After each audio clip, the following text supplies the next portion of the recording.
and welcome to this meeting of the Northern Area Planning Committee on 30th of June 2026, which is one of the 3 area-based planning committees of Dorset Council. For the benefit of the public, including today, or watching on the live stream, I am Councillor Richard Pratt, Sherborne West, Chair of this committee. My Vice Chair is Councillor Carl Wood. The members of the committee are Councillor Carl Wood, Gillingham, Councillor Barry Cooper, Winterbourne North, Councillor Alex Brenton, Litchett, Travers and Upton, Councillor Sherry Jesperson, Hillfort and Upper Talents, Councillor Carol Jones, Stirlington Newton, Councillor Rory Major, Dorchester East, Councillor Val Apothecary, Gillingham, Councillor Belinda Rideout, Gillingham, Councillor Les Fry, Dorchester West, and Councillor Steve Mercer, Blackmore Vale. For support, our Democratic officers today are John Miles and Louis Wicks. I'm being supported by Hannah Smith for planning. For legal, by Philip Crowther, and I think later in the meeting by Marianne Ashworth. We have Alison Curtis to support us from Highmays. We also have Cheryl Barlow from the District Valuation Services. Live streaming. This meeting is being live streamed and will be available to view on the council website afterwards. By attending this meeting, you consent to being filmed. Can I remind everyone that when you're speaking, please speak directly into the microphones so that you can be clearly heard and be seen. Please can I remind members about discussing applications with one another during any adjournments or even in quiet periods. We are very much aware that microphones will pick up conversations for them to be potentially broadcasted later. The Planning Committee is not a public meeting, but a meeting to which the public is invited. All attendees must comply with the ruling of the Chair. They must not interrupt the meeting, nor cause undue disturbance. To support this, please switch off your mobile phones or select silent mode for the duration of the meeting. For those using Teams, please ensure that microphones are on mute and your device volume is set to 0 to maintain audio quality. I think it might be useful to explain the format of this meeting to members of the public. This committee is a structured meeting whose purpose is to decide planning applications. The way that it works is that there are nominally 12 members. I think currently we have 11, including the Chair. Planning officers present planning applications to the members and to the public, along with the recommendation. After that, objectors, supporters, and applicants have strictly 3 minutes each to speak. Local ward members also have 3 minutes to speak. Once the public speaking is complete, members of the committee then ask mostly technical questions of the officer about the application. Once those are satisfied, we move on to the debate amongst the members. At the end, a vote is taken to determine the planning application. The nature of the meeting is that strictly no questions or interruptions may be made by anyone who are not on the committee. Also, no papers or evidence can be handed to the committee at any time. Just to remind everyone, only those who have registered to speak in accordance with the speaking protocol will be invited to address the committee for a maximum of 3 minutes. No material is to be circulated to members of the committee. We have 6 planning applications to determine today.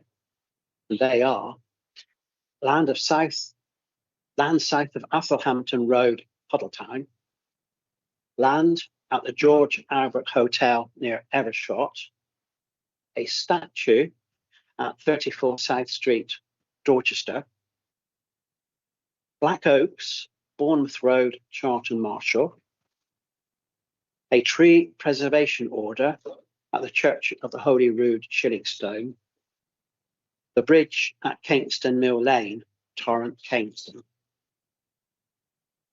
For all applications, the case officer will be invited to present their report and recommendations.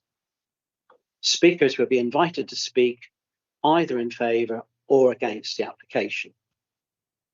Committee members will be given the opportunity to ask questions of the planning officers before moving on to the debate. At the end of the debate, I will take the vote by a show of hands. The voting detail will be recorded in the minutes if 3 or more members make the necessary request. For each application, the case officer will be invited to present their report and recommendations. Next, I will invite members of the public who have registered to speak to address the committee in the following order: public against, public support, the applicant agent, town or parish council, ward members. Each speaker has 3 minutes. If you are a speaker, when you're asked to come up, please come to the small table at the front, just over there, when I call your name. Sit down at the chair so you're close to the microphone. Turn on the microphone by pressing the right-hand side button and press it again to turn off when finished. Please speak clearly. I'll give you a heads up when you have 30 seconds left of your 3 minutes. Following public speaking, the planning officers will have the opportunity to address any salient points they wish to clarify, and committee members will be given the opportunity to ask questions of the planning officers before moving on to debate. When we go into councillor questions and debate, for the benefit of the public watching, can members please state their name and ward when addressing the meeting, always directing comments via the chair. At the end of the debate, I will take the vote by a show of hands. As a very rough guide, I think we'll need around 4 hours, possibly more, to consider all 6 applications. I'm inclined to think that if the first item runs over 2 hours, we'll take a break after that. I'll ensure that we have breaks to ensure that we do not sit for more than 3 hours at a time. Okay, I'll now start the agenda. Do we have any apologies, John? I don't believe that we do. I think we're all here. Okay, so no apologies today. Any declaration of pecuniary interest or conflict of interest? Don't believe there are any. The minutes of the last meeting. Please can we by a show of hands approve of the minutes of the last meeting held on Tuesday, the 14th of April. Thank you very much. I'll sign that after the meeting. Item 4. Members of the public wishing to speak to the committee on a planning application should notify the Democratic Services Officer no later than 2 clear days before the meeting. The deadline for this meeting was Friday, 26th of June at 8:30 a.m. Okay, as I mentioned, we have 6 planning applications to consider. The first one is application number P/2024/04104, land south of Athelhampton Road, Puddletown. Full permission to erect 28 dwellings, including access, parking and landscaping. This will be presented by Ollie Brewer-Hughes. Ollie, please go ahead with the presentation. This application is for B/school/124/04104. Lands up Hampton Road, Town. The application is seeking full plan permission to erect 28 dwellings, including access, parking, landscaping, and associated infrastructure and ancillary works. Could we have a microphone? It's not very like this one. Oh, you have this. Yes, You put that one. Oh, no.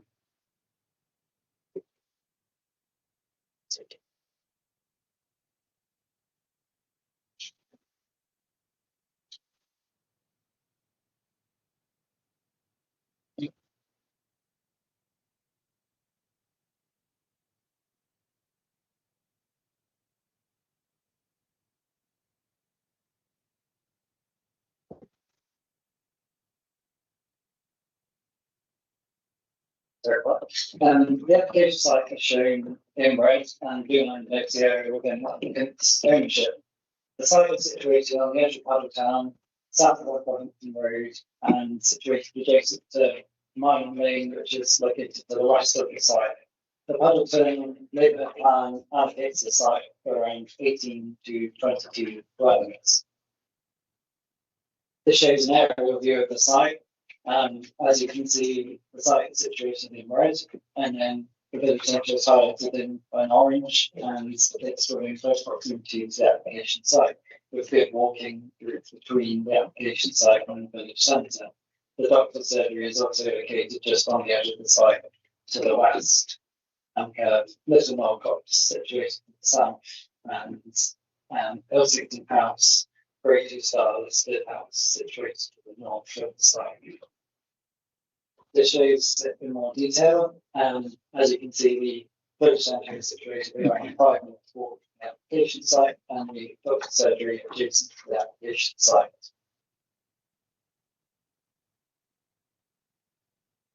This shows a view from the site looking east, from the corner of the site situated next to Mining Lane. There's an old box shown in the park here, and Hampton Road plugs inside here. And this shows the other side looking east from Hampton Road, and the site will also the application site situated here, which is situated here. And as you can be seeing, there's a footpath that runs alongside Hampton Road, which goes into public town, which will provide good walking and cycling access into the town. And as part of this application, the footways will be upgraded. This shows the view of the site looking west of Hampton Road. Application site will be situated here, and Mining Lane is situated over here. And the doctor's surgery is just over here. This is the view of the site looking south from Hampton Road. There's an doctor's situated in the one here. This is Mining Lane here. As you can see, it gently rises up as you go to the south from the application site. It shows it's like wider view goes east from Mining Lane. Hampton Road is situated here. And it shows a view looking west along the road with the application site to the left of the photo. And to the right behind the trees is Brady Star listed Ilsington Manor. And as you can see, there's good screening between the application site and the Brady Star listed Manor. This is a view of the site looking east along Hampton Road, towards the corner of the site. Here we have the old chapel, which is considered a non-designated heritage asset due to its squirrel setting and historic architecture. This is a view that from the site boundary looking towards Ilsington House, and it's considered due to these limited views between the application site and Ilsington House, that it would result in less than substantial harm on the lower end of the heritage asset as a result of the development. This shows a view taken towards the Closed Captions, looking north over the application site. And this shows some of the key sort of landmarks around the application site. So the non-designated heritage assets are situated here. There's compounds of only trees here, and there's slight view of the Great Wanstead Church in Town over here, and the village centre is over towards the left of the photo there, with Martin Lane running at the side. This is taken from the applicant's design and master statement and shows how the development has been designed to ensure that it would minimise overlooking and potential impacts to the neighbouring dwellings. And this is taken from neighbouring dwelling number 3 at Hampton Road. And as you can see, the gable ends of the new properties will be facing towards, ensuring that there would be no increase in overlooking.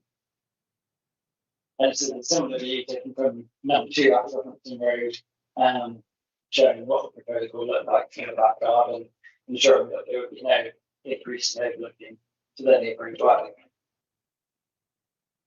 These are some of the constraints to the site. From the screen now, the conservation area and the site, those are our boxes situated at the south of the application site, which is also designated destination movement, as well as the site of nature conservation interest. This shows some of the nearby listed buildings, which are on both sides of the map. The application site is situated here. The closest being Closed Commander, which is Grade 2 site listed over here, and the Grade 2 listed Park around here, and the old church is situated here, which is Grade 1 listed.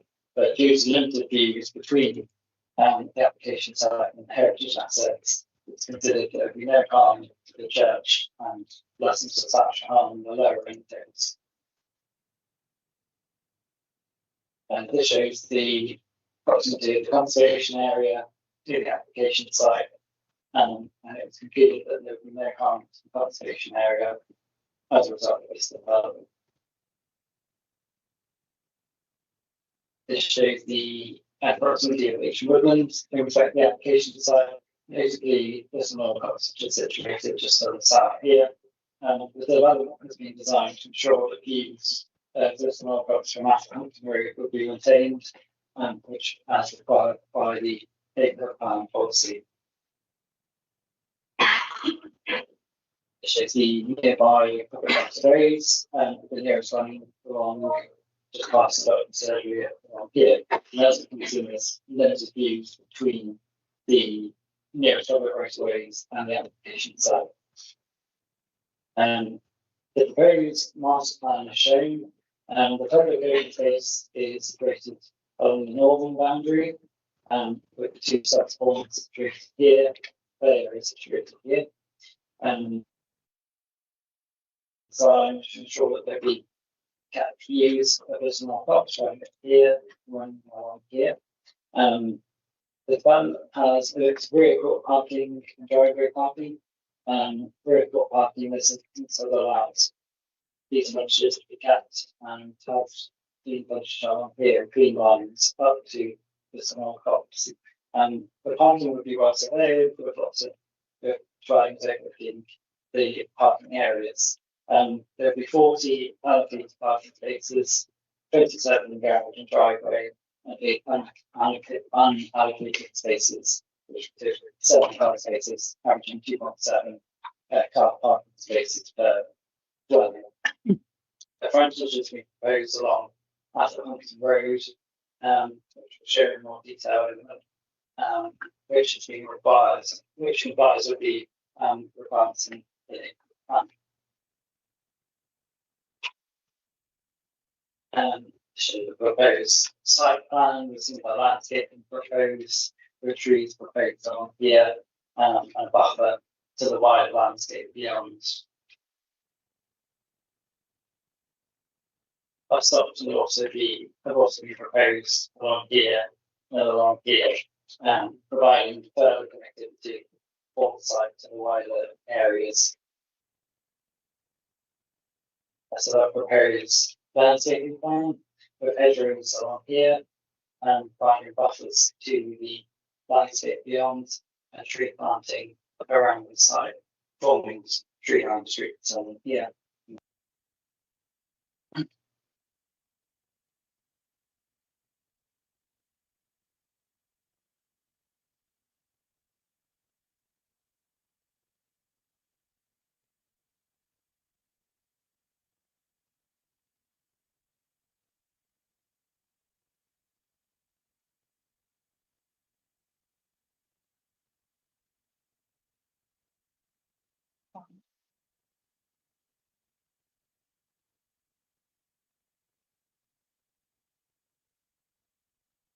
Like him.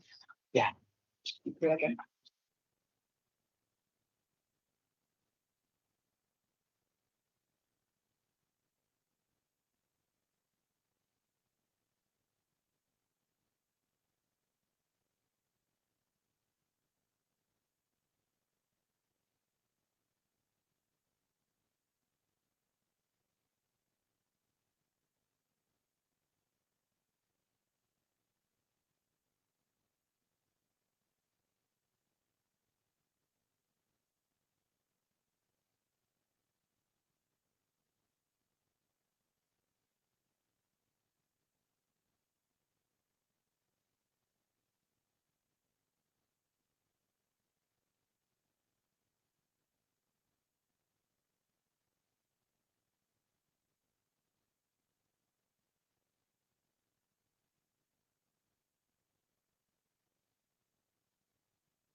Oh,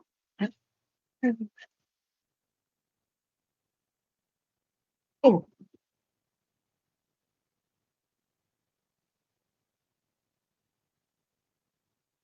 Okay. Ollie, please continue. Thank you, Chair. This shows the proposed site plan and following on from the proposed master plan. As you can see, we've got proposed trees on the streets here and buffer zone along the rear of the site here and hedgerows along the western boundaries of the site and along the east. And providing tree line streets views up towards the small copse and buffer zones to the wider landscape beyond. This shows the landscaping in more detail. One tree to be retained here, to be removed here. Hedgerows will be proposed up here, and tree planting around the site and around the open space areas along the frontages here. This shows the proposed drainage strategy. Water will discharge to the sub pond with overflow to the second pond, which is situated here, which will be majority of the time dry, apart from the 1:30 event. Stormwater outflow we go off site to discharge the river middle, which is be like this way. The sites have been designed to be set in the CIRIA subs manual and slope to the erosion line through to ensure safety to residents of the area. This shows the proposed refuse analysis. The proposed bin collection points are shown by the red boxes. The maximum distance a resident has to walk to a bin collection point would be no more than 30 metres. A reference workers would have a maximum walk of 10 metres to the bin collection points. Some of the main points are situated along here. And as you can see, reference vehicles will be able to navigate through the site to the bin collection points. This is a proposed external lighting strategy. This is if the roads were to be adopted by the Highways Authority and if streetlights were to be installed. At this stage, it's not known whether the roads will be adopted, but the roads, the layout has been designed that it could be adopted in the future. The applicants decided to. The plan demonstrates that light spill from the street lighting will be limited. Upward light spill is also to be minimised. Luminaires will be utilised have LED light sources and warm white colour temperatures, and they've been designed so that they will be downward directional with zero upward light output. External lighting to private dwellings would also be via LEDs with a warm white colour temperature of 2700 K or less. Any impacts will be further reduced by the various lighting controls, whereby they would operate part night lighting strategy, operating dusk until midnight, 5:30 until dawn. External lights to private dwellings will operate on PIR movement detectors on short 1 minute times to help reduce any light spill to the surrounding area.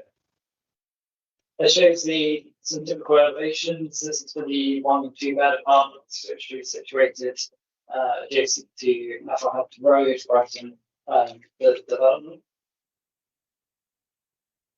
The proposed materials would be brick, as you can see, and this one's being designed to appear as a small terrace of dwellings on frontage of the development. This is a typical elevation for the 2 and 3 bed terrace situated within the site. There's a mix of materials used between render brick and flint, which has been utilised across the site. So there'll be a variety of design materials used for the development.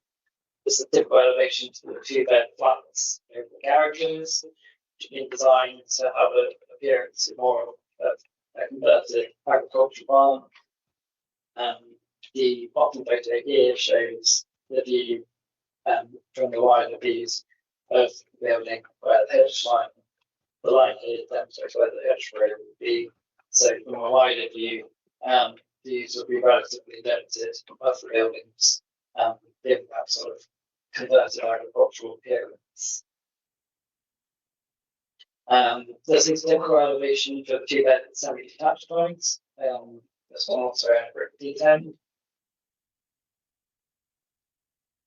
And this is one of the example 4 bed detached dwellings, with this one being designed to appear as an old converted barn in the brick and flint style, with an attached garage here, appearing more sort of like an attached barn, smaller barn to the side. And this is another example of 4 bed detached dwelling, which was to be situated inside also of a brick design. The testing conditions are on the screen now, with the brief maximum conditions highlighted.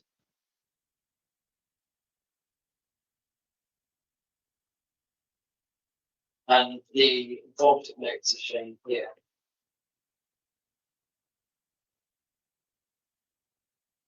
Our recommendation would be to grant, subject to the completion of a legal agreement under Section 96 of the Town and Country Planning Act 1990, as amended, in a form to be agreed by the service manager, the DM enforcement, and the area planning manager north to secure the following: a neutrality off-site application, affordable housing contribution, the on-site biodiversity net gain, and the option to transfer the parish council or management company the public open space, or to refuse planning permission for the reasons set out below if the agreement is not completed by 30th December 2026, 6 months from the date of the committee, or such extended time as agreed by the corporate director of planning, the service manager for development management, enforcement or development management area manager north. In the absence of a completed agreement, legal agreement by 30th December 2076, such extended period as may be agreed in writing by the head of planning, the local planning authority cannot be satisfied with the development delays. necessary planning obligations. Roads are therefore failed to secure the off-site transfer mitigation, the off-site affordable housing contribution, the on-site viability gain, and the option to transfer the parish council management company the public good space. As a result, development failed to mitigate its impacts and face unacceptable pressure for services.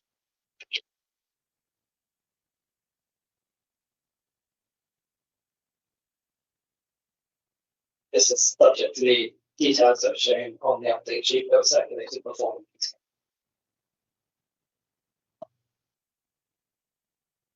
Thank you, Ollie.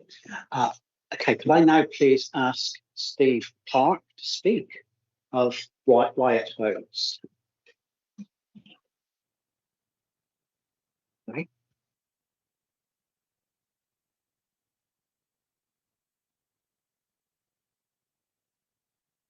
Thank you, Chairman and members of the Planning Committee, for this opportunity to address you this morning.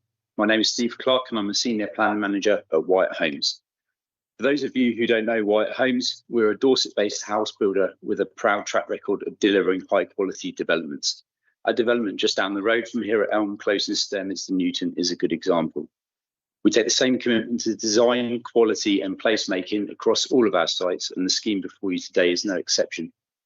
Wyatt Homes have been actively involved in this site for several years, having engaged extensively through the Puddletown neighbourhood planning process, which resulted in the site's inclusion as an allocation for housing in the plan.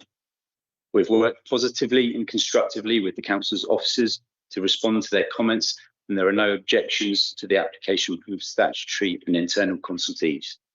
The parish council's objection solely relates to affordable housing provision, a point I will come back to in a moment. The layout and appearance of the homes are designed to sit comfortably between existing built form in the village.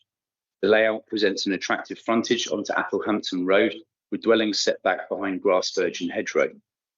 A large area of open space with drainage, attenuation and play facilities is provided at the entrance of the development, with attractive walking routes located around the landscape boundaries of the site.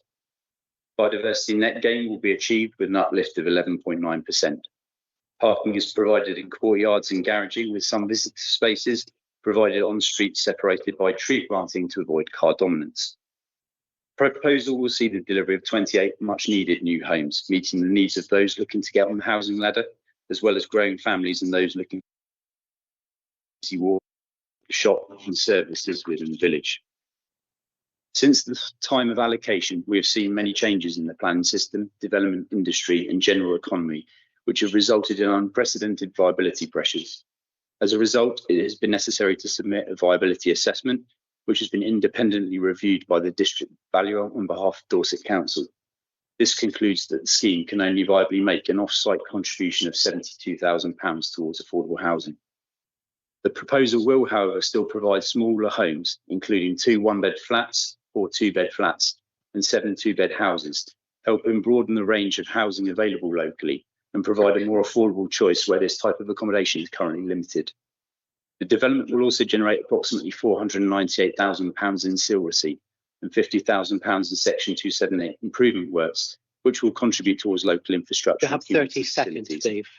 All homes will be built to high energy efficiency standards, incorporating heat pumps, solar panels, EV charging points and high levels of insulation, helping reduce running costs for residents while supporting climate objectives. The officers conclude that on balance, the proposed development is considered to be in accordance with the development plan taken as a whole. And we therefore commend the officer report to you and hope that you will endorse the officer recommendation. Thank you. Thank you very much. Planning officers, do you have any salient points that you want to come back with?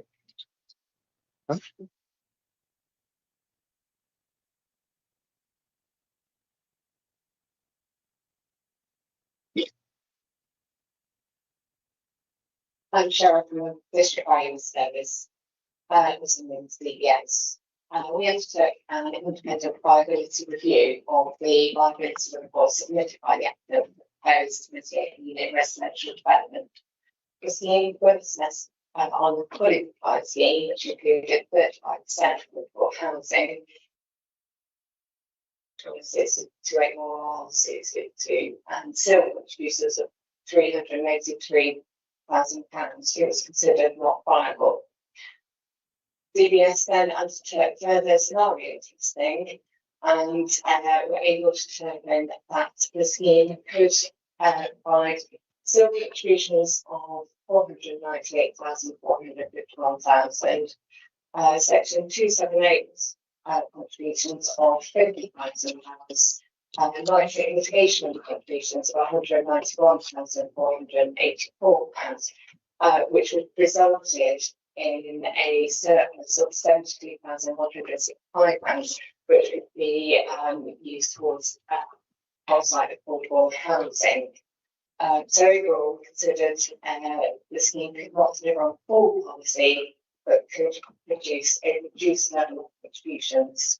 And we recommend a review mechanism to capture any uplift that could be seen during the delivery of the scheme. Thank you. How does Sandra say? Thank you, Chair. Apologies. There was an update sheet in terms of the clawback provision. In this instance, there isn't a local plan policy for that clawback, and due to the scale of development in terms of the numbers, the officer's recommendation is that we wouldn't be recommending a clawback mechanism in this instance. Thank you, Chair. Yeah, okay, thank you. Do we have any questions from members?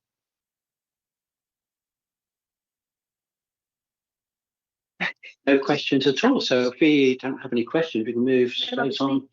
Sorry, Councillor Brenton, go ahead, please.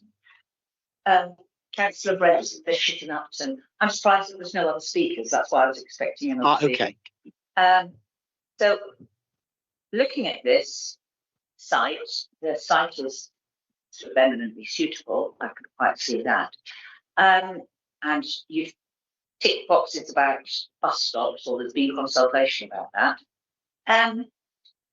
What is the gradient on the ponds as you go down? Because those contours seem to all be close together, so it's very much a steep thing. And of course, the slide's too tiny for us to work out whether they're 10-metre things or 1 metre or what. Particularly, yes, the gradients for ponds, and will there be any protection? Will they be fenced or anything like that? That was one question. The other question is, looking at the plan, there don't appear to be any single stories. There's flats. Are those apartments? Is there a ground floor apartment and an upstairs apartment? Because I think in terms of the demographics of Puddletown, and Puddletown is a village not far over the border from my ward, there is a demand for effectively bungalows or easy access single story buildings so that people can downsize, which keeps the churn of properties going.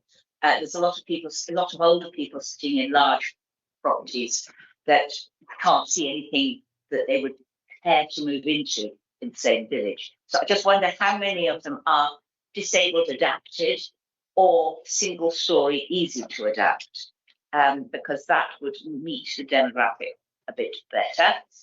So that's the question. I think you covered a lot of the other bits, but yes, how many could one sort of stagger into in a wheelchair and not have to go upstairs? Thank you for that, Polly. Thank you, Chair. Thank you, Councillor. There are 1 2 apartments here showing they've got ground floor apartments here. So there's 4 got 1 apartment here and 1 apartment here. So those would be ground floor. Only the flats over the garage would be those ones are first floor apartments. So it would be the ones situated on frontage of the site that are ground floor apartments only. And in terms of drainage, the eastern basin will have depth of 1.6 metres, with depth being graded by 0.2 metres every 0.6 metres. Therefore, the gradient will be well graded to ensure it will be suitable from a safety perspective, They also propose moving steps from the top of the basin to the bottom. That's on the right basin, and the one that would be dry apart from the rainfall that's exceeding 1/30 to climate change. And the second basin will be slightly larger, 3 meters depth, and would become the partially filled with water, where the pump situated adjacent to these basins to control the flows and the overflow network. Would you like to come back on that, Councillor Brenton? I have no objection to children falling into ponds, but they need to be able to crawl out again. So, I mean, I think falling into ponds is what you do. But at the same time, I am concerned 3 meters deep, if it's quite a steep side, can be very difficult to crawl out of. I haven't done it myself when gardening. Falling into a customer's ponds, that seems quite a steep gradient. If it's full of water, I would hope that it is designed with, shall we say, a grip matching so that one can fall out rather than just sliding back into the mud. Is there any advice or points one can add to it, just to say these can children climb out again? Thank you. They have to be consulted about our drainage scheme before the meeting, just to ensure about the design standards of the basins. And they said that the basins are designed to the standards set out in the serious service manual. As part of this, basin should have no sequence 1 and 3, which these basins don't have sequence 1 and 3. So it has to be part of the service manual to ensure that sort of designed safely. It's an answer, but it's not actually answering what I asked, but you probably don't have the information. Okay, thank you. Any more questions or points? We'll move into debate now. Councillor Jones, please go ahead. Thank you, Chair. I had the pleasure yesterday of visiting the Guildford Ridge sites when they launched the affordable housing units, and it was just a really beautiful development with lots and lots of interesting little things. Nothing had been left out, lots thought, and this development is exactly the same. It's just all the little things that add up to make sort of homes rather than just houses. I think we're very lucky to have Wyatt endorse it, and I'm very happy to propose the motion to recommend. Okay. Can you just check that's the recommendation as updated in the update sheet and in the presentation? Okay, this is as per the recommendation and also as per the update sheet. Yes, We changed the thing through. Yes, yes. Sorry. Okay, thank you. So we have a proposal. And the presentation. It's an update of the presentation. Yeah, an update in the presentation as well, in fact. Councillor Sherry Desbris. Yes, thank you. The first thing I want to say is to thank Ollie for a really, really good report. It was very informative, quite detailed. It was also very nice to hear the detail of how the viability debate is, because that's something that is not always explained to us members, and it quite often that's the hub of the thing, as it is on this occasion. So it's very helpful to have all that set out in that way so that we understand it. So yeah, good report. Thank you very much for that. And I have to say, having understood the viability issues here, which to me are the only point of issue here with this application, you know, it's always very difficult, isn't it, for us members to support an application that has no affordable housing in, because that's what we always want to see. You've explained very clearly why that can't happen on this occasion, and I think my own view is that I would rather have these 28 homes in this really very attractive design than stumble over affordable housing that's never going to get delivered.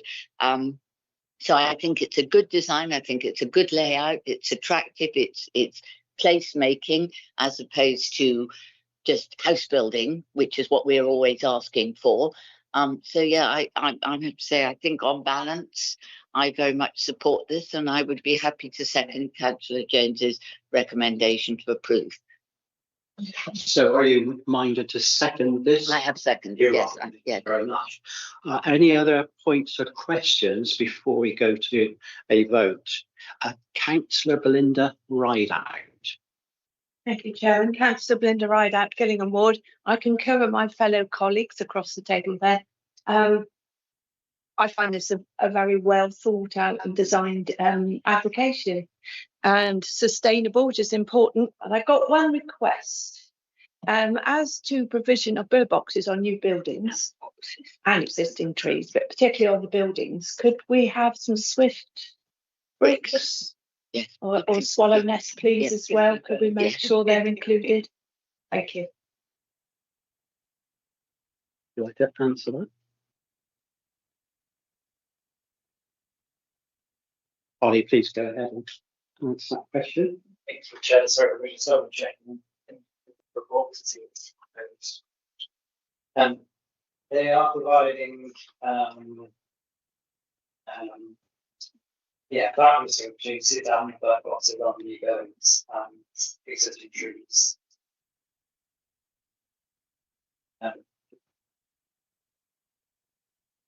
They haven't been specified as flip boxes, but we could specify those. Great, thank you very much. Okay, thank you. Councillor Sherry Jasperson. Just for clarity, I think it's swift bricks that is what we need, what we're asking for, rather than swift boxes. Could I, if Councillor James, could we put that in as an amendment to our proposal that the developers be asked to use every endeavour to include swift bricks? The reason I say that is because I'm not sure about how technically feasible, that I don't know a great deal about swift bricks, but I think we would like to see them, if at all possible. So if we could put that in, that would be helpful, rather than saying they must have swift bricks, because we haven't, it's a bit late in the day to be demanding that. So I can do that there. Could you explain, please? Thank you, Chair. They could be considered through the current conditions. It does include bird boxes. So if you're not certain that that would be acceptable, it may be best to keep it more as it is, and then officers can discuss that with the applicant when the conditions are discharged. Okay, thank you for that. Right, I think we can now go to the vote. The proposer is Carol Jones, Councillor Carol Jones, and seconder is Councillor Sherry Jasperson, which is to approve the recommendation as amended already. So please could everyone who are in favour, members, put their hands if you're in favour of it. Okay, so we've got 1, 2, 3, 4, 5, 6, 7, 8, 9. Anyone against? Any abstentions? Okay, so we've got 1 abstention and 9 in favour. So therefore, that is carried to be decided by the committee. Set the recommendation as amended. This is application P/2024/04104 land south of Athelhampton Road, Huddletown. Okay, thank you for that, everyone. We can now move on to the next item. This is application number WD/19/002710. So land at the George Albert Hotel and Southern Counties Leisure at Warden Hill, Dorchester. This will be presented by Penny Canny. Please go ahead, Penny. Just need a little bit of time to be set up.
Share.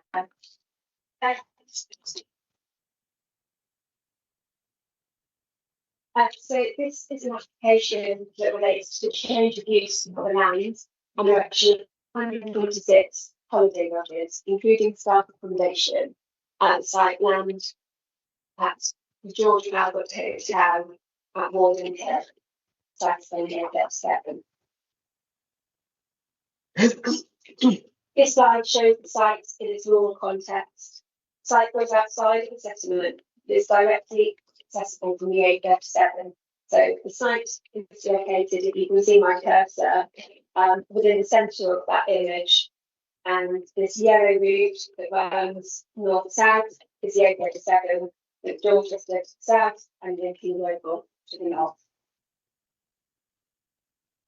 This is a 1947 aerial photograph showing the sites for World War II hospital site. I just thought this might be quite useful to share with members, as it offers just a bit of context as to how and why the site first became developed. So today, the site comprises a mix of uses, and I go through these and try and point them out for members to provide a few bits of context around the site. So you've got the George Albert Hotel, which is sited when my cursor is here, and you've got an adjacent car park that serves that. That's a hotel and spa. And you've got an existing static caravan park and touring park. So located in this area here is the existing static park, and to the south, or actually to the west, which down to the bottom of my slide, is the touring park. There's also a bungalow and a warden's caravan within the static park element. You've got a bungalow located here, and you've got a warden's lodge situated there. To the east of that, you've got the motor racing circuit, which is located here. And within that, you've got some ancillary structures, including a clubhouse located within the centre of the site. And then further to the east again, you've got these pockets of land situated around, within and amongst man-made bunds. So all these landforms here that you can see are kind of bunds that have been developed over time.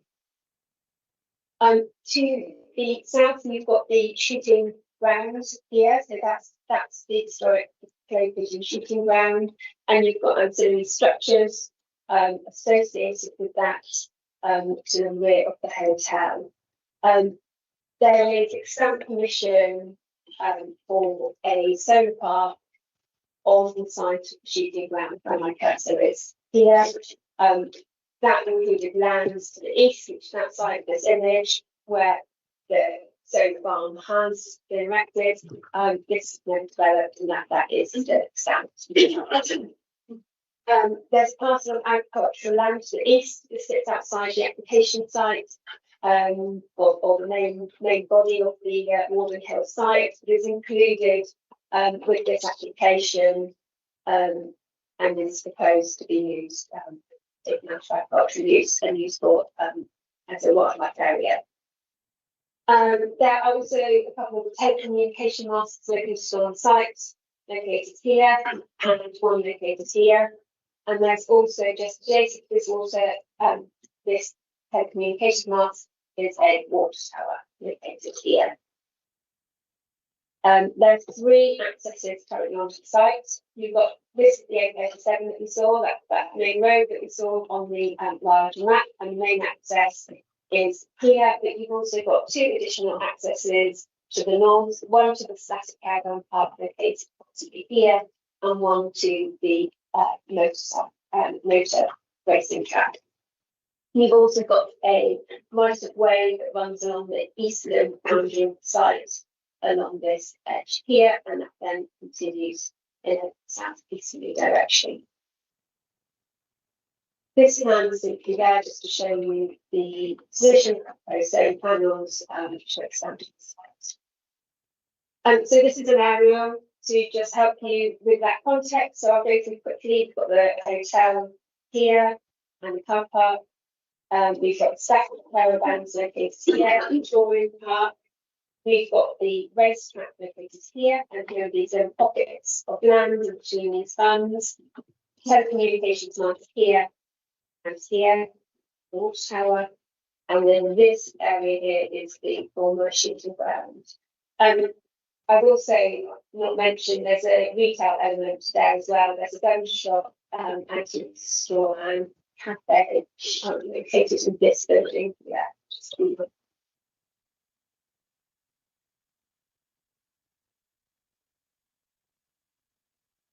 the exception of the George Albert Hotel, which is here, the clubhouse that serves the racing track currently, and the water tower located along the eastern boundary. The majority of existing structures on site are proposed to be removed, including the telecommunication masts here and here, and the various shelters and so forth that are relating to the existing uses on site. So the proposal would see change of use of the site for use for holiday purposes, and we'll see 226 holiday lodges and 2 lodges for staff accommodation introduced to the site. The 2 northern accesses have been closed off, so these were located in Box. Yep. Here we go. Okay. Apologies, Chair. So this area to the west would be a recreational area to serve the holiday lodges. And a replacement package treatment plant is also proposed in this location here, just north of the access. 2 ponds will be introduced, one located next to the clubhouse to be obtained, and a wildlife pond located along the eastern boundary site. This eastern boundary would function as a key ecological corridor. And an area of agricultural land, as we pointed out before, located here, would be taken out of agricultural production and planted in an ecological enhancement area. I've just provided the same plan that you've just seen, but broken down so that you can see it in a little bit more detail, just so that you can understand a little bit more about the spacing of the lodges. So this is the northeastern corner of the site, if you like. The northwestern corner of the site. This is the southeastern section of the site, and the southwest section. And I can come back to those if that's helpful to move those. This plan simply seeks to clarify separation distances thoroughly approved by the agent. As set out at paragraph 5.2 of the report, measurements taken from the nearest point and take into account the external depth area and therefore need to be read in that context. And with understanding that some lodges are angled on each other, measurements represent the shortest distances. So I thought just to really help members understand, I would pick an area and do some spot distances just so that you can understand. These spot checks show separation distances ranging from approximately 7.3 metres and 12.2 metres. The point of measurement and inclusion of decking is the reason for the disparity in measurements between the officer and the agent. The side decking, if you were to discount that measurement, is approximately 1.4 metres. And to be clear, the distances shown would present acceptable distances between the lodges. So these drawings show the proposed elevation of a 3-bed lodge. The floor plans. Proposed elevations for a 2-bed lodge. The floor plans. And these elevations show design for the 8 smaller lodges to the south of the hotel, 2 of which would accommodate essential staff.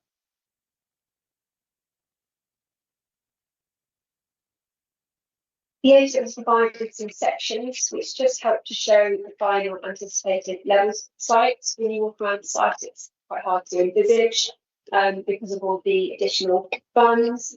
A lot of them will be removed. You would have the funds still running around the perimeter of the site, and you would have a view running through certain sections where the big ground would still be higher, and you can see that's reflected here.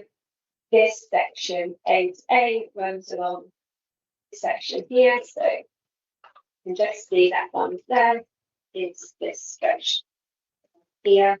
And as we get to the end of this section, this is the band on the southern edge here. The D&Bs are bearing that running through the site. Again, these show this one already list useful running along here. So you start at this point here and you run through where the pond is located, you run through where the road is approximately here, and then you finish, and this is that fund along that eastern edge. And again, these just give you an indication of levels, and again, this large fund from around here you can see relates to this eastern border along the rear side. This is just to show the ponds. I think I've detailed those within my report, but this is the location of the pond adjacent to the clubhouse and a wildlife pond located in the eastern boundary of the site. The details of the pond have been provided showing consideration of guidance within the SADS manual in terms of ensuring appropriate dry, marginal and wet edges are incorporated into the pond bands.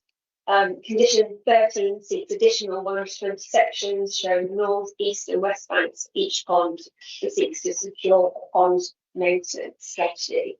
So here you've got so each slope that you see is at a gradient of 1 and 3, and you have these various different benches. So as you get to this point, you are beginning to see the vegetation, which hopefully discourages. As you come down here, you're beginning to get stuff in feet, and you're beginning to hopefully have an indication if you need to walk back. And then here you have now into the water, and you've got a further shelf to help you plan your way out. These plans are the proposed replacement package treatment plant proposed to the north of the site entrance. So above ground, it comprised 2 kiosks and 2 tanks, approximately 6 metres tall, with a diameter of approximately 7.7 metres and 10.3 metres. Condition 14 seeks details including materials, finish and colour for above ground structures. The package treatment plant would be secured by a condition, and on installation, notwithstanding the introduction of the holiday park, it result in a net reduction in total nitrogen loading to full harbour catchment. I'll now just run through a number of photos for you just to give you a better idea of the site. So these images show the main entrance to the site of the A37.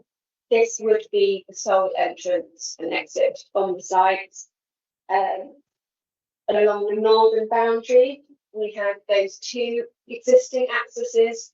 Both these are proposed to be closed off and the hedge reinstated, so that would create ecological connectivity along that northern boundary.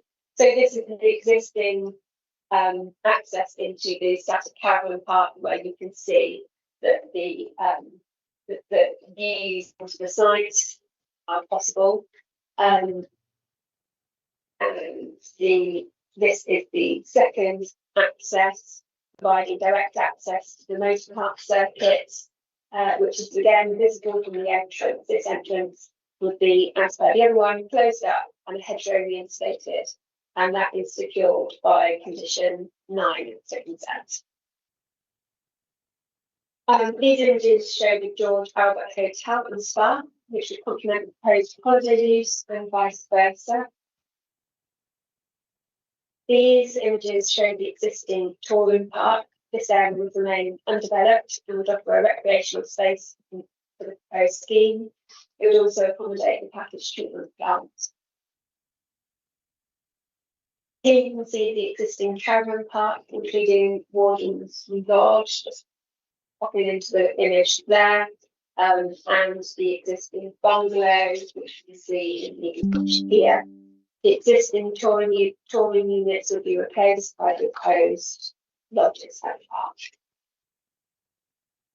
These show you the retail units on site, the gun shop, antique shop, and tea rooms, and associated car park, which will be replaced by the developer. Here, the racing track and stands can be seen with the clubhouse in the distance, because it's here. The proposal to see the racetrack and associated structures removed from the site and replaced by the proposed holiday park. So the racing clubhouse is this building here that is proposed to be retained and used to provide on-site facilities to serve the holiday park, including a takeaway, convenience store, and cafe. Further details of the on-site facilities are sought in condition 35.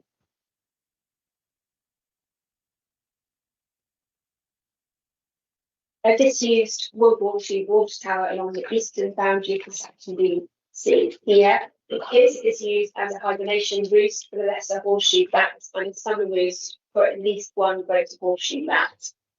Necessary improvements will be carried out as set out in the ecological impact assessment, and the tower will be retained and maintained as a bat roost. The telecommunications mast that you can see adjacent to it will be removed.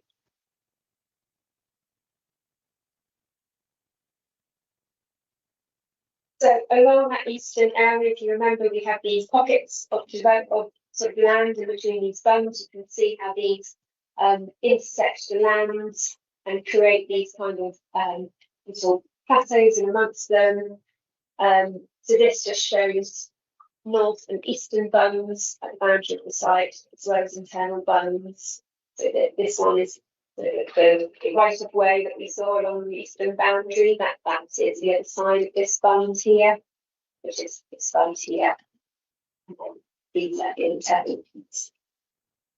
These would be levelled after the proposed works, not the periphery ones, but the internal bunds. These are more internal bunds and an internal entrance into the raceway. The way the bunds kind of start and finish, there are various different entrances into the raceway from these areas. This photo shows some of the redundant buildings on site that are proposed to be removed. These are sitting adjacent to the right of way, so they are located approximately here. This is more internal bunds and an internal entrance into the raceway. So we've got another entrance there. We've got some fencing, just providing some further enclosure into that little space there.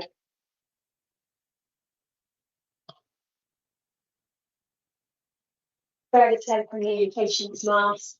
This is proposed to be removed on site.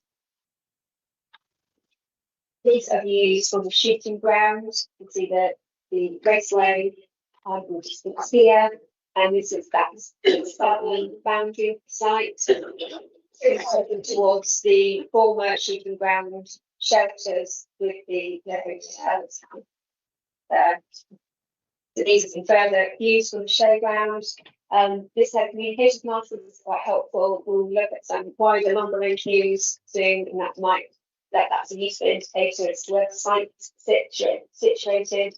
These are looking back towards the rear of the hotel and those structures associated with the shooting ground. And these are those structures a little bit closer. And these will be viewed as part of the proposal. Further disused shelters associated with all the shooting ground, and you can see the hotel there in the background. More internal bunds.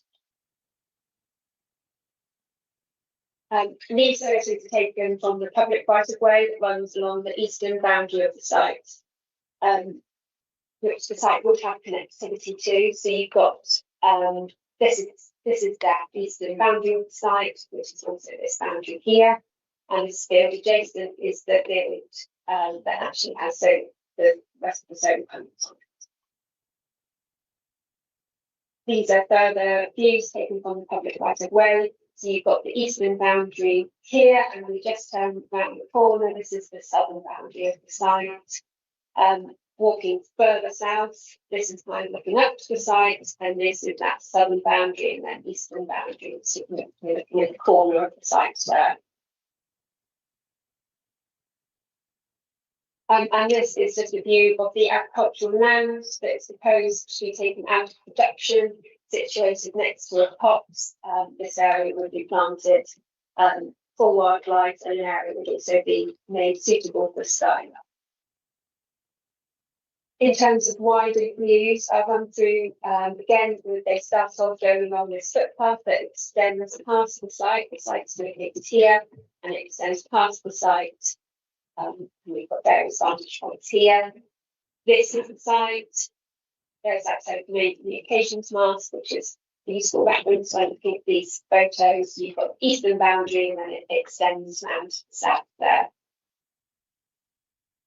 This is another view from the south. The site would be behind. Again, this is looking towards the side to the south. That's our telecommunications mast and the reference, and the proposal would sit behind this boundary. This is further view to the south. The park goes down, drops away, so the landform starts to create a bit of screening. And further view to the south again. Yeah. This is a viewpoint from the east, and again, telecommunication mast is handy in terms of viewing these images. The site would be situated. It's those boundaries there. This is a bit closer view from the east. This is a view from the north. Again, you can see some of these structures here.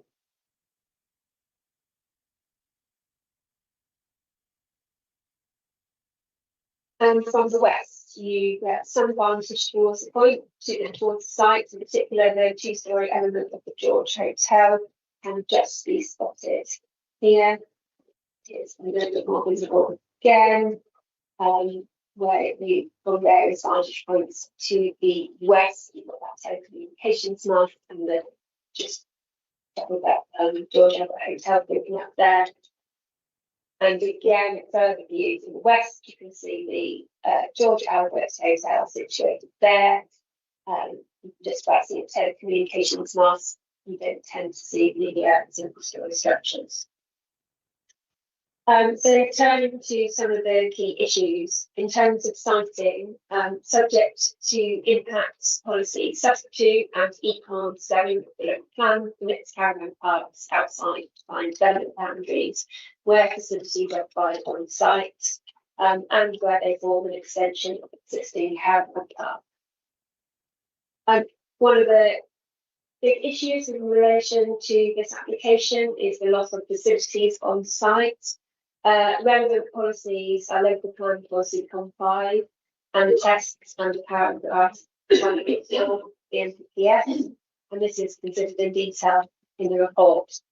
The pertinent consideration is whether there is an identified need for the sporting facilities or whether they can be considered surplus requirements. There is no needs assessment for these kinds of recreational facilities, which means consideration of these issues is not straightforward.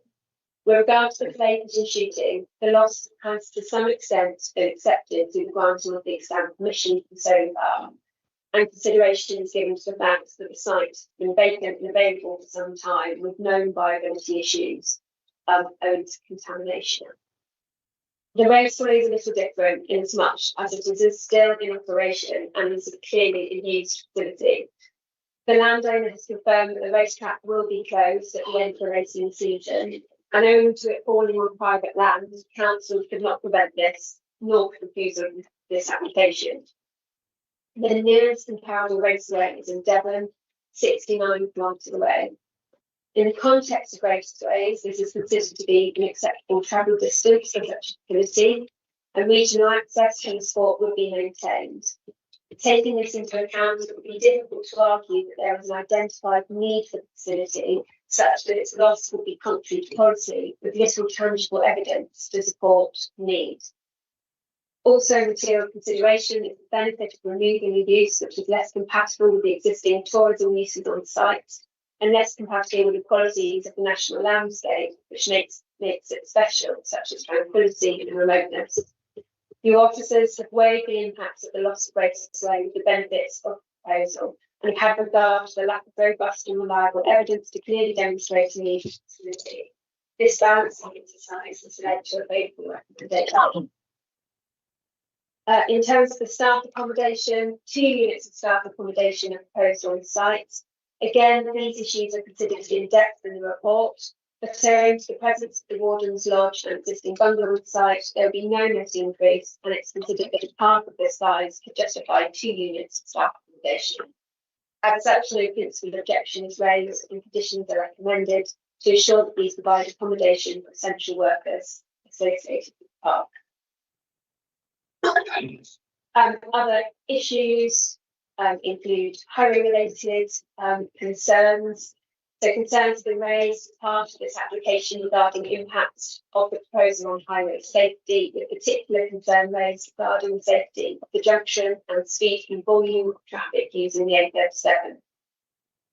The Highway Authority have taken into account the volume of traffic that would be using the site if all permitted uses were in operation, and have had regard to the capacity of the junction and road and the safety of the junction, which benefits from a ghost right-hand lane for cars approaching from the south.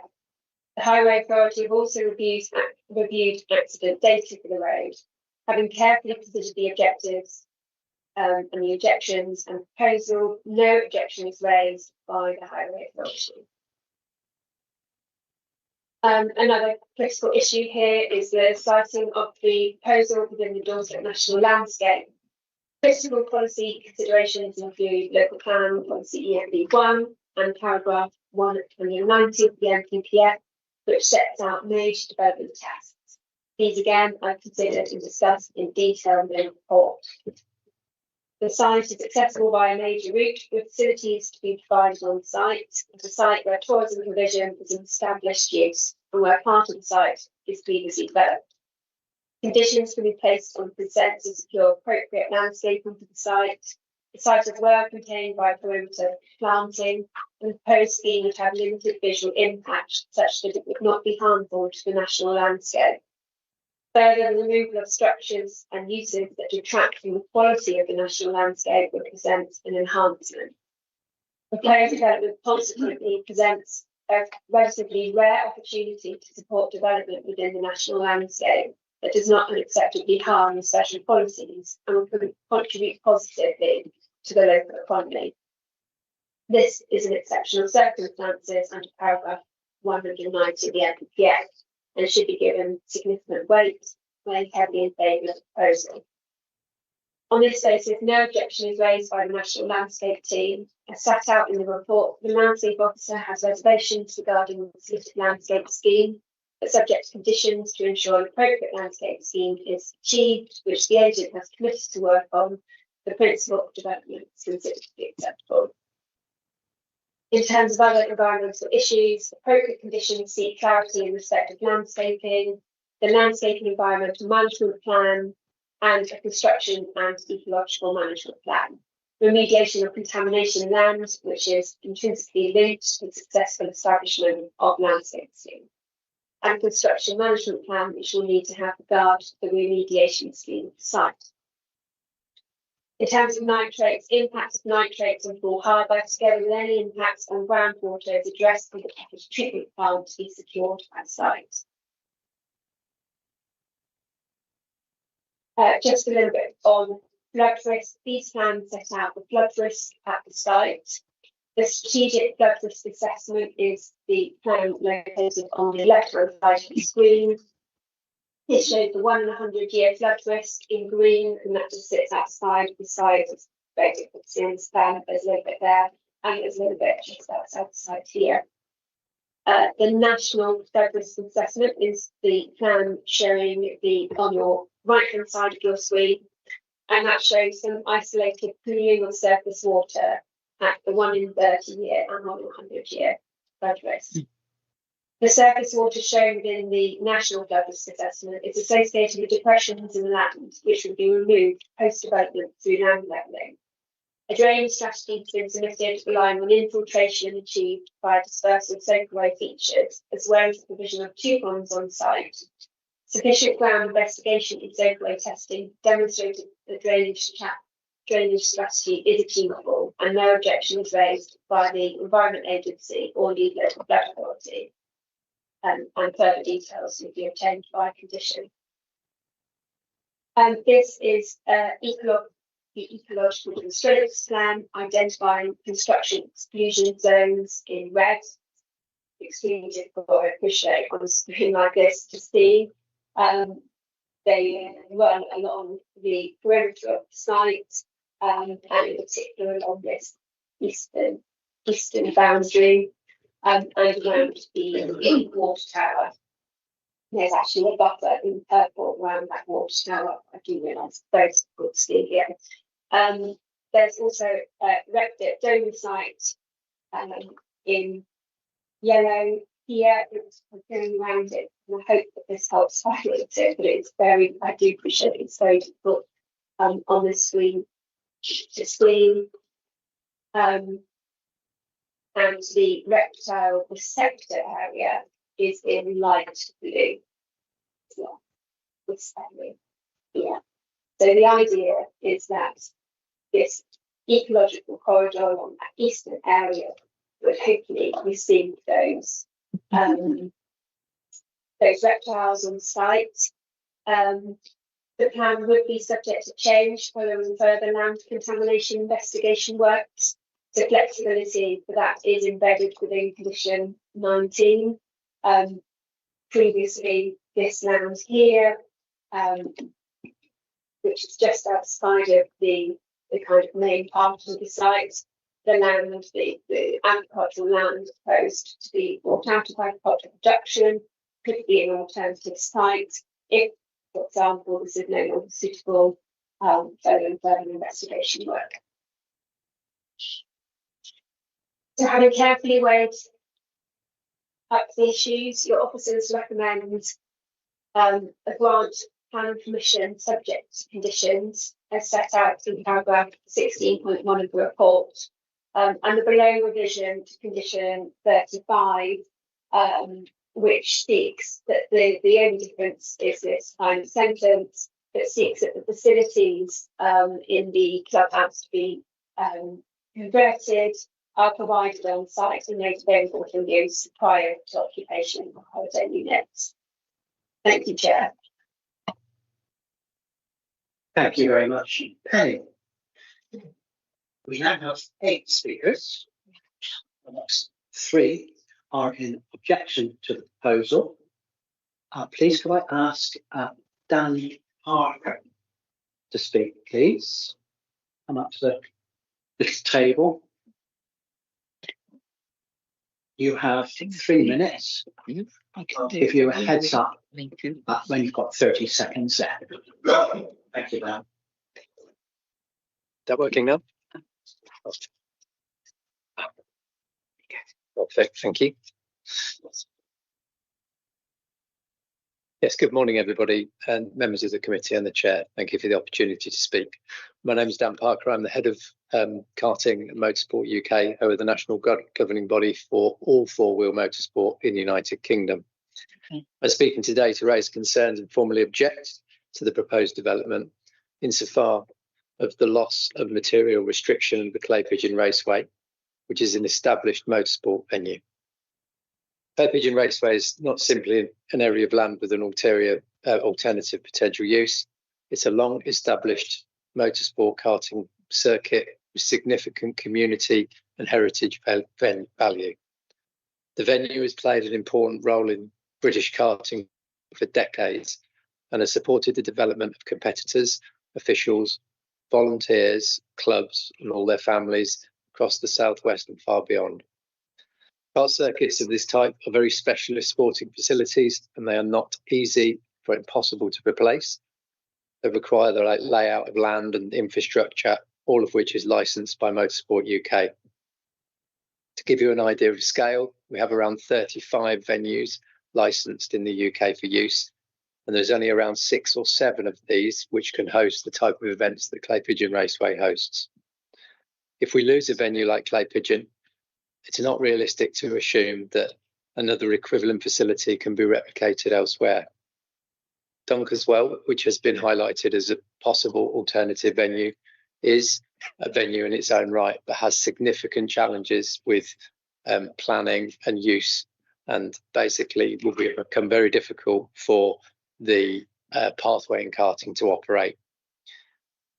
The reason is because karting is the entry point into motorsport, which means predominantly it's for young people, where they learn development and engineering, and also volunteering for the community is actively part of karting, and is at the moment in a very strong place. And sport simply would not cope with having just one venue in the southwest of the country. Clay Pigeon has made a significant impact in the karting world. All of today's F1 drivers on the grid all took part in karting at Clay Pigeon Raceway, not just once, but for a number of times during their training. Once the facilities are lost, they're rarely replaced. To give you an idea of that, Silverstone have just built a kart track, and that is the first kart track that's been built in the UK for 35 years. You have 30 seconds left, Dan. We would ask the committee to refuse the application, or at least ensure that no decision is taken without full consideration of the sporting impact and the heritage of the venue, given that the nearest venue is around an hour away, and as I explained earlier, has significant challenges and has already cancelled events this year because of the difficulties they have with planning. If Clay Pigeon is lost... Your time up. Dan. Sorry, thank you. Thank you very much. Yeah.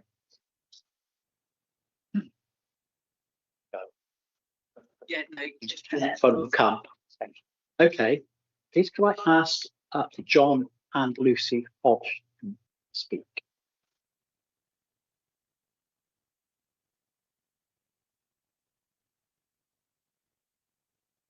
Go ahead when you're ready.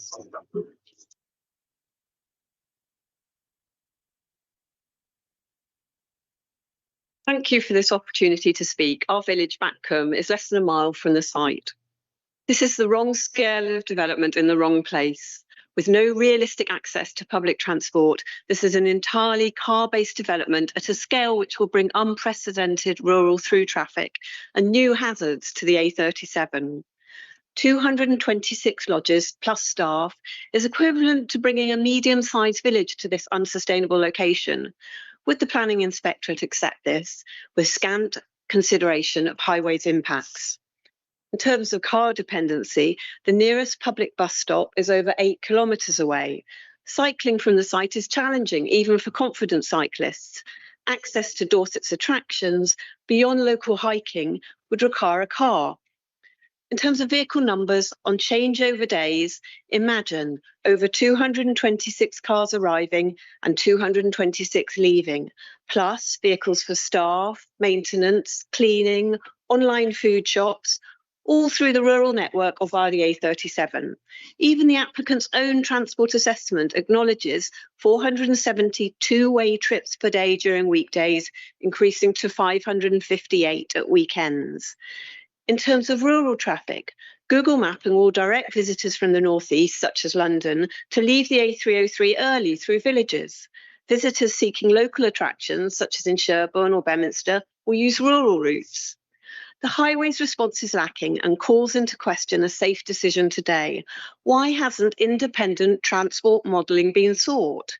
A conclusion of no safety concerns because traffic generated would be unlikely to exceed the permitted current uses must be challenged. The applicant's assessment overestimates existing trips at over 884 per day. This misleading figure is the basis for a claimed reduction. Development creep was mostly permitted in the 70s. How can estimates not realised from then benchmark what is acceptable now? By any measure, traffic will be very significantly increased. The Council's commitment to active travel is welcomed. Rural communities are choosing walking and cycling where we can. So ignoring dangerous impacts on rural network flies in the face of residents' best efforts. If minded to permit, I urge a vote to defer for a site visit. Developer Section 106 contributions should be sought, closure of accesses should be enforced. In conclusion, in terms of planning balance, there is no public interest case. The small number of jobs created are outweighed by significant negative impacts. Overturn this on the following policy reasons: overdevelopment, non-compliance with Section 9 of the NPPF promoting sustainable transport, non-compliance with COM 7.1. Thank you very much, Lucy. Could I now please ask Jonathan Bird, who is going to speak on behalf of Andrew Graham? Thank you.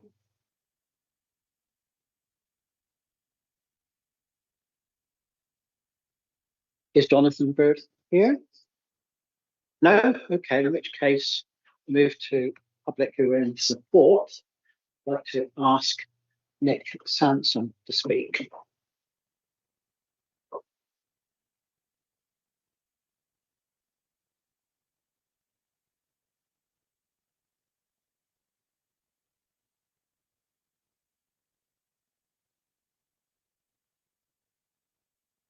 Ahead, are you ready? Good afternoon, Chairman and Councillors. My name is Nick Sansom and I'm the Project Manager for G. Crook & Sons. Worked with Barry in the business since 2009. During this time, I've been closely involved in the development and modernisation of multiple businesses within the company. Over the past 17 years, I've seen the business evolve significantly, and Barry has constantly adapted to changing circumstances to ensure long-term stability of the business while responding to the needs and concerns of the local community. This has included moving forwards and away from activities that were no longer considered appropriate for the area, and instead investing in opportunities that better support the local economy. An example of this is the closure of the scrapyard operation opposite and the redevelopment of the site into Warden Hill Business Park, which now supports a number of rural businesses, all of which provide valuable services to the local rural community and the wider area. Historically, the Southern County Shooting Ground was a successful and well-known facility. However, concerns raised by local community and residents from the existing holiday park regarding noise and environmental impact had been listened to and carefully, and were ultimately decided that these activities were no longer appropriate within the AONB. In 2009, Barry made a significant investment in the George Abbott Hotel, built in memory of his father, and the hotel became an important part of the local hospitality sector, providing employment for over 25 people from the surrounding area. However, it has struggled with the effects of COVID, but is now steadily recovering and is still an important local employer. The Lodge project is intended to support that recovery while creating new opportunities, and the Warden Hill site itself is a brownfield site, which, as you've seen previously, with a long and varied history. This proposal represents an opportunity to bring forward sustainable and sympathetic long-term use for the land. Importantly, the proposal also addresses some existing concerns. The Clay Pigeon Raceway, which would be removed as part of a phased development, as it has always faced criticism regarding noise pollution from residents, including the existing holiday park. 2 existing highway accesses will be closed, as you've seen, which have the full support of the Highways Authority. The site is already established as a tourism and leisure location, and the proposal would also see the existing dated facilities redeveloped to include small convenience store, 30 seconds left, takeaway, and another restaurant, both supporting visitors and the local community, with existing emporium and gun centre being offered movement across to the business park. In my view, this proposal represents a positive and sustainable future for the Warden Hill site, bringing long-term economic benefits while respecting the character of the surrounding area and being sympathetic to the AONB. Okay, thank you very much. Nick.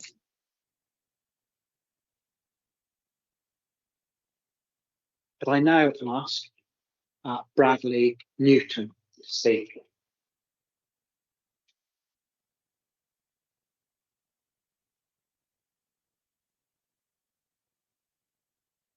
Could you please press the button on the right-hand side to activate? Thank you. Good morning, Chairman and Councillors. My name is Brad Newton. I'm Head of Electrical Programmes from McLaren Automotive. I have a personal connection and history to this site, Southern County Shooting Ground, as my grandfather was the previous owner or former owner before Barry purchased it in the 1980s. Warden Hill was always one of the places that had to adapt and evolve, having seen many diverse ranges of businesses and use over the years.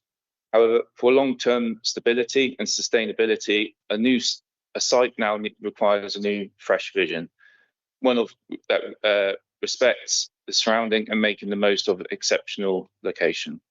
One of the recurring challenges that has limited the site over the years is the noise impact. Historically, the shooting ground, for obvious reasons, but now also the kart track, has created noise levels that conflict with the businesses, residents and visitors of the area. Because of this, we've never been able to maximise the potential of the site up at Warden Hill. The George Albert Lodge Park proposal provides all the opportunity to address this historical challenges and create a more balanced, sustainable future whilst being sympathetic to the landscape. The Southwest continues to be one of the UK's most attractive destinations, with the Jurassic Park being a major draw and holiday makers across the country and internationally. We should embrace the opportunities to encourage tourism, significant economic benefits, support for local businesses and employment for local people. A similar example can be seen in Devon, the Mole Resort, which evolved to the current form in 23 with 58 eco lodges and the Manor House. This resort successfully created a destination that appeals to adventure seekers, families, groups and couples. At present, visitors to Dorset have a limited choice of traditional options, Airbnbs, which are inconsistent due to changes in legislation. Many properties have moved back to residential lets. Also, hotels, caravan parks focus on throughput and numbers rather than offering a premium visitor experience. The true value of this opportunity, though, is to attract a different type of visitor looking for redefined, relaxed, connected experience with the character of Dorset. Guests will call on the flexibility of self-catering, but also enjoy the facilities of the hospitality from the George Albert Hotel. 30 seconds left, Bradley. This project will provide opportunity and showcase everything that's special about Dorset, the heritage, landscape and communities. And the George Albert Lodge Park will bring a much needed investment, therefore providing a sustainable future for the site. This development has the potential to make Dorset a go-to destination for all new generational visitors, whilst respecting and celebrating everything that makes this county special. Thank you. Okay, thank you very much, Bradley. Can I now ask Barry Crook to come and speak, who is the landowner? Thank you.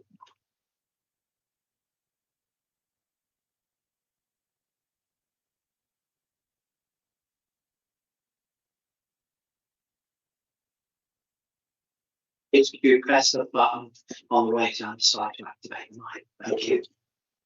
Good morning, Mr. Chairman and councillors. My name is Barry Crook, the owner of the George Albert Hotel, Warden Hill Caravan Park, the Clay Fishing Kart Track and the Southern Counties Shooting Ground. On the recent years, I have invested over £6 million on the hotel, £1 million on the kart track and the new clubhouse, and over £500,000 on the caravan site with new pitches and lodges and roads.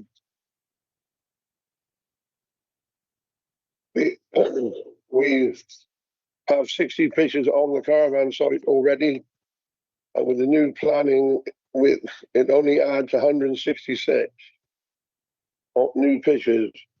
Sadly, the kart track is killing the caravan site and the hotel. The karting tends to run over Fridays to Sundays from 10 a.m. to 6 p.m. and the noise is continuous. I am closing the cart track to save the caravan site and the hotel at the end of the season. All staff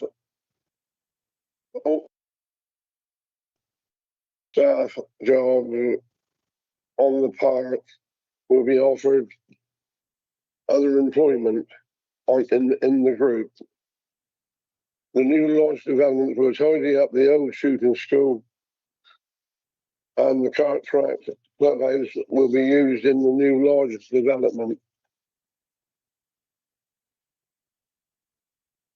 My ambition is always to be building something to last, a legacy that my children can continue and the future generations can benefit from. My goal is always to be creating successful businesses that support not only my family, but the wider local community. Thank you very much for your time, sir. Okay, thank you very much indeed, Barry. What was pressing else here? Leave that on for the moment. Very much. Okay, thank you. Could I please ask Jonathan Morland to speak, who's the applicant/agent?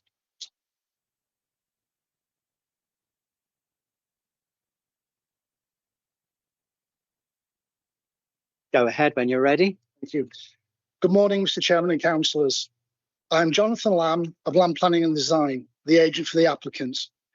The site is a brownfield site, and historically all of it has been subject to development, comprising a motor racing circuit, static caravan park, shooting ground, and formerly a military hospital. It does not comprise of any agricultural land.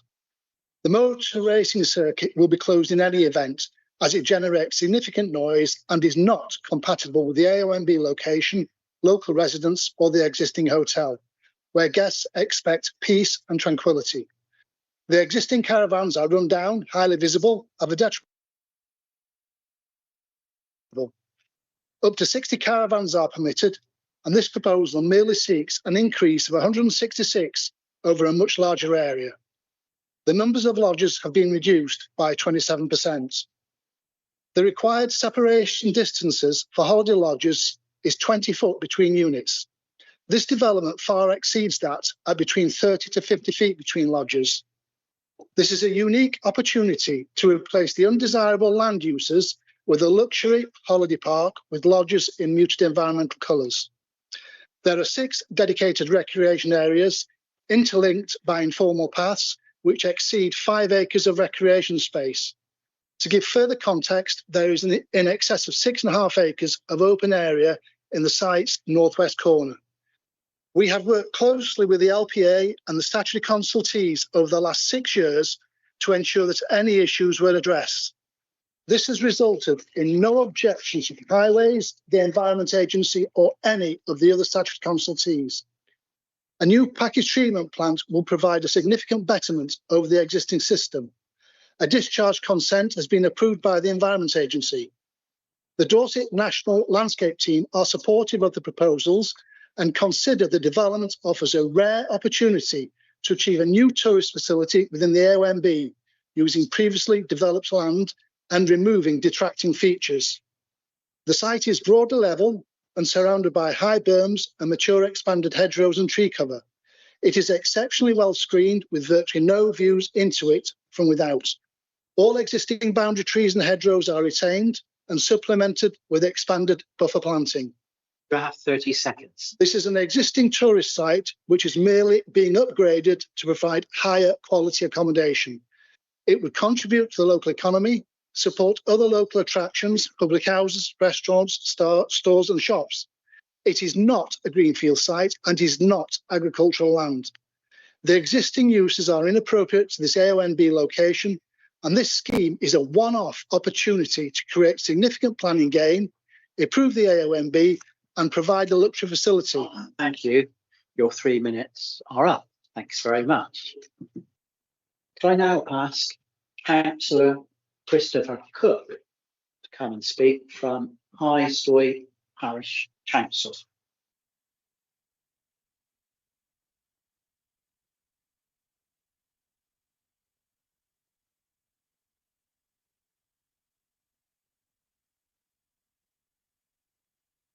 please. Please could you press the right hand button on the microphone so that we can hear you. Thank you. At the front, the silver ones up front. Don't count. Oh, Thanks. Thank you very much, Chairman and Councillors, for hearing us.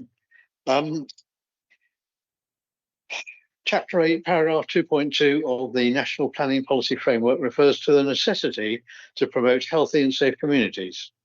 One must assume the community referred to and paid heed to should be the rural community of permanent residents, who are the council taxpayers and voters who live and work and are neighbours of this site, not the community inside the site, which will be transient, not voters nor council taxpayers, and neither committed to nor interacting locally with the community.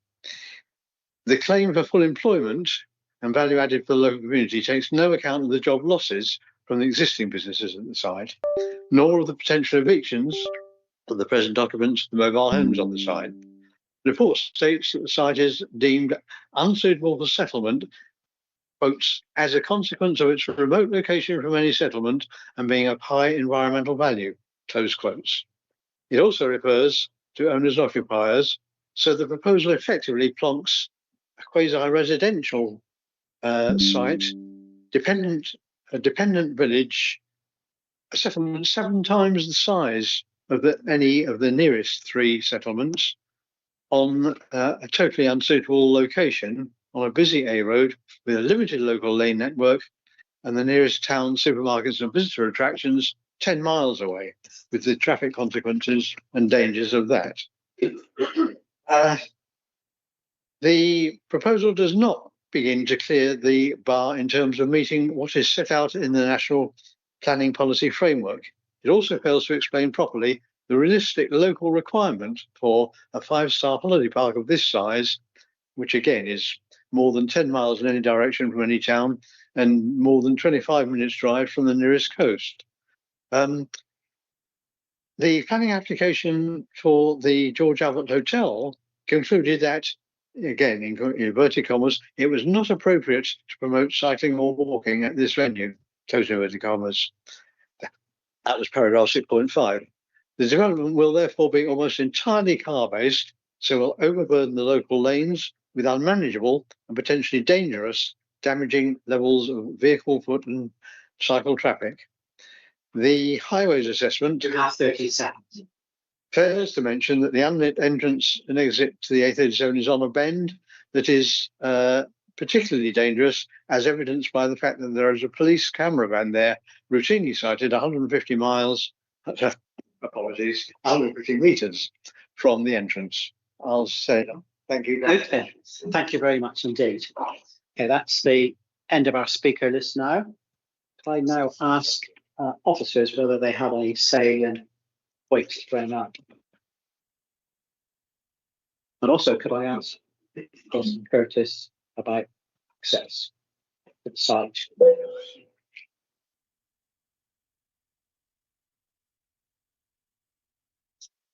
Thank you, Chair. The access to the site has been designed in accordance with the highest standard of design management for roads and bridges, that's the standard applied to the strategic road network. It's a network that's managed by National Highways, so it's generally a dual carriageway motorway network across the UK. It's a very well specification design on that junction, therefore there are no objections to the continued use of the junction in its current form. Thank you. Okay, thank you. Other officers, do you have anything to say? Okay, thank you. Over to councillors for questions from members. Councillor Rideout. Thank you, Chairman. I've got a few questions, if I may. And it's Belinda Rideout, Gillingham Ward. Firstly, Penny, can I ask about parking? 88 full-time holiday park staff, 50 full-time hotel staff. Where are they going to be parking? And then you've got the guests on top. I know I have been to this site, I've been to this venue, and I know there is a fairly large car park in the front, but I just wanted to clarify where they're going to park, please. And shall I go on with the other questions? Yes, go ahead. Go ahead. Okay. Thanks, Chair. Sorry, didn't go through again to Ms. Bimber. With regards to parking, the lodges would have at least 2 spaces associated with them. So in terms of visitors to the site, that is considered sufficient. In terms of staff members, they would be parking within that existing hotel park. That's as much as the information I've got. Thank you. So there's no dedicated, sorry, through the chair, there's no dedicated parking for staff on the site? Thank you, Chair. No, there's no dedicated parking. They would be parking within the existing parking facilities. It is a large car park, yes. But it would be this area to the west of the George Albert Hotel. Thank you, Chair. The obvious question is how many cars can be parked on that particular car park?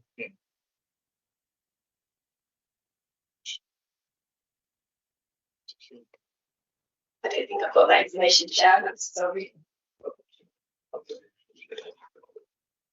You can find a picture of the car park. It's a large car park area, which serves a hotel, and it is also adjacent to where the lodges for the staff accommodation would be. So the people that live there to service the needs, the on-site need, they're adjacent to this car park. So the idea is they would be parking on the site with the lodges. The lodges have 2 spaces, which is quite typical this kind of holiday accommodation. And in terms of visitors, that can be controlled through the management of the actual park. And we wouldn't normally provide, there's no the requirement to provide additional visitor parking for the lodges. They are afforded enough parking for the size of the lodges that are proposed. Okay, thank you for that answer. I say I have been to the site and I've seen this car park. It's pretty enormous, but some of it might be taken up by those single unit lodges. But also there's access to the right hand side of the lodge complex.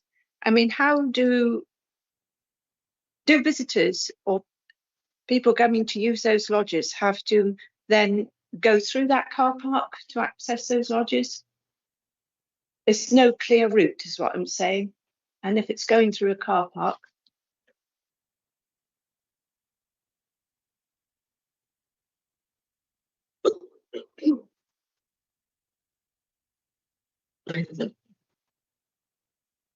Sorry to interrupt. I say, can I provide some time? Sorry, you're not allowed to interrupt. Thank you, Chair. So the main access to the site is about 8:37. You would extend, this is the only sole access to the site. You would extend in an eastern direction and you take a right hand turn to enter that car park. If you were extending, if you were driving towards Lodge, you would carry on past there and use the internal network to locate your lodge. Thank you, Chair. Okay. sorry to be really difficult, but how do they get to the eastern side to those lodges? Because there's no connection in the middle, so they'd have to go in front of the hotel. Thank you, Chair. Yes, sorry, I don't think I understood the question. Yes, you are correct. They would need to turn right and connect with this access here to get to that right hand side. Thank you, Chair. Yeah, I'm just concerned about the parking for the guests and the staff, and then you've got people going to and fro from their lodges from that east side. I think maybe that area needs a bit of tidying up and definition, so you know, people, holiday makers, sort of know where when they're going, and it's marked out properly for car parking, because I know what it has been like. You can park just about anywhere. I think it needs a sort of tidying up Okay, well, thank you for that usefully made point. Is there another point you'd like to make? Go ahead. Please, Chairman, thank you. There's no mention of any waste collection, and if you could answer that, is it going to be a private waste collection, or don't we know at this stage? Thank you, Chair. Yeah, the waste collection would be a private waste collection at the site. And just for your parking query, it might be worth clarifying that that is something that we could add a condition on in terms of securing those details. Thank you, Chair. Thank you, Penny. One more? Yeah, go ahead. This site to me seems way out of the way and a long way from anything. It's on the A37. As Dorset Council, we're encouraging sustainability. We've got climate change. We're encouraging tourists to the area to go by public transport. I see no mention of public transport stops in the application. And I think I've travelled to Wareham many a time and seen all the bus stops down the Wareham Forest Lodge area. And it just seems ridiculous if people can't travel by public transport. And I think this should, or some sort of contribution from this application, if it is approved, should be going towards encouraging people to use public transport rather than just their cars. Yeah. If for that, let's define that.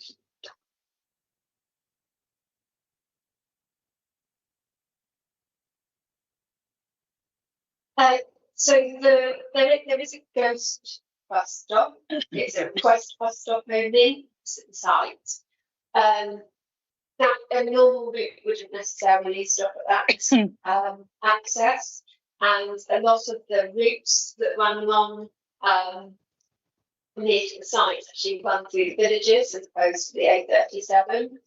We could secure a more robust bus stop to serve the site, but what we couldn't necessarily control is whether the bus routes actually run past that bus route and use that bus stop. I hope that helps situations. Okay, thank you. Thank you. That does help. Thank you. Okay, thank you very much. Councillor Hoffegry. Thank you, Chairman. I think I understand that the telecommunication posts will be removed. And when we talked about the loss of facilities, there was no mention about the loss of the sort of telecoms infrastructure from this site, which would affect obviously the local villages and things like the Wi-Fi on site. So I was wondering whether that could be clarified for me. Thank you. Thank you. Can you assure that the telecoms will continue to function? Thank you, Chair. Yeah, the masts that I understand on site are both redundant. There's been a recent application for a new mast that's located up the site, and that, by virtue of that made the masts on site redundant, so it shouldn't affect any. Okay, thank you for that. Councillor Jesperson. Thank you very much, Mr. Chairman, Councillor Sherry Jesperson, Hillport and Upper Tarrants Ward. I've got questions about three different areas, if I may.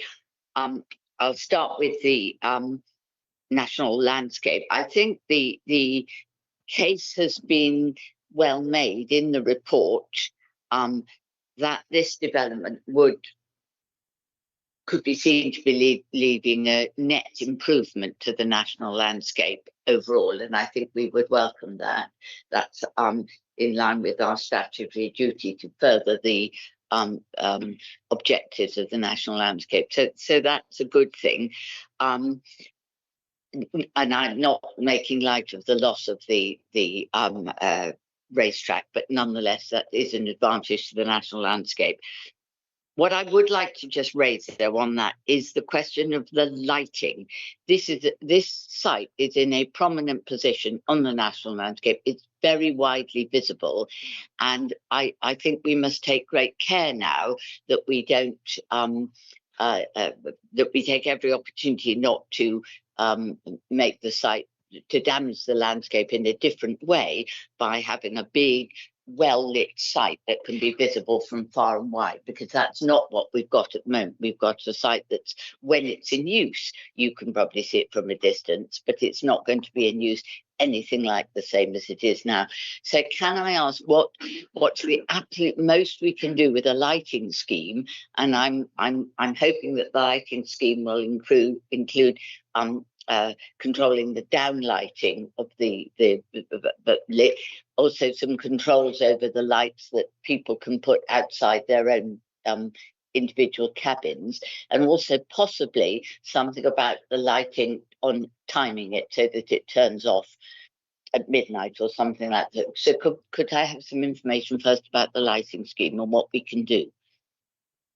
Go ahead. Thank you, Chair.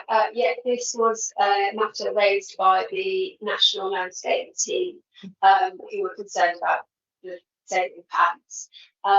In response to that, a revised lighting strategy was submitted, which the National Landscape team were content with. There's a condition on the application for a detailed lighting strategy, but the details that we've got at the moment do include turning off the lights at 11 PM, and they would comprise low-level boiler luminaires using low energy fittings, which would operate from dusk until 11. So that's the information we've got, but we have got permission to ask for further detail. Okay, thank you. That's helpful, because I do think that that's really crucial that we get that right, so we keep the net gains of the national landscape.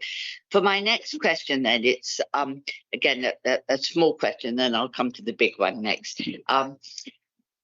You've shown us the berms. We've got them there in the landscaping scheme. Now I wasn't clear from the information I've got here what use we're going to make of these. They're man-made berms, so they can either stay there looking rather dull and ugly, or they could contribute quite a lot to the biodiversity net gain here.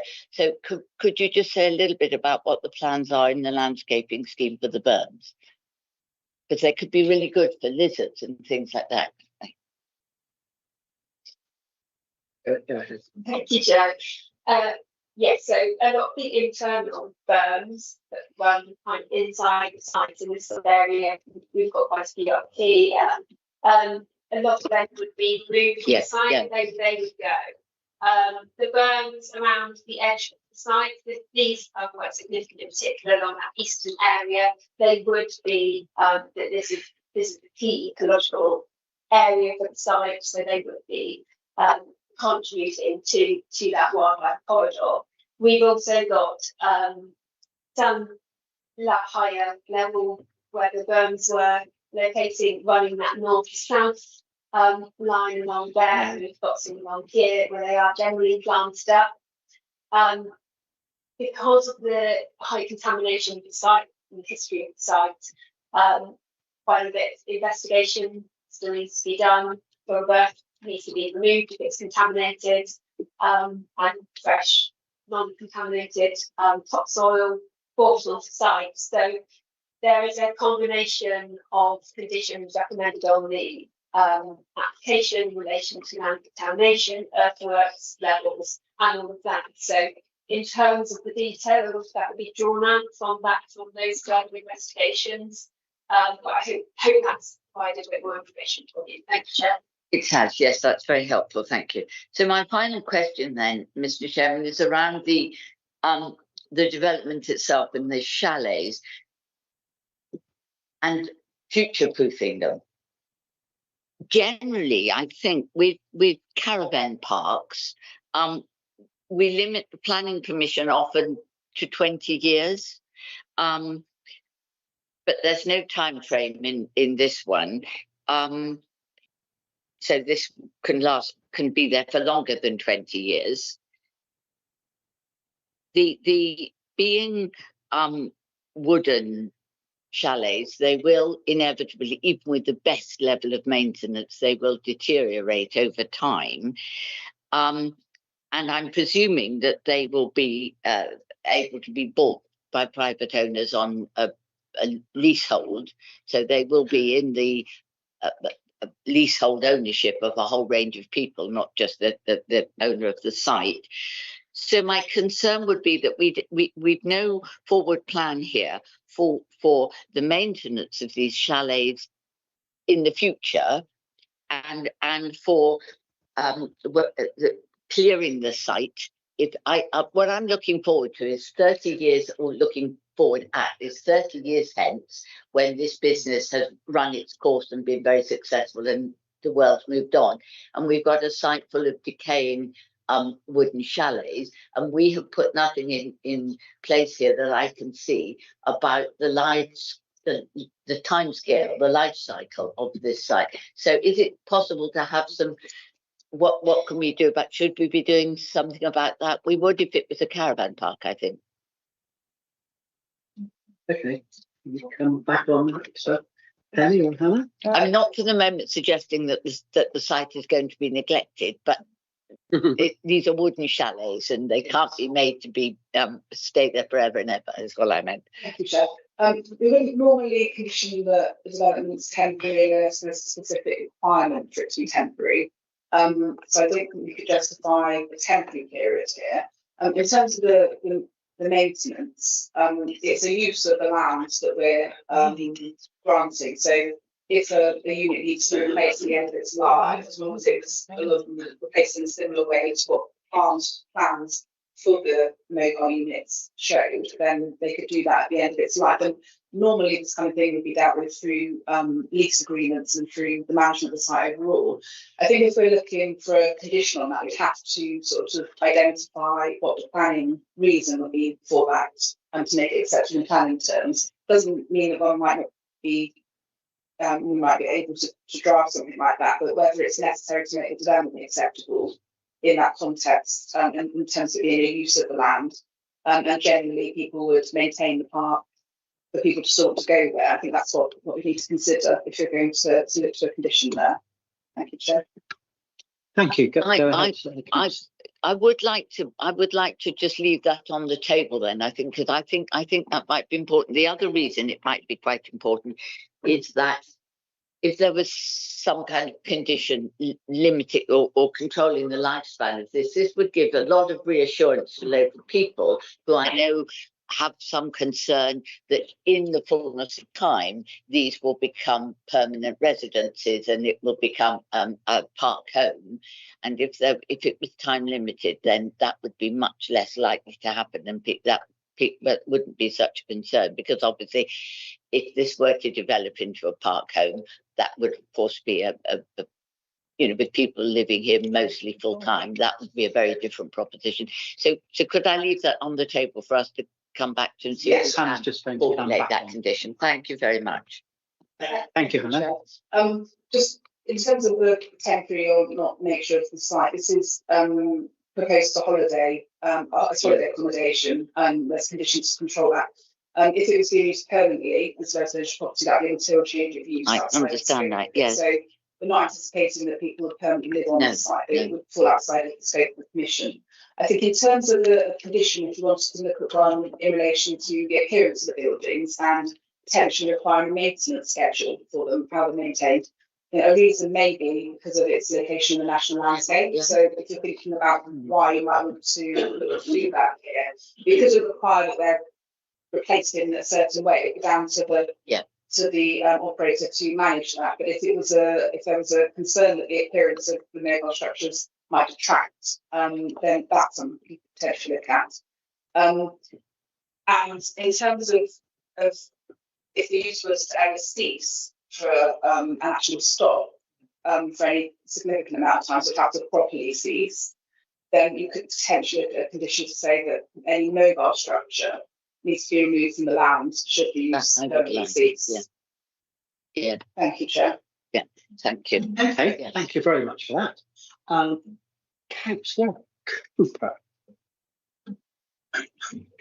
Very clear, really one north. Can I go back to this car park space? I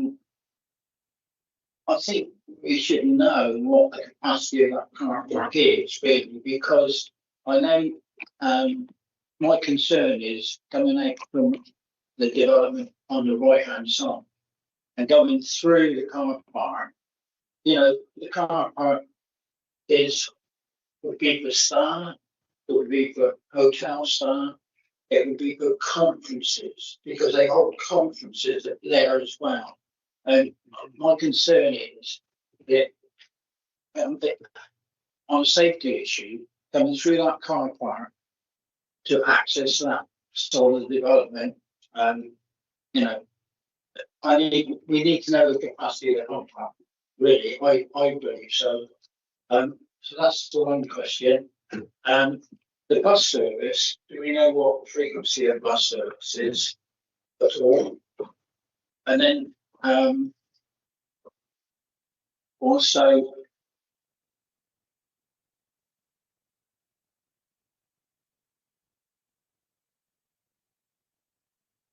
continue.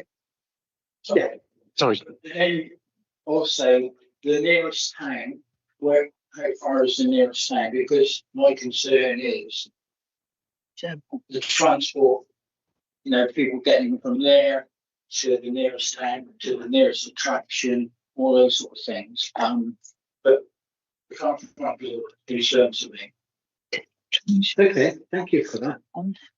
Penny or Hannah, can you help clarify this? Thank you. We don't have the actual capacity of the car park. We could take a short break if you wanted us to look at that, but the car park isn't marked out, so it'd have to be an estimate because it's not marked out in terms of spaces, so it can't give you a number on spaces. No, it's not marked out, but there is a condition proposed. We could propose, there could be a condition, sorry, in terms of requiring the marking out of the car park. Yeah. And just on the transport, we can just require one.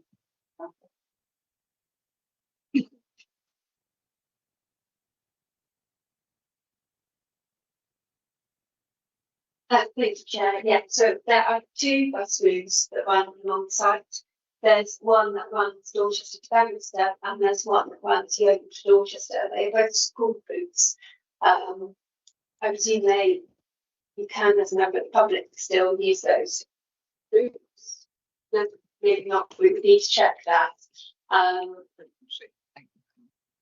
Frequency, so they run Monday to Friday, not basically school time. So one is at 7:20, one is 7:30 in the morning, and the drop off is around 5 o'clock, 6 o'clock. So they are running during the start and the end of the day.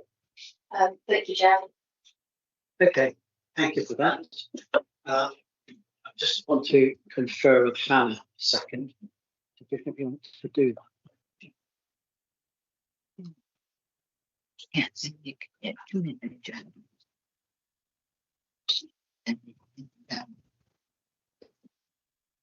Ask the man. I know.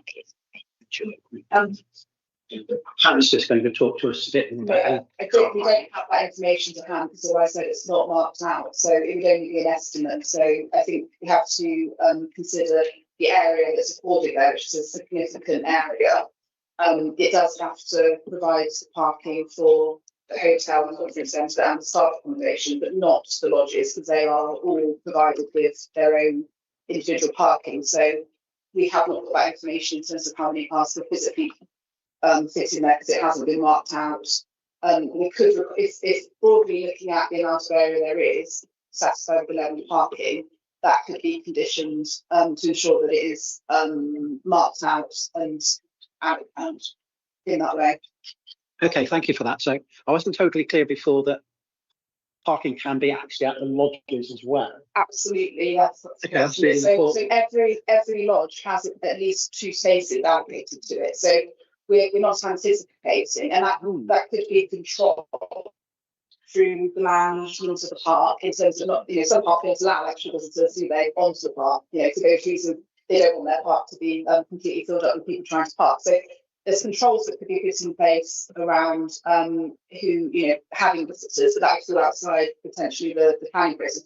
But there is parking for each lodge next to the lodge. So people visiting the lodges will park by the lodge. the large car park by the hotel would have to accommodate people staying at the hotel, the conference, and the people working at all of the business uses on site. Okay, thank you for that. Okay, so the next one on my list is Councillor. Do you want to just go back? I just wanted to just talk. Yes, okay. Thanks for Desbris. Quick. Yes, very quick. I think, Mr. Chairman, Hannah, what we're asking for about this car park is not just about the use of the car park, but there is no clearly demarcated road across that car park to join up with the grey road on the other side. And that's the concern, that's a safety issue, because if you're just driving through a car park, then there's kids walking about, dogs and so on. Whereas what I think we need to see is a proper, it's not so... We need a condition to specify I think we do. I think we need, yes, that there should be a clear route across there where you can't, that is clearly visible, so that otherwise it's dangerous to be just driving through a car park. Yes, go ahead. Yes, sorry to make that clear. The condition could include the marking out of the car park, including circulation around it, so that people and the road yes, across. we have to take into account of joining the access road, so it's that was good. So we could word a condition that requires the scheme to be provided for the marking out of the car park area and connection to the access roads. Do it for me, but that's not too bad. Okay, thank you. Councillor Brenton.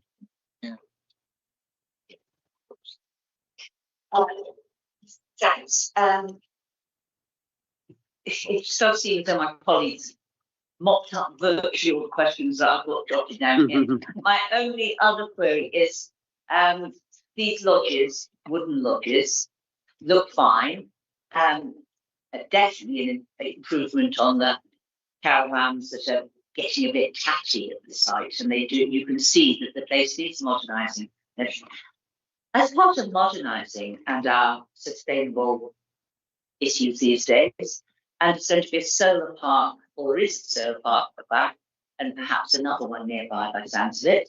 How are these park homes insulated? Do they have off-grid gas? Are they actually going to have electric from the solar farm that's next door? Is it going to be actually a sort of self-contained off-grid base, which would be really good? Or is this going to involve a lot of power gas bottles and such like? So that would be my question. And also, although cabins are usually warmer than caravans, I assume that, you know, I haven't looked into the fine details of how they're built, but do they ever have solar panels or insulation to make them really useful in the winter? Because if this is a site which would be really usable all year round, it gets us away from the whole everybody's got to go to the beach holiday, more into let's walk the short ridgeways and that sort of holiday, which would make the holiday use more sustainable and more of an all year thing. So I just want to know, have they been built with that in mind? Thank you.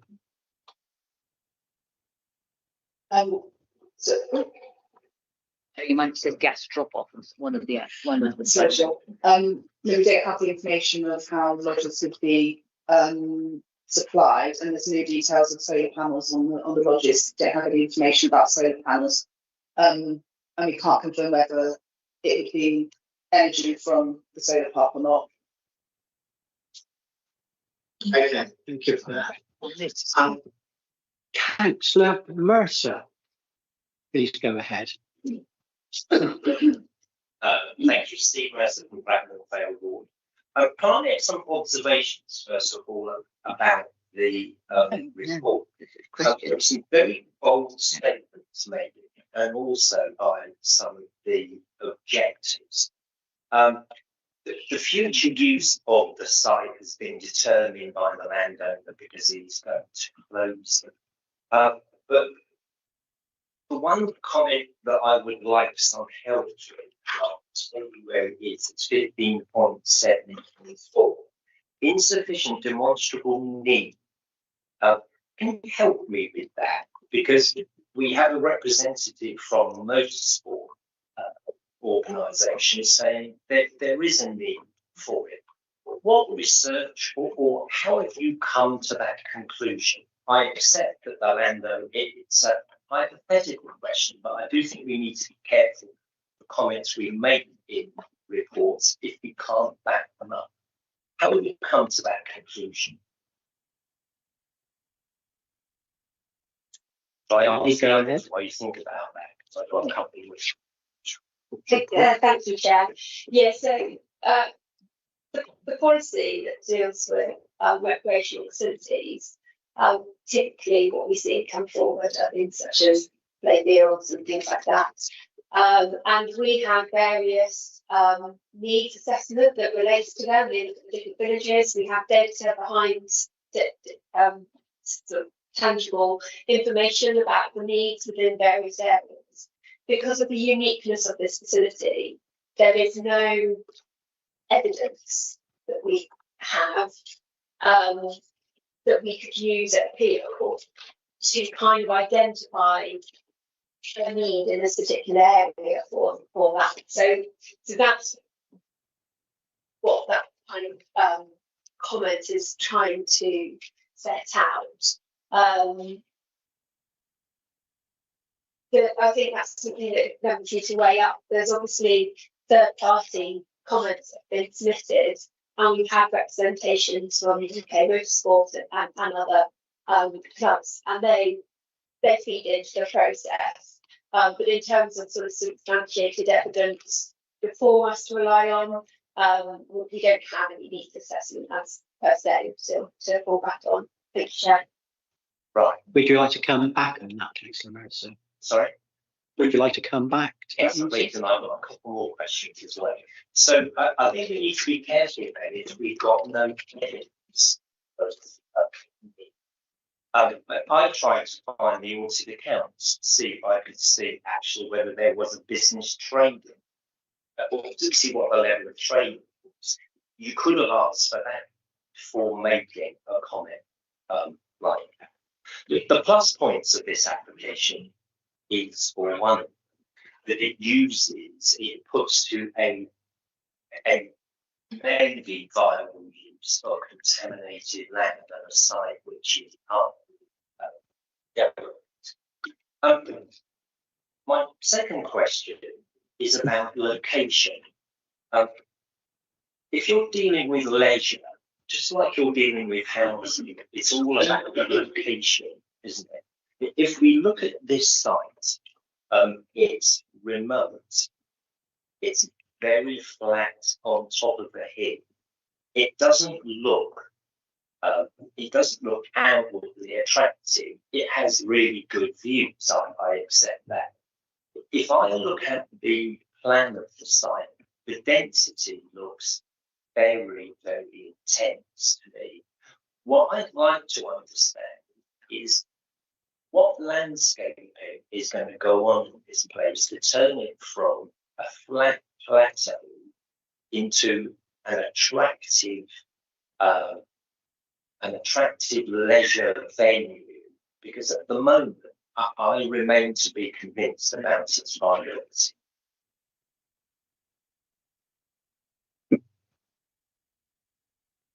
Penny, come back on that, please. Thanks, Chair. We've had quite, and you'll be able to see in the report that there's been some discussion about the landscape scheme for the application site. The landscape officer has raised reservations about the landscape scheme and submitted. As a consequence, we've suggested conditions to ask for that level of detail. The concerns relate to a whole host of things in terms of a lot of land contamination needs to be done. First movement needs to be take place on this site to make it suitable for use. And we need to make sure that landscaping can appropriately establish, which is why a higher level of detail is required. So conditions have been recommended to try and address them, get moving, make sure that there's appropriate cover levels to allow landscaping to establish and to secure a scheme that ensures the appropriate species that would be suitable for the area is brought onto the site. Thank you, Chair. Have I covered? Go ahead, Hannah. So,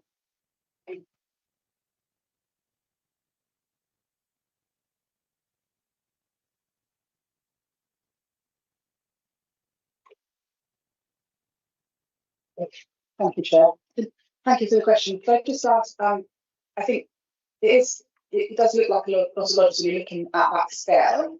I think what's quite useful about this slide is it shows the distances between the lodges.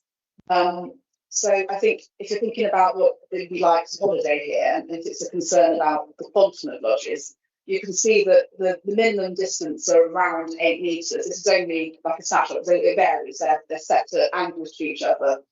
So I think when I looked at the plan of all of the development, I completely understand that point. It looks like multiple lodges, but when you look at how they're laid out, the separation between them, which is a minimum of about 8 and up to more in some locations up to 12 metres between some. If you think of that distance, that is a broadly acceptable distance on a holiday park like this. I think the landscaping is shown indicatively on this plan, so there is the space to secure sufficient planting around the lodges, around the site, through the site, to have good ecological and amenity benefits through that planting. Because we don't have those precise details now, we recommend those conditions in the report to ensure that all that detail that the landscape officers pointed to is secured through those detailed planning conditions. But we feel like we have enough information in terms of the layout and the indicative planting that's shown to know that it would be broadly acceptable. So I would find it difficult, I think, to recommend or suggest any refusal around the number of lodges simply because there's quite a lot in terms of its layout or landscaping. Thank you, Chair. Do you want to come back on that, Councillor Mercer? Go ahead. And thank you for that. If I look at that site, it doesn't look that imaginative to me. It doesn't look like something that would inspire anything. It looks like an exercise in how many lodgings can get away with on that site. It's a comment, not it is a comment. That's an opinion, shall I say. Okay, thank you. Councillor Fry? Thank you, Chair. Councillor Les Fry, Dorchester West. Hannah, a couple of observations. Penny, a couple of observations first. I mean, I do know this site. The hotel is excellent. It's very busy. Can hold seminars and meals up there and events. And I'm also aware that the shooting ground is closed because of the lead pollution up there, and I'm aware of that.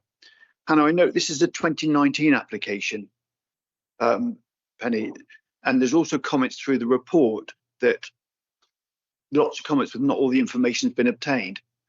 I get the feeling that there's more information that could come forward to help this application. Do you comment on that, please? Thank you, Chair. Yes, so there have been delays as part of this application. Some of those delays have been out of our control. For example, there's an Environment Agency objection. The applicant is required to get a permit prior to that objection being withdrawn, and that whole process took about a year. But some of the other delays have been in relation to concerns around contamination and landscaping and trying to draw that information out. We have a landscape scheme submitted, we have ecological impact assessment and so forth, but the documentation don't all marry up. So it is essential that we do condition those details. But that process of trying to get that information has taken some time. Thank you, Chair. Shouldn't we have all that information before us to be able to consider the application properly? It looks as if you're bringing before us a partly considered, partly documented application that isn't fully ready yet, as has been said by my colleague, Councillor Mercer. Okay, thank you. Do you want to come back to that? Yes, could you please come back on that one? Yeah, Chair, so thank you for that. Yeah, in an ideal world, we'd love to bring to members as much detail and fun as possible. we've got to the point on this site where the principle is considered to be acceptable, and the conditions would enable us to get that information. I do understand the comments that are being made, and as officers, we would like to present you with all the information on the answers to your questions. But the application in principle is acceptable, and the details that we don't have are details that we can secure by condition. Mr. Chairman. Okay, thank you. You mentioned, for example, the parking. We don't know all of that. The hotel is very popular. It's a really good hotel and put some super events on up there. But it gets busy, and you can have up to 250, 300 people at those events. They will all be parking in the car park. So the car park then provides access to the right-hand part of the park. Yeah. That hasn't been thought through. You mentioned about the rubbish on the site, the waste. Where's the plan for that, please, whether it's private or commercial or public? Could you tell us more about that, please? Do you mean, for example, conditions relating to how the rubbish is being managed and recycling being managed? Yeah. We should better consider that as part of the application here. Yeah. Thank you, Chair. On the car park, the existing large car park only needs to accommodate the staff accommodation in addition to it. So we're not looking at a significant increase in the use of that car park area. We don't have the total amount of space, they haven't been shown marked up, but we can condition that. But we're not looking at that car park having to provide all of the parking for these lodges. That's separate. We don't have the information about how many cars are fixed in there, but that could be secured. But the laying out of it and making it safe could be secured through a condition. In terms of the waste, that would be a private arrangement, and we don't have the exact details of waste management from the site, but it being privately arranged by the operator of the site.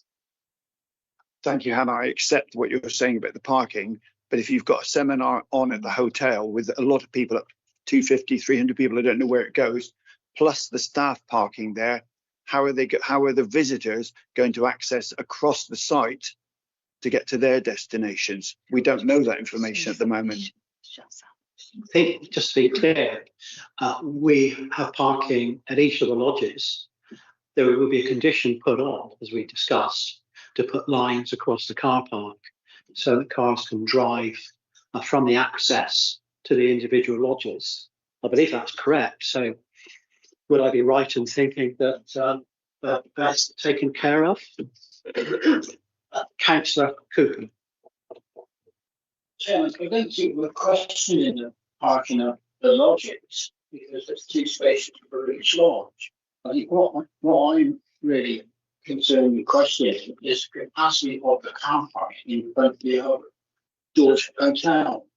Because as has been said, conferences, you can have 100 people, 100 cars turn up for that. And then we're told there's going to be about 138 staff working in the hotel and the lodges and all that. I don't feel that, and I just don't feel it's right that access to the right hand side should be through a car park. But the car parking on the lodges, yes, that's adequate. But it's the car park, the hotel usage, conferences and staff. Okay, thank you. Hannah. Yeah. Alice. Thank you, Chairman. This is clearly a matter that members are struggling very short comfort break. The hotel is already on site and is already operating and already holds conferences. That is not changing. In order to do that, the people attending those conferences, the people attending the hotel for whatever purpose, use that park. That is not changing.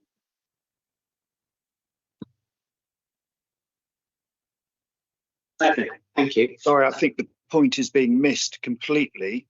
When the hotel is busy and full, and I take everything that has been said, guests will still have to access across that car park to reach the chalets. I don't think the plan has been fully thought through. That's the point. The hotel will continue working. It's a very successful hotel. It's a great hotel. But this hasn't, and I don't think we have all the plans in front of us for this. Thank you, Chair. There hasn't been any highway safety harm identified through that. They will have to navigate through a car park, but the advice is that could be made safe by a condition that requires that to be properly marked out so that they know how to navigate that. So the fact that they have to drive through the car park to reach a portion of the site doesn't represent a material highway danger. Alison will step in if she agrees with that, but there hasn't been any highway safety concerns been identified here. I mean, we don't have the exact number of the car park, but I have been to this hotel to a conference event where the room was full. And I parked very easily, and there was a significant amount of space left. Now, I don't know whether they have larger events than that. That's only just from my experience in visiting the site when the conference was being held. But there was sufficient car parking left. There was a lot of car parking left, and I understand some of that will be, taken up by the lodges. But I think if we're concerned about that, it would be what would be the material planning harm. Are we saying that we clearly think there's insufficient parking here or not to accommodate all these uses when all the lodges do have their individual parking, and the current building operates as Alison said already, with the conference being held there. We're looking at a small amount of loss of the car park and an increase in use of that car park from the people working there, from the additional people working there, not from the actual holiday lodges themselves. Mr. Chairman, we have moved on. Councillor off the grid. Yes, go on. Yeah, good. Thank you, Chairman. I was going to ask for an extremely short comfort break. Thank you. She's getting desperate. Okay. Thank you. Now, go on. Go. Thank you. We will adjourn until you come back. Thank you.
afternoon, everyone. We're now in a position to resume. All the members are back in their places. But please, everyone. Okay, so gone through a round of questions. We've identified a condition that needs to be put on the parking and making lines through the car park and actually marking the car park for spaces. I think that's where we really are. We made some comments about bus services and regularity. Are there any other sort of comments or questions that members would like to bring up? Councillor Jesperson, please go ahead.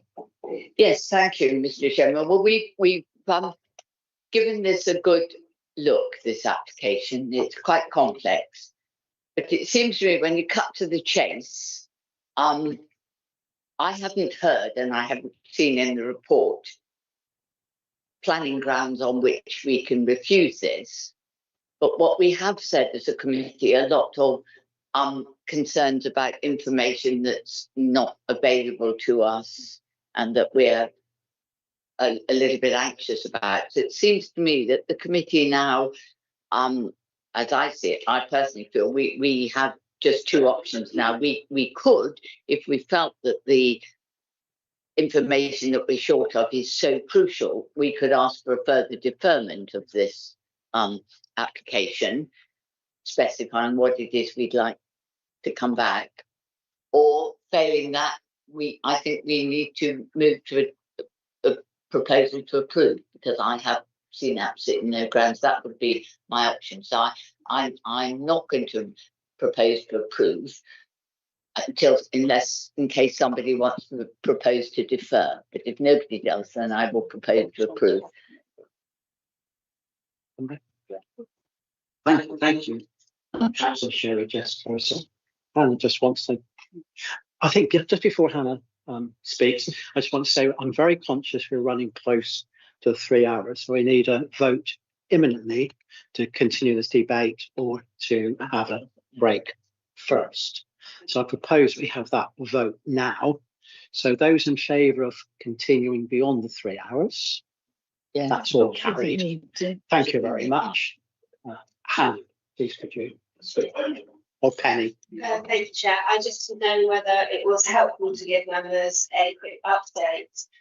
We've obtained some additional information whilst we deferred, and I can confirm that the parking provision in front of the hotel is approximately 150 to 200 parking spaces. That helps members. There's an existing route that's separated from the car parking area in front of the hotel.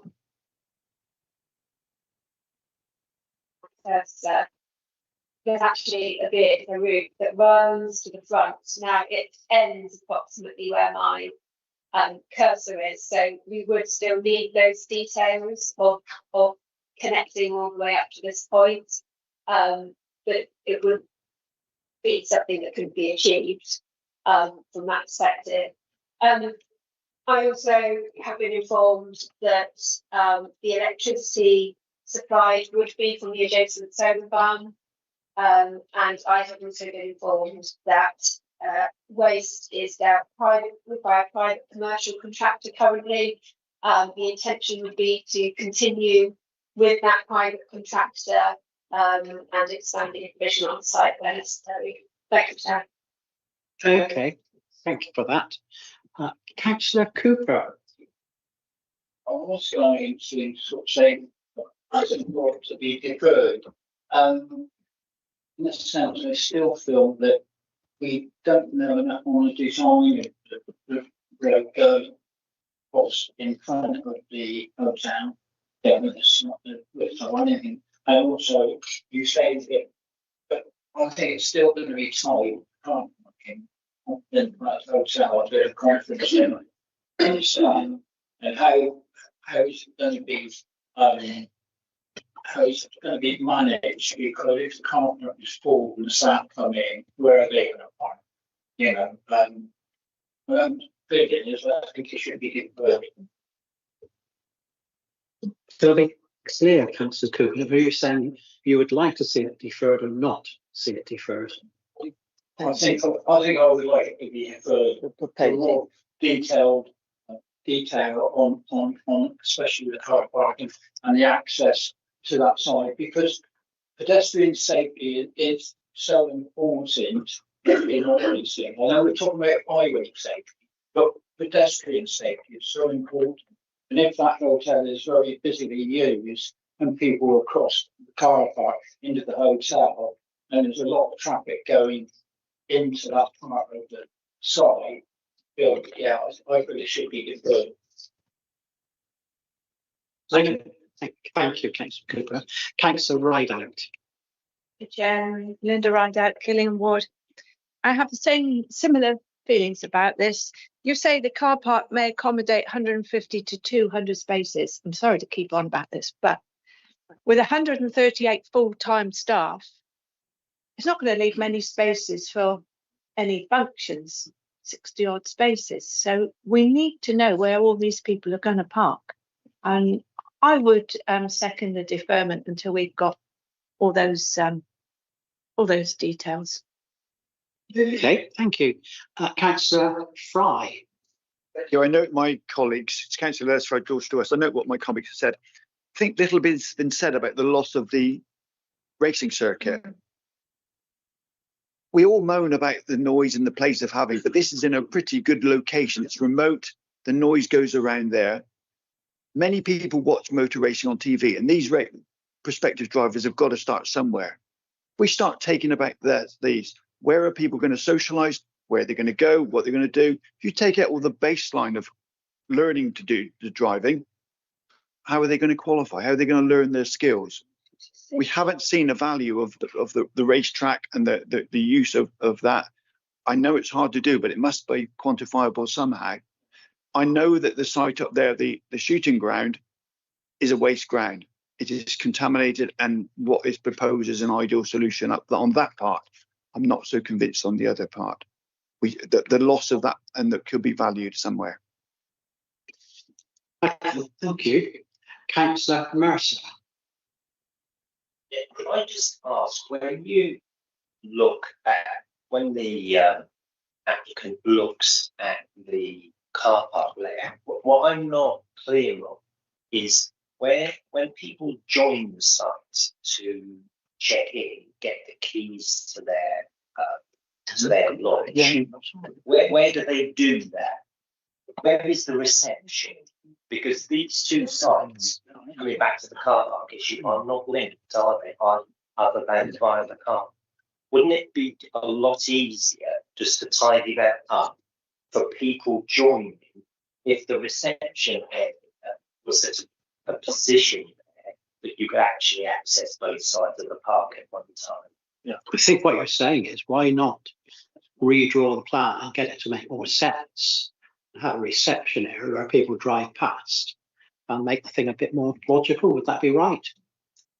It can't withdraw. I from recent experience, I know of a site that when you drive in, the first thing you do is you go to the reception, and then you get the key and go to wherever your lodge is going to be. That layout doesn't blend itself into that, does it? Okay, thank you for that. Sorry, Councillor Brenton. Thank you, Chair. Well, I might just be about to throw a curveball in there because there's several things that I'd like to bring up which haven't been looked up. I agree with the illogicality of the road layout, and you can quite see that where the road goes up, in and round that bend, if you missed one of the lodges out, you could have the entrance go that way, and they wouldn't have to go past the hotel. That's a drafting thing. It's not a major issue, but it would mean that this particular application wasn't complete, wasn't perfectly acceptable. That would be something for the other councillors to decide whether actually. I might see the firm go back if you have to refuse or accept as it is. You can't change an application. My issue with this application, just going to general rants now, is that We spent a lot of time, the landscape team and the ALB and people like that spent a lot of time trying to block views into things. And don't necessarily think in terms of the views out for the people using a facility. And if I went there, I might not, I mean, it's a largish site, but it's not desperately exciting to go around. What it needs to be is a venue that you want to go there and stay there. You don't have to jump in your car immediately and go off to somewhere. You want to actually enjoy where you are. So there's no cycling route around the inside, which would keep the children. There's no particular flow in terms of walking around the site. You know, you've got all these lovely naturey bits, but they're quite isolated. So you wouldn't go for, you know, your gentle morning dog stroll around this, because all you can do is go up one tarmac path and back down another one. You'd not actually enjoy the bits that are there to be. It needs to be slightly more user-friendly on site. And I am also concerned about the racetrack because, yes, there's a lot of noise every now and then, but that could be controlled a bit. And this is Dorset, and we've had some very eminent the race drivers who started off there, and it is a sports facility. I mean, yes, it's a sports facility, even though I don't think of sitting in a truck as being sport personally, but it is for many people. It's a great activity. It involves using mechanical and engineering and scientific skills. Building them, it's really quite technical. We are trying to get our schools to concentrate on STEM projects, and a lot of people don't bother about STEM projects unless they can see something that's fun at the end of it. So I think we have a problem here in that we may be passing an application which basically creates a lovely park, but it's not a park where you do things, where you want to belong. If the park was linked to the racetrack, even if you have to cut it down in size or whatever, then you have a facility where people might go for a reason. And when the races aren't on, then you might go and have a pleasant time on site without having to do this immediately jumping into cars and driving 7 miles. You know, you think of someone like,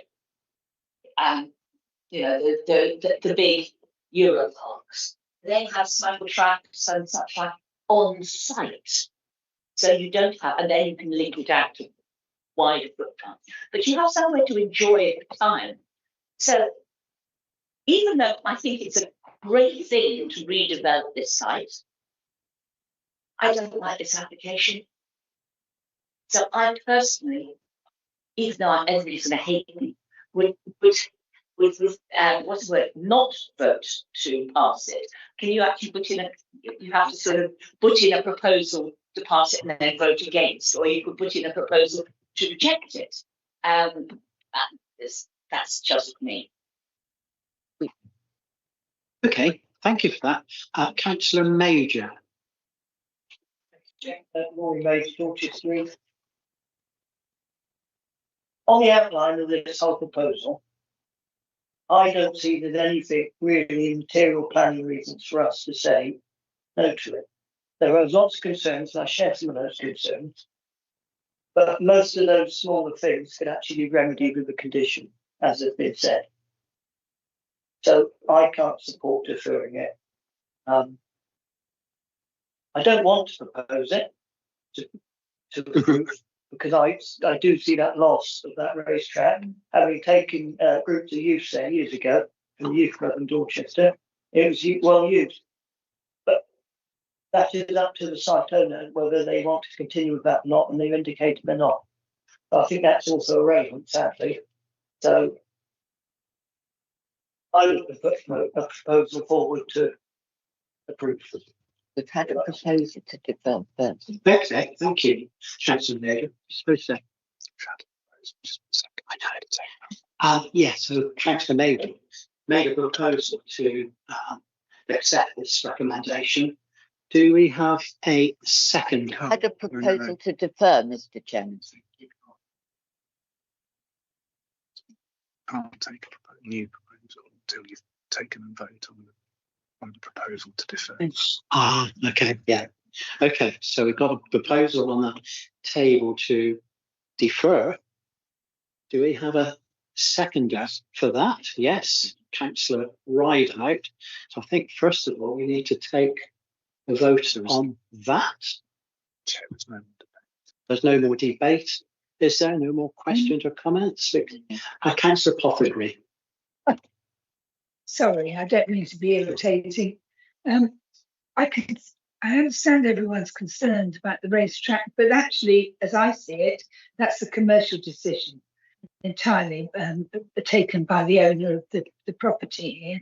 I don't feel we can mourn the passing of the facility, but I don't think, frankly, that it's our business to insist that that business keeps going. Right. If it's been if the owner has decided that it's not a viable option for him to run, who are we to challenge that? Sorry. Okay, thank you for that. So this is a vote on deferment then. And I just want to make clear what the purpose of the deferment is and whether or not we can deal with this by condition or not. I think we ought to be reluctant to defer, if we can be. From my understanding, it's all about the car park, ensuring we have the right numbers of the car park near the hotel and access. Possible also redrawing the plan and making it more logical. Yeah, So that's correct. No one else has got any comments. I think we'll go to the vote on that. So those in favour of the deferment. Those in favour. So we have 1, 2, 3. No more. Those against deferment. 1, 2, 3, 4. So we've got 4 abstentions. Sorry, abstention. Right, abstentions. You need to count abstentions. You need to ask for abstention. Yeah, so we've got 1 abstention. Have more than. Yeah, it's more than. Yeah, so we've got 3 versus 4. So we've voted against the deferment. Okay. Can you just ask for abstentions? Because it's more than. Okay. Can we just ask for abstentions again, please? Sorry. Do we have any abstentions? Yes. Yes, 1.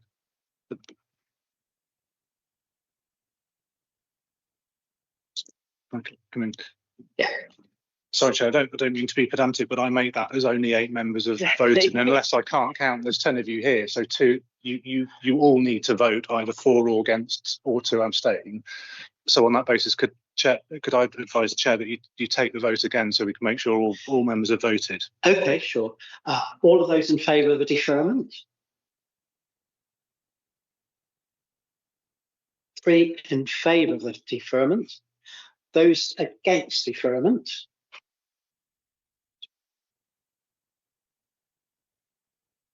1, 2, 3, 4, 5.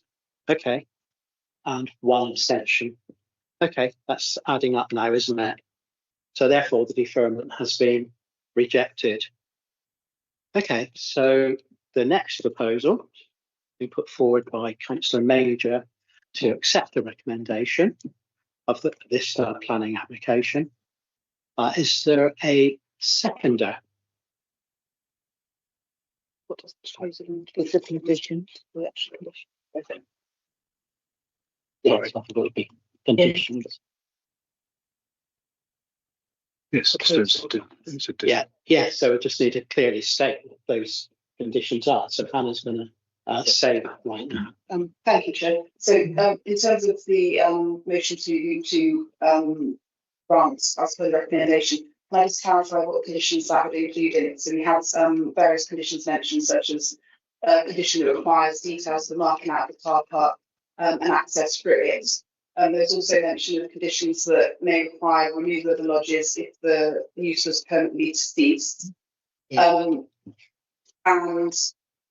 there's also mention about condition on the bus stop, but I don't think that's been part of the further debate. So we need some clarity about what conditions you'd like in addition as part of that recommendation, please. Sorry, proposal. Please. Councillor Major. Thank you. I'd be happy to include one about parking and with the one about future use of the site. But I think as for the bus stop, it's a pub. I feel when we were given the information on that earlier, the buses that service that site is a public school, is a school bus and not for public use. So I don't see the point. No. Yeah. Okay, thank you. And also the, I'm sorry, Jack, and also the recommendation on condition 35. Condition 35, it was mentioned in the presentation that the facilities need to be, plans need to be submitted to show the details of the facilities that service the site, and then also a tell piece that says thereafter these facilities should be provided and made available for use prior to occupation of any of the holiday units. Thank you, Chair. Yes. Okay, thank you. Councillor Jesperson. Yes, thank you, Mr. Chairman. Yes, I agree with Councillor Major. I think there are no grounds on which, no planning grounds on which we could refute this, notwithstanding some reservations that we all have. So I'd like to second his proposal that we accept this planning application with the conditions as just stated by Hannah. Yeah. Yes, Aaron Phillips is going to come in, our legal advisor. Thank you. Could I just ask, I think Councillor Major, if I heard correctly, said conditions on parking, which we've discussed and I think are fairly clear, and future use. Could I just ask for a bit more clarity on what he means by condition controlling future use? Thank you. Yeah. I believe there's a discussion around if the owner deceased. If the use should cease. Yeah. Sorry, yeah, then it should be removed. Yeah, thank you. Yeah. Thank you. Mr. Chairman, so we also had a discussion around in that condition about a maintenance plan, that the conditions would also include a maintenance plan for the life of the. I think that was the phrase I used. And again about the clearing the site if the current permitted use should cease. That's what that was about. That's what I did. Are you happy with all these conditions, Councillor Major? Yes, thank you. Okay, and we have a seconder. Yeah, I'm seconding and I'm happy with all of those conditions. Okay, you're also happy with all the conditions. Thank you very much. Councillor Fry. Thank you, Chair. This is a holiday park. What's the restrictions to stop people living there 12 months of the year? Would you put a 11 months restriction occupation on it? Is it on there already? Withdraw that one. Thank you. Yes, so what's happening during the remaining part of the year when it's not a holiday park?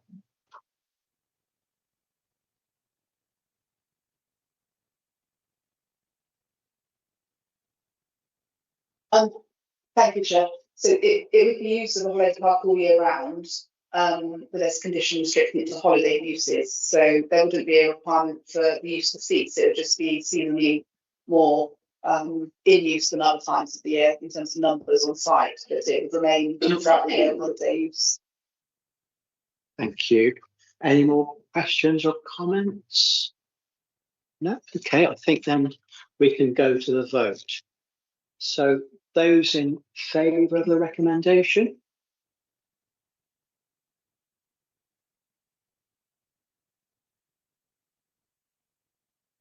I have 5 in favour of the recommendation. Those who are against?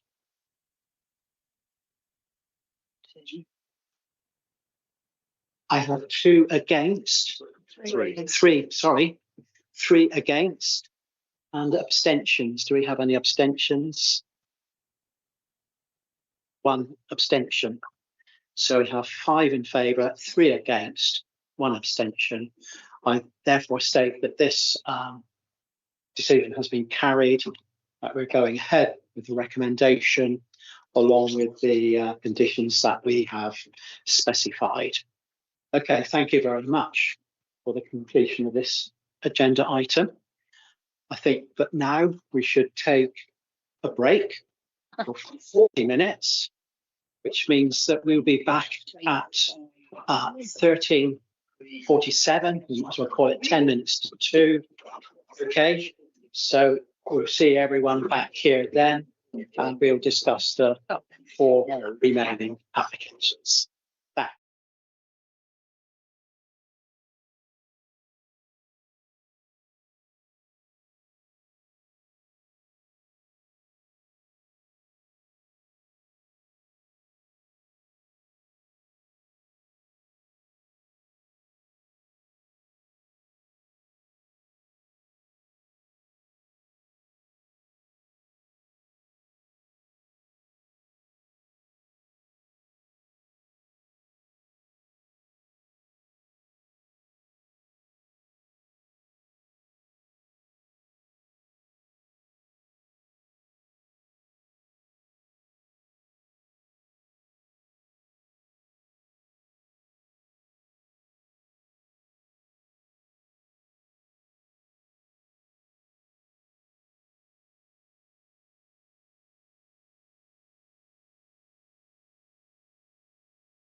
It's all right. No, I you don't are know. you are up there, mate. No, I don't You care. are up there. Do you know I don't?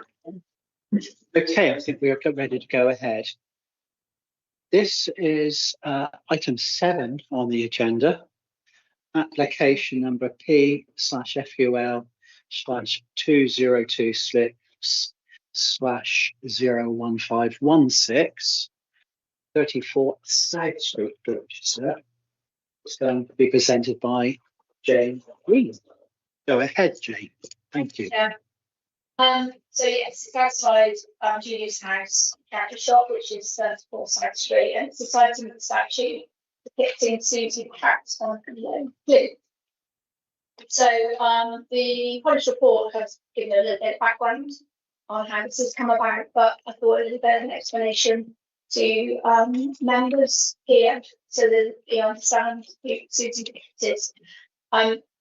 So she's a feline resident of Dorchester that frequents many of the businesses of Dorchester, and in particular those in South Street. Her travels are documented by Facebook users on her own Facebook page, which has 1.7,000 followers.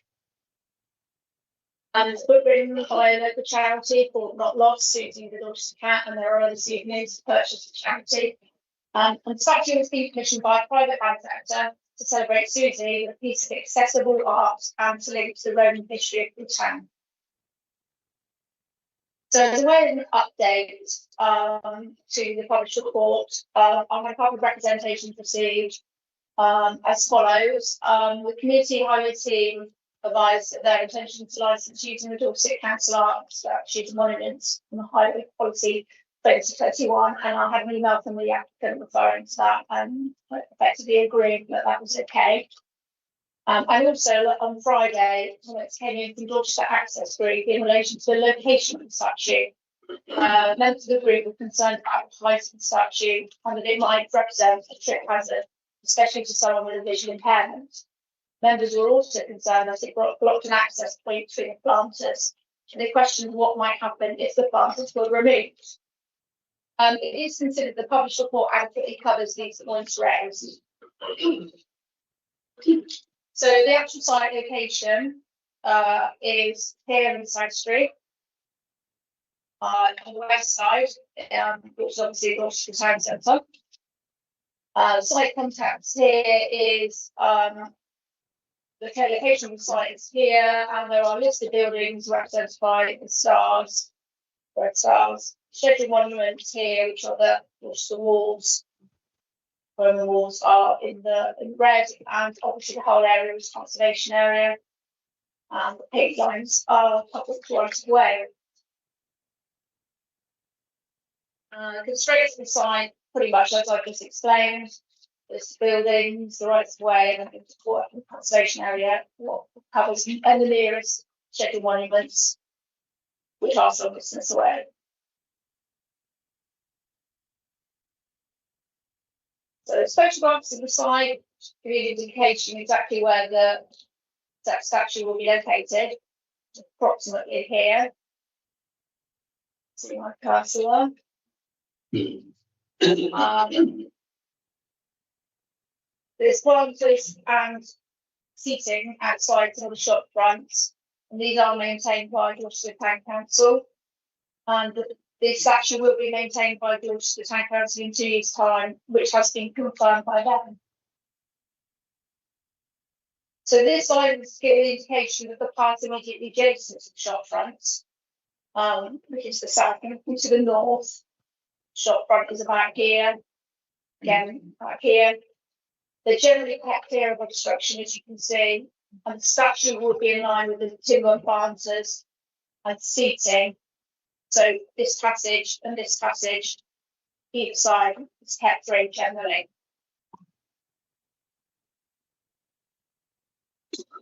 So there's different plans and the drawings. First is an artist's impression, giving a realistic idea of the position of the statue. Here next to this one, that's Oxford's Bakery, this is Julia's house. The second demonstrates the detail of the construction, the stone and the bronze will be secured by stainless steel pins, and the pins will be anchored to the ground with the same pins onto a concrete sub-base. The overall height of the statue is 113 centimetres, 1.13 metres. And there is a plan just showing that is in relation to the shop price. So the list of conditions we've imposed are a normal time frame after condition and the approved plans condition to ensure that it's going according to the plans that have been submitted. And the recommendation is to grant subject to those conditions previously submitted. Thank you, Chair. Thank you, Jane. We don't have any speakers for this, so therefore we can go straight to questions. Councillor Fry. Councillor Les Fry, Dorchester West. I propose we accept it and move on. I'd like to second that, Chair. I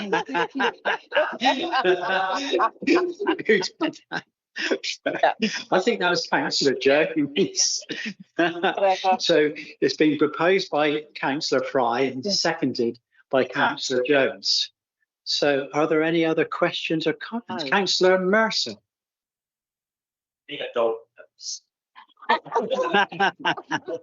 Spatial houses. You could imagine somebody walking in front of you and suddenly moving to one side. This thing's only 3 feet tall. That would be my own reservation, whether it was the bigger than it. But it's your ward, there's a barbie. For children, That's the lion. Yeah, you can put child at 3 foot. Any answer to that?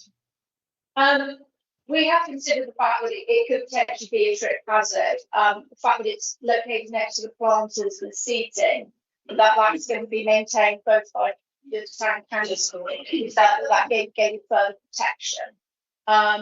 To kind of weigh that up with the fact that it's a really accessible piece of art that children can sort of touch, anyone in a wheelchair can easily reach. So yeah, that's the kind of balance we had. Okay, thank you for that. If there are no other questions or comments, we'll go to the vote. So for the proposal is to accept the recommendation as is, being proposed by Councillor Fry and seconded by Councillor Carl Jones. So those who are in favour.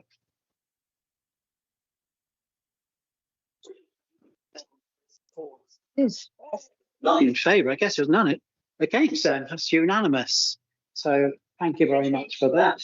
So the application has been decided to go with it in full. Recommendation of P/FUL/2026/01516 34 South Street, Gloucester.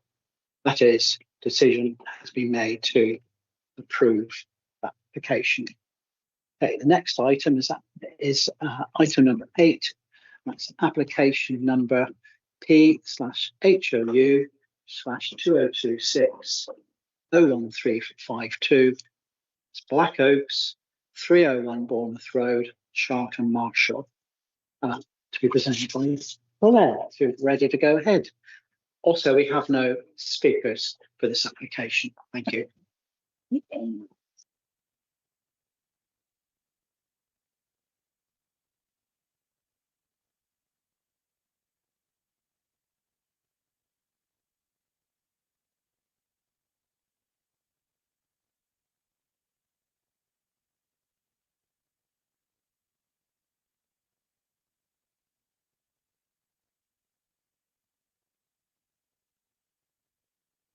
Thank you, John.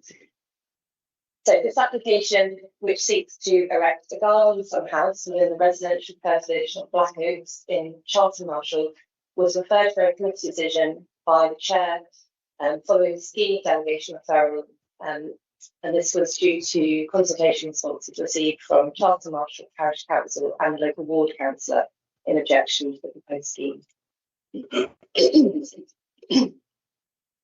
The proposal site is located on the eastern side of the A350 Bournemouth Road on the outskirts of Charlton Marshall, just beyond the village settlement boundary, on the edge of open countryside to the north, from which it's separated by the River Stour.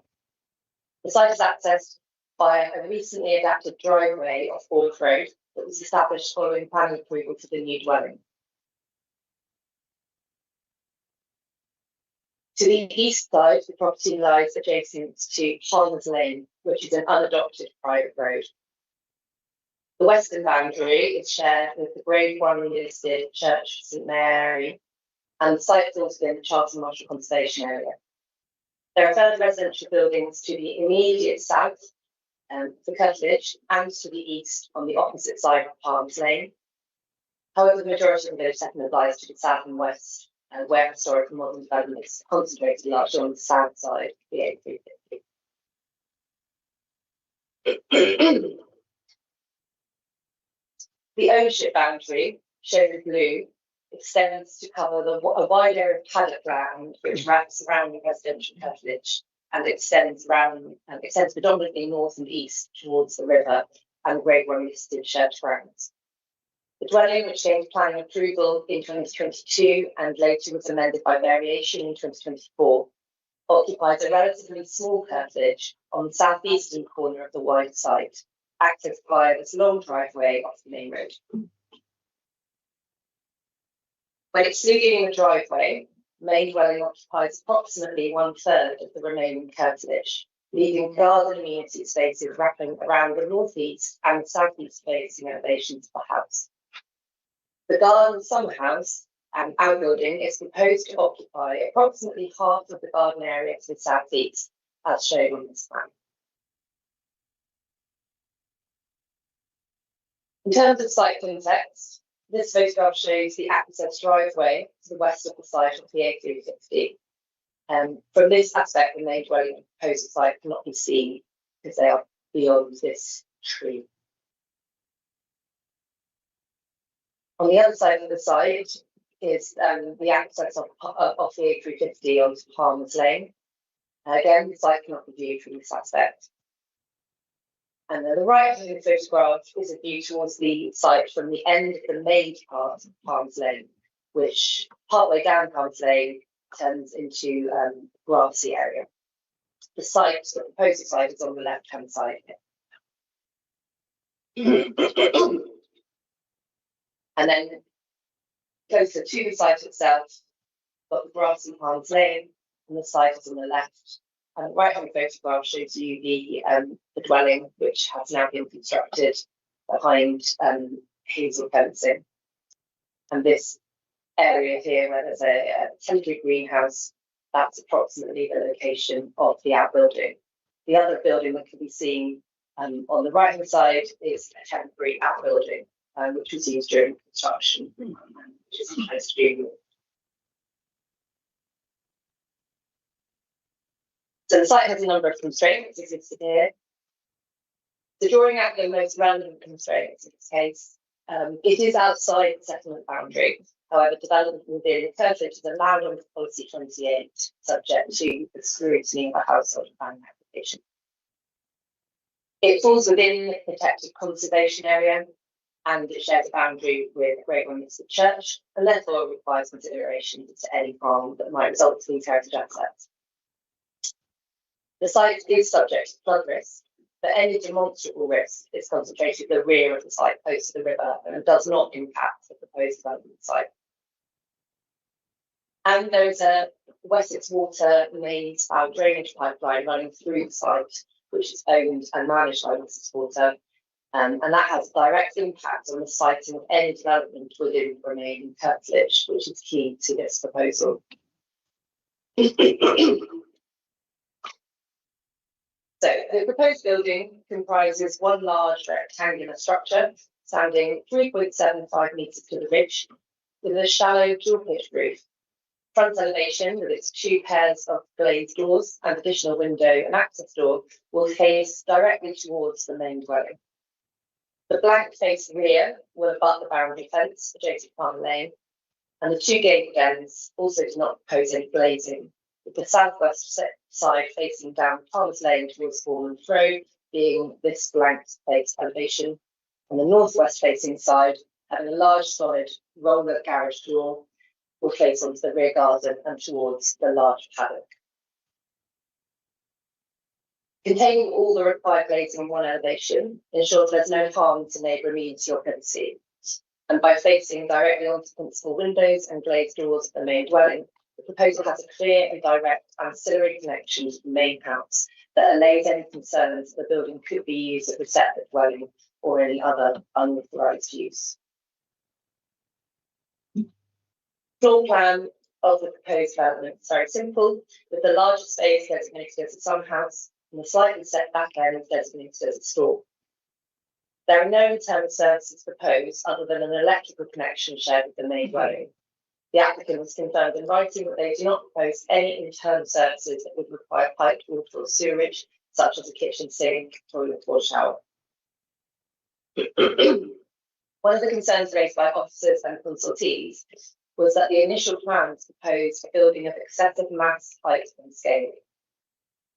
The submitted plans proposed a structure that was 6 metres in depth and 4 metres to the ridge, as can be seen from the top set of original plans. It was therefore recommended that the applicant submit amended plans for a smaller overall building, and it was subsequently reduced to 5 metres in depth, remaining 9.5 metres long, but by 3.75 metres in height, so a reduction 25 centimetres in height. The agreed reduction in scale has resulted in building with a footprint that's almost 10 square metres smaller than was originally proposed. So in terms of the visual amenity and the impact of the building on the character and appearance of the street scene and conservation area, the reduction in height will ensure that the building is less prominent where the roof and ridge will be seen over the fence. And overall, the smaller mass will ensure that the building reads as a subservient addition to the setting. In terms of volume and extent of development within the site, the narrower depth of the amended proposal will ensure a larger space is retained between the main dwelling and the proposed outbuilding, and ensuring sufficient amenity and breathing space will remain. In terms of materials, they've been proposed to match the main dwelling, so brick base, natural timber cladding and slate roof, ensuring a high quality finish and consistent visual appearance on site. An objection was raised in relation to the construction of the building, with the opposer raising concerns that the building was to be constructed of brick and slate and not of wood.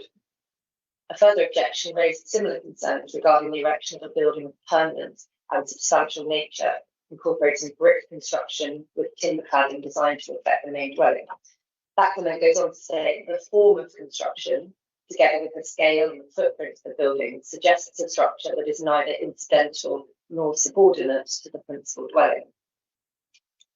But in relation to materials, it is officers' opinion that the type and method of construction is not of concern in this case, but rather the material planning concern focuses on the external finish appearance. And in this case, the roof and fenestration will match the main dwelling, and the solid block or brick construction will be overclapped with natural timbers to match that seen on the elevation of the house that will face the main outbuilding, which can just be seen on the photograph on the screen, adjacent to the brick and thin wall. And there are other examples of the same timber used elsewhere on the main dwelling. As well as creating a cohesive visual appearance, tying the ancillary building to the main house, it's argued that the use of a solid construction method will ensure improved longevity of the building and thus a more sustainable use of materials. So overall, the proposed building, whilst large, is considered to be of acceptable scale that meets the needs of the occupiers, and the design of the building accords with the main dwelling and is appropriate to the wider setting. The building will sit behind an existing post and rail fence with secondary hazel or willow fencing laid in parallel along the eastern curtilage boundary, with only the upper part of the eastern wall roofed. This boundary runs along Parkers Lane, which is a private road with no through access. It's not a public right of way, so public use of the building will be limited. And as such, the materials chosen are considered appropriate to the setting and will not harm the character and appearance of the area.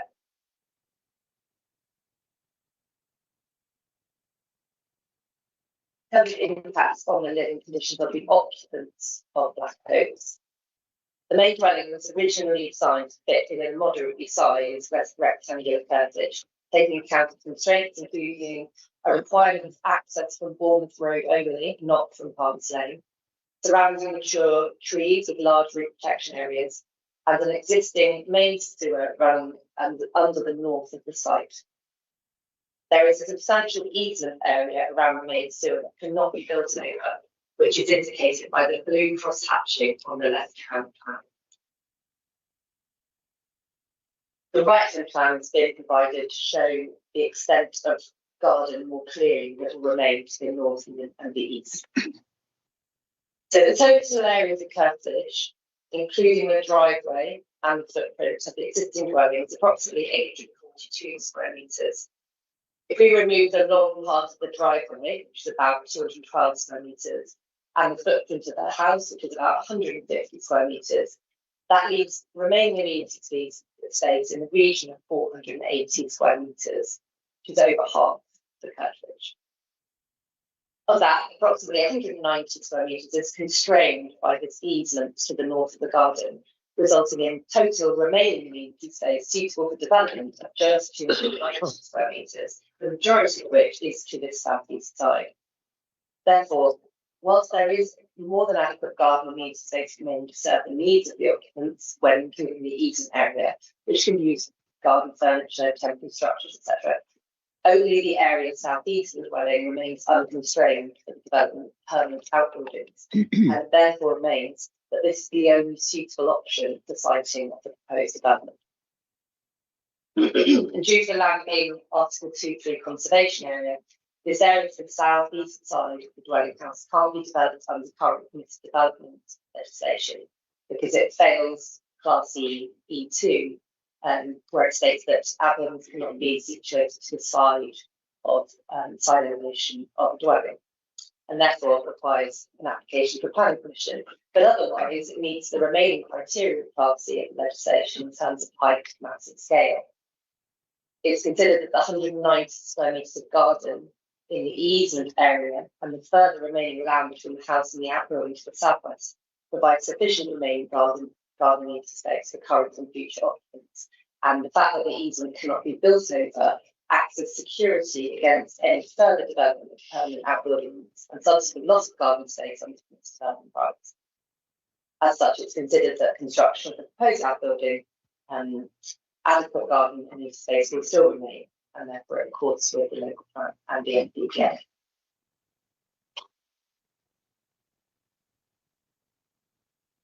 Impact on neighbour community, and this has been referred to briefly already. There is a residential property immediately to the southwest known as April Wood, which is highlighted in pink. This house lies perpendicular to Black Oaks, resulting in the front elevation of the main dwelling facing towards the east side elevation of its main dwelling. And the two properties are set back at a similar distance from their boundaries of Palmer Lane. As the proposed outbuilding will sit much closer to Palmer Lane, forward of Black Oaks and neighbouring April Wood, the outbuilding will not demonstrably impose on the neighbouring dwelling or be particularly visible from its windows or private amenity spaces. The other neighbouring property impacted is Aramita, highlighted in orange, which lies on the opposite side of Palmer Lane.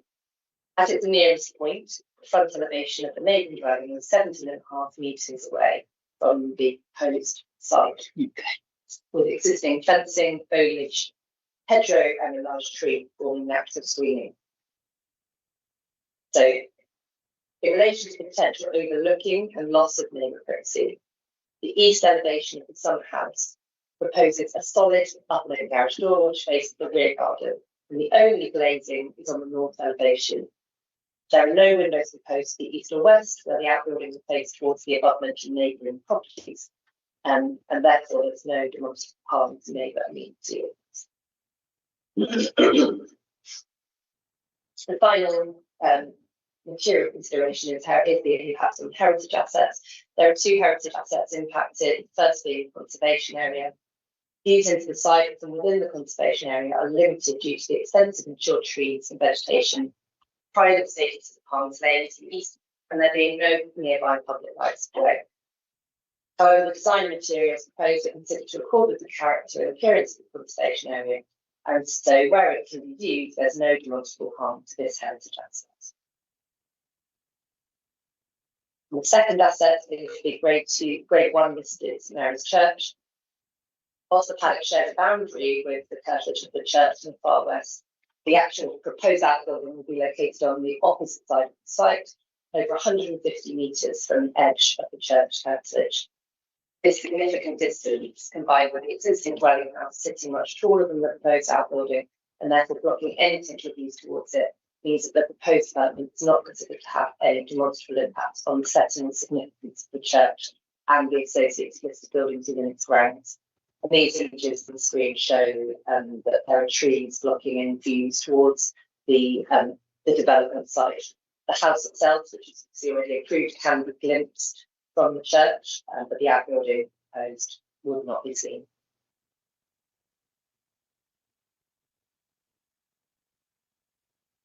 And the impact on trees, there are several mature conservation area protected trees across the site, and as such, the application is supported by an arboricultural impact assessment and method statement. There's a semi-mature cherry tree, which is T9, southwest of the development site, that's in close proximity and is likely to be affected during the construction process. And there is a further mature tree, T7, that would be affected when access to the development site is required due to its RPA spreading under the proposed access and construction zone.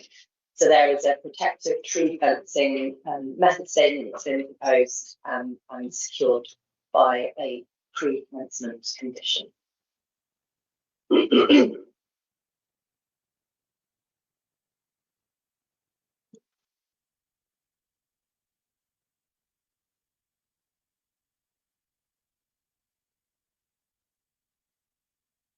So I'm not going to read through all of these, but this is a summary of the objections that were received, and the officer responses. The objections are in red, and the responses are in blue. I'm not going to read through them because we've already been through them through the course of this presentation. But essentially, all of the objections have been overcome. All the material objections have been overcome in reports that's been submitted.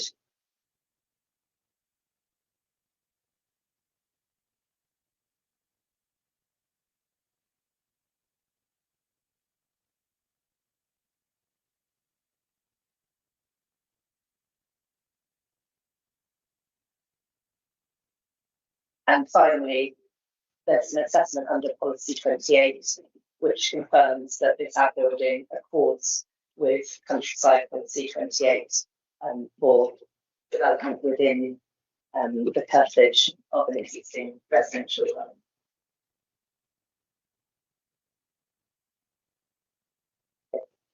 Also, all elements of that policy.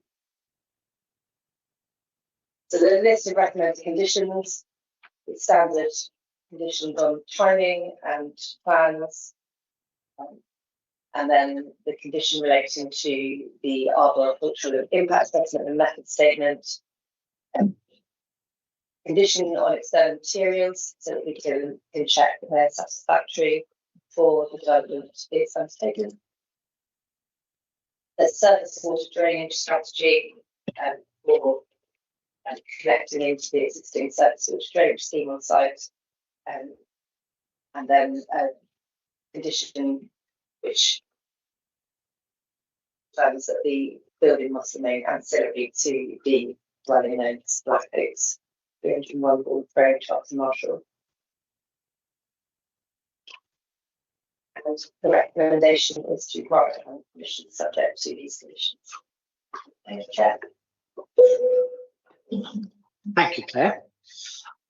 Okay, I wonder if we have questions from members. Okay, so we do have a speaker on this. I made an error, I think, on my notes. We have Scott Black. You have to go up and speak. You have 3 minutes. I'll give you a 30-second warning.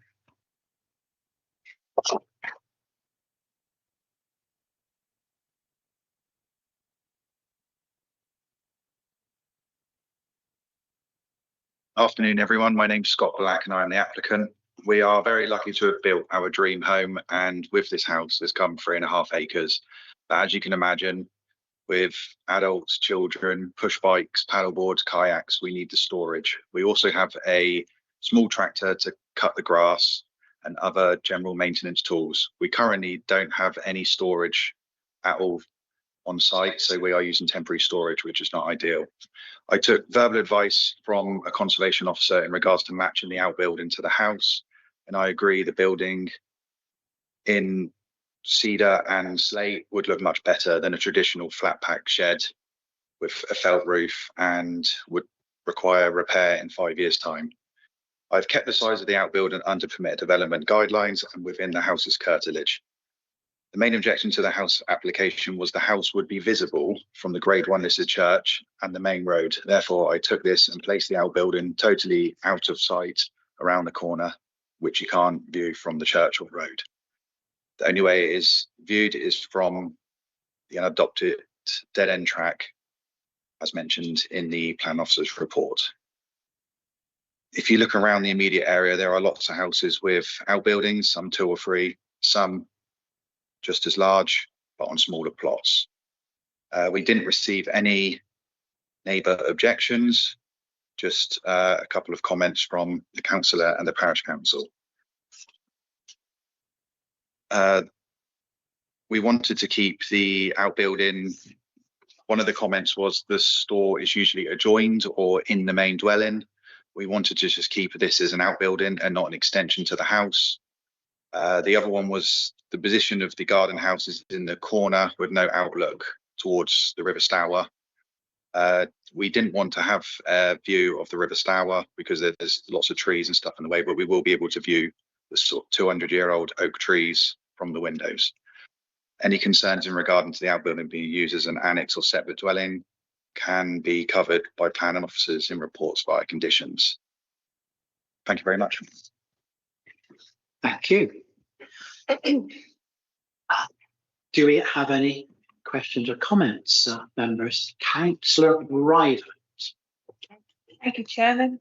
There's a comment, really, and maybe a proposal, but what I see before me is a very well-designed summer garden room. It's simple.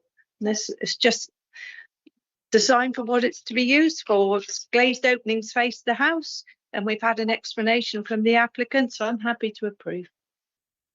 Okay. Okay, so was that a proposal, just to be clear? Proposal to approve. Okay. Councillor Cooper. As it's in my ward, I was one of those that objected to the previous plan, but now it's amended and the height's been reduced. I'm happy with that. The only two things I would like to raise is that there was what you said, it was storage, a white storage area, a mobile home there, and also there is a shipping container on site that's used for building. Could we put any condition on the, especially the mobile home, that is removed once the new structure is in place? Because my concern is they build, something is built and then the mobile home is still there in place, and we lose our powers to get it removed. Thank you, Chairman. Okay, thank you. Sarah, can you put a condition? Thank you, Chair.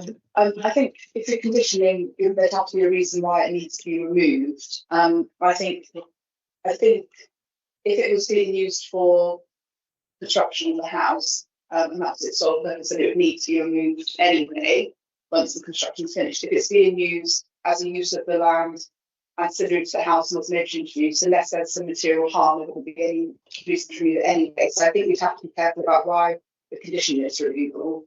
I think the only reference we have to it is it's temporary, and it's, I think, potentially there for the purpose of construction. But I don't really think in terms of whether this outbuilding is acceptable or not, it really makes this acceptable. But it's down to the committee of able to attach, condition in that aspect. But yes, I think potentially could condition it. It has to be a reason. There has to be a clear reason why we're attaching a condition to it. So, is there any harm from it being there? Obviously, the construction's finished, so it's not needed there for construction anymore. But it can be, if there's a use of the land and you use ancillary, you can have mobile structures in the curtilage that may not actually require planning permission because they're the same use as the use of the site itself, but it depends on how it's being used. Yeah, it's something that's open to the committee. We're not recommending it as officers because we think it's acceptable as it is, but that could be potentially conditions if you felt was necessary. Okay, thank you. Councillor Cooper? Yeah, because it's in the conservation area, we just feel we need to look at it, because otherwise if we don't, it's destroying the character of the area or not helping the character of the area. Thank you. That's all I'm saying. Okay, thank you. Any other Councillor Pothecary? Thank you, Pothecary Gillingham. I don't think my colleague said whether he was going to second the proposal to approve.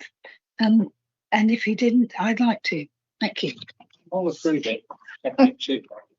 Okay, so we have a proposer and a seconder, but we also have a suggestion for a condition to be put on. So I think if we can do that. Councillor Rideout. Thank you, Chairman. So that's the building we saw in the photograph, is it? Just to be clear. That white one. It was a white bit. Okay. Yeah. There's actually two structures there, aren't there? This is plastic. Yeah, it's Probably within the site where the development would be, so that will be have to be removed. But this caravan, yeah, it's the mobile home. yeah, Caravan. and it is just outside of the residential purpose, but it's on land under the insane ownership. So is that something you can condition, or is that not necessary? If it's considered necessary to make the application acceptable, it can be conditioned. But if it's outside of the curtilage and it was only there for the purpose of the construction phase, it would need to be removed anyway. So it's not directly related to the acceptability of the outbuilding. That'd be my only concern with conditions, because if it's outside the curtilage, it doesn't have any. If it isn't being used for the construction, which is site spec, it would need to be removed anyway. And I think we have to look at the acceptability of the outbuilding on its own merits. Does it cause any harm? Would it only be acceptable if that building was removed, with that use was removed, the caravan was removed? Yeah, we could have a condition. It's possible to have a condition because it's in the ownership of the applicant, and it's in the showing the blue line. Yeah, the blue line of the site. So you could condition on first use of the outbuilding, the caravan is removed. Yeah. We haven't got that caravan identified on the plan, so it has to be specific enough to refer to that structure. If you think it makes this application acceptable, that's the test for the plan commission. But like I say, if it's outside the curtilage, it was only used for the construction phase, it doesn't form part of this application. We shouldn't be conditioning things that aren't relevant to the merits of the actual application. Would you like to come back on that? Thank you, Chairman. Given conservation area, I think that might be a good idea. I know it will just tidy it up. I mean, it may well be used for the construction of the outbuilding. I don't know. But yeah, I think it's a good idea to have that in. Okay, thank you. Councillor Brenton. Thank you, Chair. Yes. I'm slightly confused. On this screen, the white shape marking next to Palmer's Lane, that is the proposed building. Yes. Yeah. Is that the same as where the polytunnel is? Because it doesn't look quite right. So on this screen, can you show where this mobile structure is? Is it actually in the same place? Because it's sort of the angle of the building has thrown me slightly. It's approximately here, so just beyond the covering where the current easement area is. Oh, I see. So that's not a fence there. That's open. This is all open garden. It's just an area that can't be built on because it's Okay, so I was just thinking there would probably be some sort of fence there. So it is between the house and the tree, where you're the other side there. Yeah, and it's best seen in this photo here. Bearing in mind that it is a conservation area, and we always have this thing about in conservation area, it's like green belt, we don't want domestic clutter more than we have to. I would recommend that somehow or other you say that once the new building is erected, that is taken away, removed. Bearing in mind, I lived in a temporary building that was supposed to be removed when the big house was built, and we lived in it for 15 years. Because the big house was never finished. And the amount of domestic clutter on that side actually seems to be believed. So it's very easy just to sort of keep things as they're useful at the moment, and they're still useful, and they're still useful, and then everybody forgets it was supposed to be removed. In the end, we're going to go. Okay, thank you. Councillor Pothecary, are you happy with the conditions that we've just been discussing? You are? Yeah. Great, thank you. Councillor Major. Thank you very much. Okay, thank you. I don't think there are any more comments. No? So I think you can go to a vote now. You have a proposal by Councillor Rideout, seconded by Councillor Pothecary, to accept the recommendation with a condition regarding the other extra buildings and entities that are there. So all of those people who are members who are in favour of this application.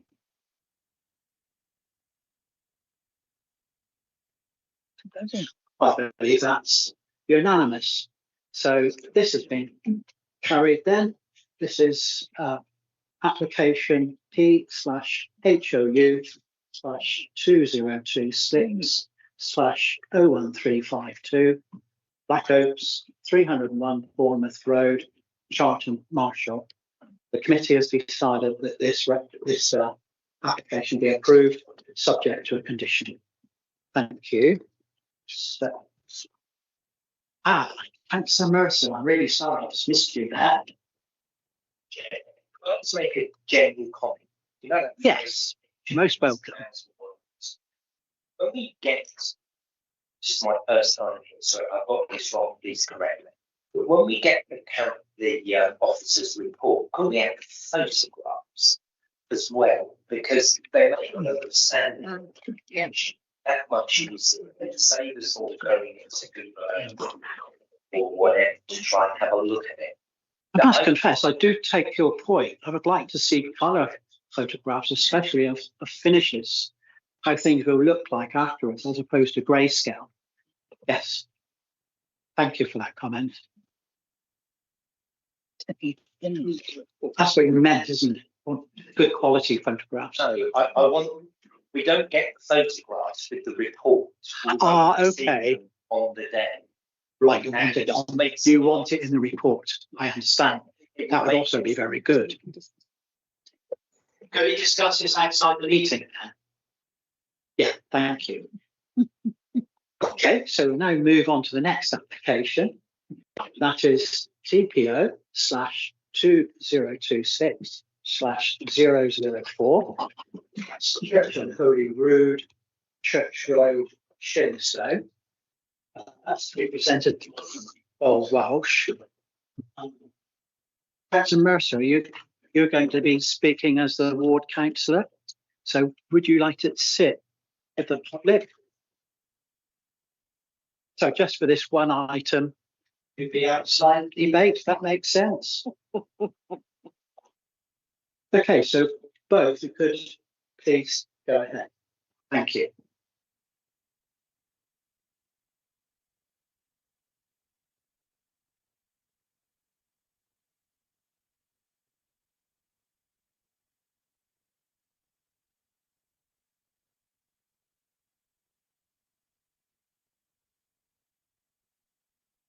Good afternoon. This is going to be a departure from planning applications. So we are here today to decide whether to confirm or otherwise a provisional tree preservation order. Tree preservation orders are made in a two-step process. The first one is to make a tree preservation order on a provisional basis, which lasts for 6 months from the date that TPO was made. By the end of the 6 months, the local authority has to decide whether to confirm or otherwise TPO. Otherwise, after 6 months, the TPO protection falls away. So it can either be confirmed, which is the recommendation of the officer, or it can be not confirmed, in which case the tree becomes a tree in the conservation area once again. This tree preservation order was made as a consequence of a tree works application that was made to fell a silver birch tree numbers T15 within the tree works application PTRC 2026 00297, and the proposal was to fell the tree and remove the stump. Once the local authority receives such a tree works application, which is actually called a prior notification, the local authority has 6 weeks in which to make their decision whether to either allow the works to proceed or to prevent works from going ahead by putting a tree preservation order on the tree. In this case, the local authority decided to get delegated duties to put a tree preservation order on silver birch number T15. And the tree itself is within the grounds of the Church of the Holy Rood. My cursor moved around all over the shop there. And that is within the village of Shillingstone, the churchyard within the grounds, and this section of the village is within a conservation area. And you can't see it very well there, but I'm trying to.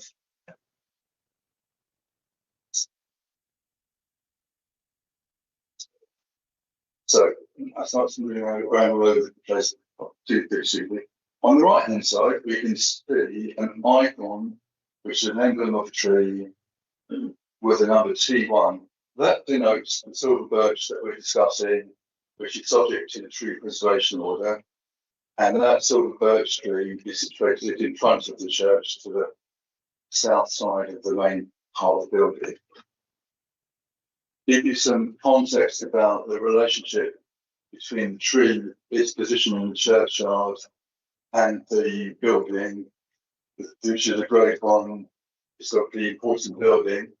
We can see here the trunk of the silver birch tree, and then partway up the trunk you see a blue arrow which indicates a buttress support for the church, and also pertinent to the discussion and the consideration of the tree works application is a downpipe coming down one side of the buttress into a gully and then a drainage system. Behind the tree, which you can't see, there's another downpipe which comes down on the other side of the buttress. Equally, that feeds into, or should feed into a drainage takeaway system. That just gives you an idea of how the tree looks on the trunk and the proximity to the church.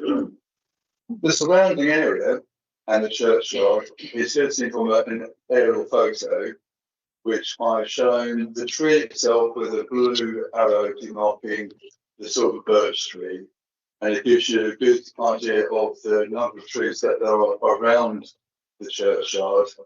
And you can just see to the left of that blue arrow, there is a convergence of 2 public rights of way which meet north of the church, northwest of the church, and then pass through the churchyard, past the front of the church, and down past a big proper beech tree into church, towards Church Road, past the shade. But it gives you an indication of where the tree is in relation to the other trees in the churchyard and the surrounding area, which is mostly open ground to the east, which is then met with the railway line. To the north, you can't really see that it's not part of the village where the public rights of that way go to the west. There's the A352 and the church centre, and to the south there's a cluster of residential properties within the village itself. So it's just to give you an idea of where the tree is and a number of other trees around the churchyard.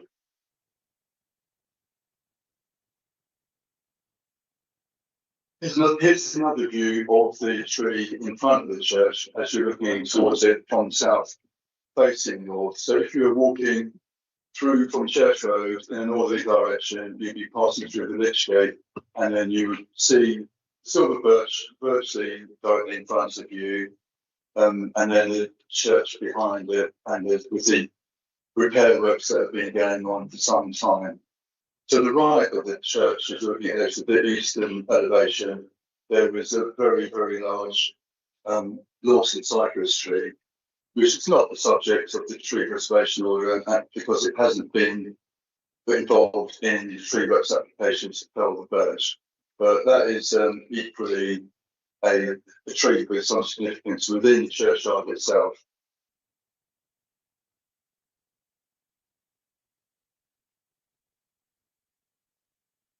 The churchyard is also visible from a Google aerial view or a street view, and you can actually see the silver birch tree in front of us here from a Google Street View.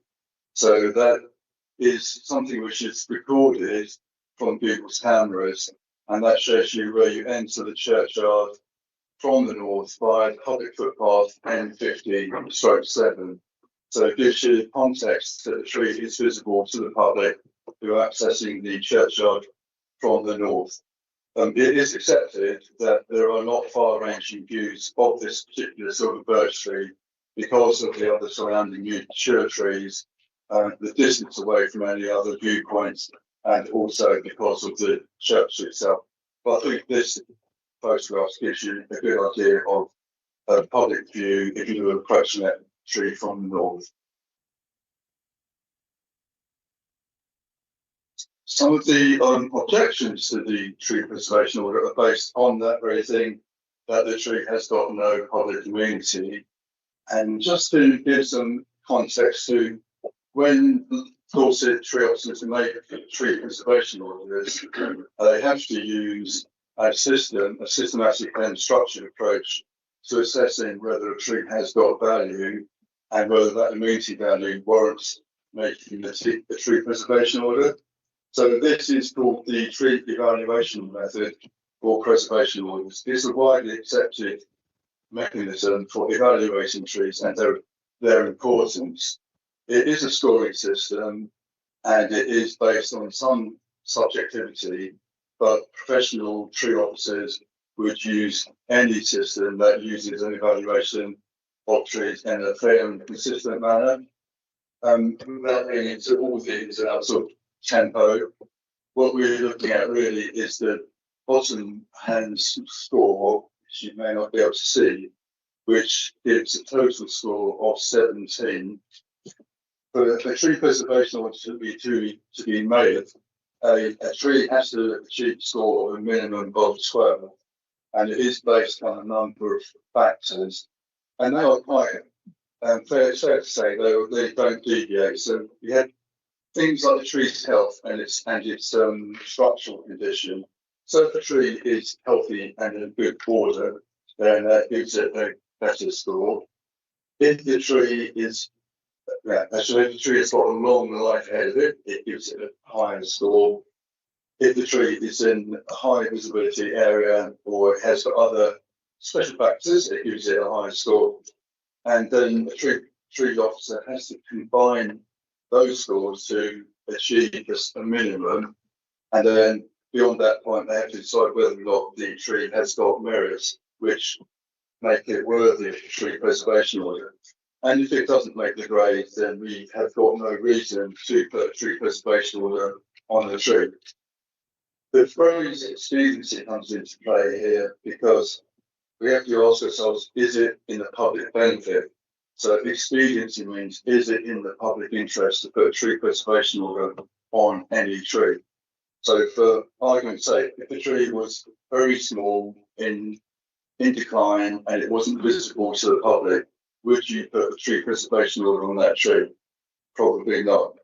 But if you have got a healthy tree that's got a fair amount of life, useful life expectancy ahead of it, and it has got public benefit, if I can see it from a public place, then yeah, and it's under threat, which in this particular situations that it's the main factor why we decided to put a tree preservation order on the tree, is how we calculate it. In other words, if that tree hadn't received the tree works application to remove it, it wouldn't be under threat.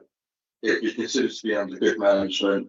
It's still a nice tree and you still be enjoying it. But the trigger for considering it for a tree preservation order was the tree works application to fell the tree. So that gives you background on how we and when we decided tree preservation orders. One of the other main objections to the tree preservation order being made was that one, that the tree was causing damage to the church, and two, that one of the factors that is a consequence of that or leads to that is that the tree is a high water demand tree, and that the tree would be causing what we call subsidence or structural damage to the church. So just one thing to really set out here as a response to that objection is that when we build new buildings, we follow the guidance from the National House Building Council, who have got a chapter in their guidance publication called Chapter 4.2, which, if you can see where I've highlighted or circled in red, sort of birch trees are a low water demand species. So we don't normally tend to see low water demand species in subsidence damage cases because they're normally attributed to trees with high water demand and extensive root systems. Birch are not, in my experience, in that category. But this just gives you the latest guidance from 2024, which puts the birch tree into the low water demand category.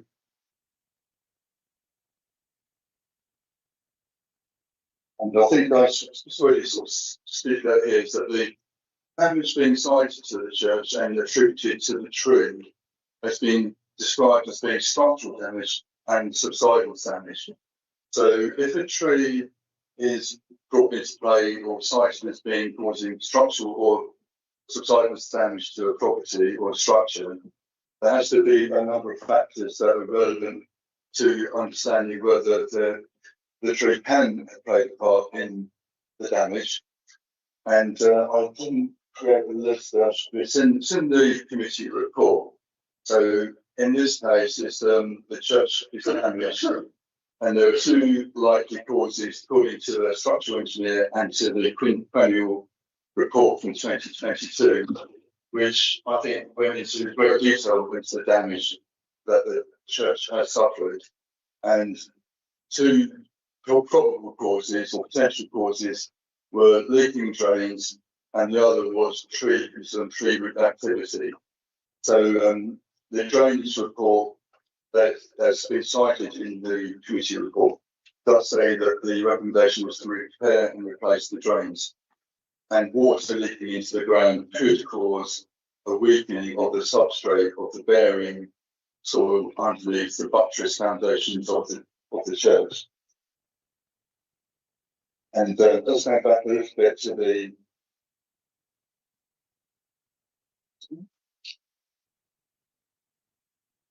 so a lot of the damage has been sort of described as being around the chancel of the church and the southern elevation, which is where the main buttress, one of the buttresses of the church wall is situated. It's also not far from the silver birch tree, and it's also where the downpipes are not leaking away into the drains properly. So if that was subsidence and we had tree root activity, what local authorities would like to see in terms of evidence would be a trial pit that was dug as close to the source of the damage, to the area of damage as possible. And trial pit would give you the actual soil analysis or give you a visual excavation to show what the soil type was like. And that would also give you the soil profile, and it would also tell you whether or not there are any tree roots present. So with subsidence, it's normally in cases we have shrinkable clay soil. And we don't know what the soil type is here, and we do not know whether any trial investigations have been taking place. So we have no evidence to show that the tree is causing structural damage to the church. There has been a drainage report says that there were egressive roots into drains or drain pipes, but we do not believe, as officers of the council, that that tree has got the ability to, or is causing structural damage to the church. Of course, the most important thing would be to protect the church going forward, and some of the objections to the TPO saying that a tree preservation law would actually prevent that from happening. But the tree preservation law gives a tree protection. It does not prevent applications from being made. And we do not know what the future of the drainage system is here. And that tree is mature, I would say, and a mature tree of a low water demand species like birch. It's not in its fast growing active phase of life. It doesn't need to seek out water, and it's not putting on lots of new growth. So even if it was having an influence on the soil, we don't know that it is, then it would not be in its fastest growing phase of life where it needs more water. It's a stable age. So we don't have lots of factual evidence to show that what's causing damage to the church. The church has been damaged, and that could be historic. We don't know if it's ongoing, and we don't know if there's any monitoring regimes being put in place for the tracking that there is evidence inside the church. So another thing that we would expect to see is tree officers where there's been subsidence damage alleged is a form of monitoring of either cracks or other forms of damage. And one way of doing that would be to put what's called a telltale, which is a physical measurement. It's like a small gauge that you put across a crack, and it measures the opening or shutting or the increasing or not of the size of any particular crack. And where you do expect to see tree root activity and cracks, you have an opening and shutting of the crack during seasons of tree root growth. So you might expect to see the crack opening up in summer where the trees in deciduous trees are putting on lots of growth and then coming into leaf. And the crack might shut in the winter where the tree is becoming dormant and there's no need for it to put on more growth or take out water out of the ground. So telltale would tell you whether a crack will be opening or closing seasonally, as would level monitoring, which is a way of actually assessing whether one part of a building is moving or whether all parts of the building are moving. So we don't know that information. We don't have that information. So we don't know whether the cracks are progressive, whether they're seasonal, or whether they are due to a singular event, or it's whether it's something else. So we really don't know. And it really would be, we don't really endorse the idea to take out mature trees to see what might happen as a consequence. We don't really support that as a way of fact finding. So we'd rather look at the church holistically and see if the drain system can be repaired. Because if there is water leaking into the ground and it's continually water leaking into the ground, that might have some bearing on the substrate. Whereas the tree is actually taking water out of the ground, and it might well be ingressing drains, but we don't have information to support that.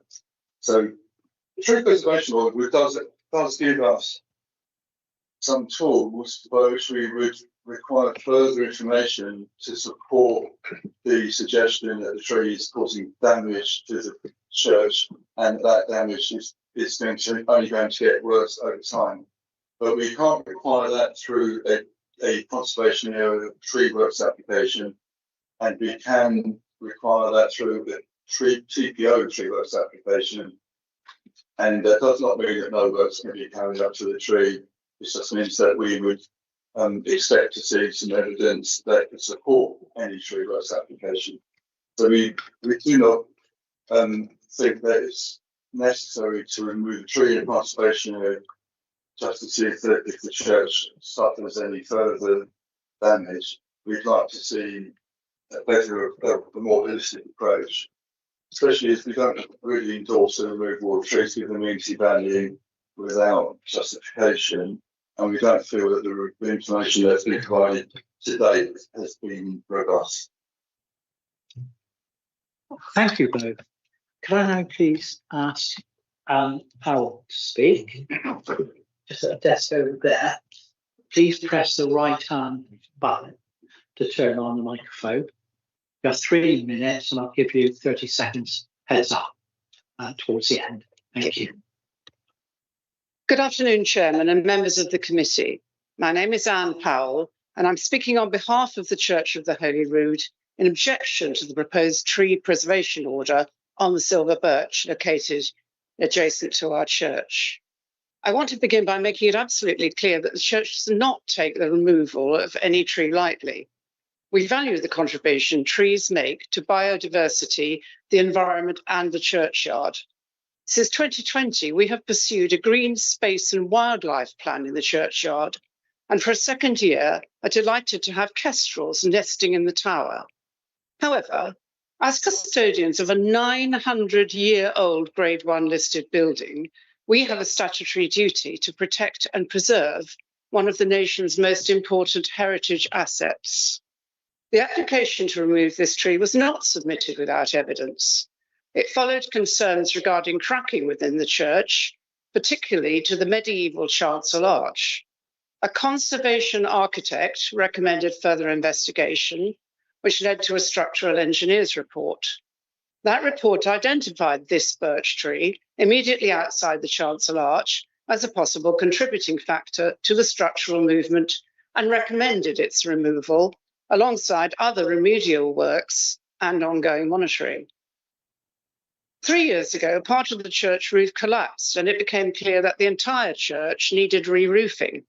We have since raised £147,000 locally in donations and fundraising, in addition to grants, and the re-roofing is almost complete. That response is a measure of local feelings about this precious building at the heart of our community. In order to fund work necessary to stabilise the structural cracking that has already occurred to the chancel arch, we will have to raise further donations and grants.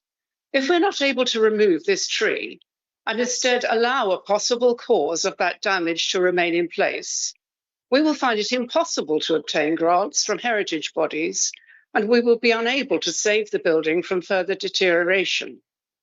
The church is not advocating unnecessary loss of trees. We are committed to biodiversity and are willing to replace the tree with a new specimen in a more suitable location, working with the council and tree officer to agree species and position. This is not a choice between heritage and nature. It is about sensible, proportionate management of both.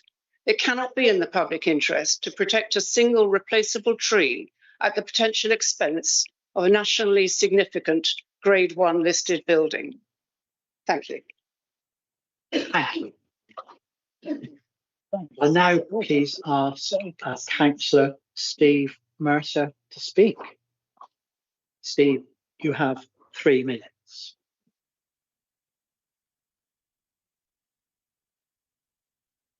Thank you, Chair. Could I start by saying I applaud the work of the tree preservation team in maintaining the rural landscape that we all treasure in Dorset. But in this instance, I don't believe sufficient weight is being given to the preservation of a Grade 1 ancient building, which has stood here for 900 years, as Anna said. English heritage define a Grade 1 listed building as being of exceptional architectural or historic interest considered of national importance and should be afforded the highest level of protection. It was said earlier that there was no evidence that the tree was causing the damage to the church. Interestingly, the damage to the church has occurred in the last 20 years, the time the tree has been there. The structural engineer employed by the PCC, a gentleman called Derek Williamson, came to the conclusion that the cracking within the church was due to the proximity of the silver birch and or drying out soil conditions. And he said to be prudent, the tree should be removed. And was at pains to point out that that the parochial church council promote nature. By undertaking to replant the tree in a more appropriate area of the churchyard, they are achieving a biodiversity net gain, not loss, because the new tree will have a longer life than the existing tree. As to the visibility and impact on the landscape, only the top third of the tree is visible from the church centre, and it is not visible from any other aspect or in proximity to the church itself. Sorry, because of the church itself and the proximity of other specimen trees. Within the churchyard, there are 15 trees, and certainly some of them are fine specimens. This one is not. This is not a sycamore gap tree. I searched Dorset Council's website to find advice about the proximity of trees to buildings, and I have to admit I couldn't find it. The NHBC 30 seconds, Steve. Right, the NHBC define the zone of influence of silver birch to be half its height. Anything else would have impact on foundations. Leeds City Council do say in their advice that a silver birch shouldn't be planted within 6 or 8 metres. This tree is 3.65 metres. So what we're talking about here is the risk of damaging. That is 3 minutes now. An ancient building or losing a tree. Thank you very much indeed. Okay, if I go back to officers, if they want to make any salient points that have been brought up by the speakers. Yes, well, I'd like to thank the speakers for their passionate and informed observations. And I think it's really good that people are taking the trees and the church really seriously. Equally, I think there isn't an argument over the tree versus the church, because the two things are quite different. They've been growing or living together, I would say, maybe happily for 60 plus years. And I'm not quite sure where some of the facts came from about planting trees. I think that one of the facts was about planting trees close to existing buildings. So that tree wasn't planted that close to that building with foresight. But it's also, would we plant a tree that close to the church today? We might do, because we know that they aren't significant, fast, active root growing trees. They don't have extensive root systems, and we would probably do that with the knowledge that it would not cause damage to the tree, to the church. The NHBC is a very good source of guidance, and the facts in the pre-planning report are absolutely very clear to say that the damage could be caused by leaking drains, which water sort of sinking into the ground and leaching away some of the stronger components of the subsoil. And we don't know whether the roots of that tree are near the buttress, but I would still say, it's in my experience and in the experience of Lucy Bruce, who's a senior conservation design officer, we don't believe it's likely to have an influence. But we would like to see the church conserved. That's absolutely paramount. And we do think that's probably a good way to go about that would be to sort out the drainage rather than take down the tree and then sort out the drainage and then find there might still be a problem. I think Lucy suggested that the DOC again be involved in the discussion. So the Diocesan Advisory Committee, and there is other damage to the eastern elevation of the church, which isn't under discussion. So there does seem to be something else going on. And Lucy also observed that there's damage to the internal fabric of the church higher up inside, and some of it was not visible while the scaffolding was all around the front of the church there. So I think that we would advise a precautionary approach and not to say that the tree should remain at all costs. But there isn't any, I don't think there's any robust evidence to say that the tree is causing damage. It's not in my experience that it could cause damage to such a substantial, beautiful old building. And I think that the try and error approach is probably not the right way of going about it, in my opinion. But I'm not a drainage expert and I'm not a structural engineer. Thank you. Councillor Fry. Thank you, Chair. Two questions. I've got several questions here. Firstly, how old is the tree and how long does the silver birch tree live? Thank you. I haven't done a calculation on the age, but it's probably at least 60 years old. They can live to about 100 years. They can, depending on soil conditions and what happens around them. So it's a mature tree for its species. I've estimated it being about 60 years old, and it could live to 100 years old. So potentially we've got another, we're talking about 40 years on this. And how many other trees are TPO'd on the site? The TPO, sorry, could you repeat that, big one?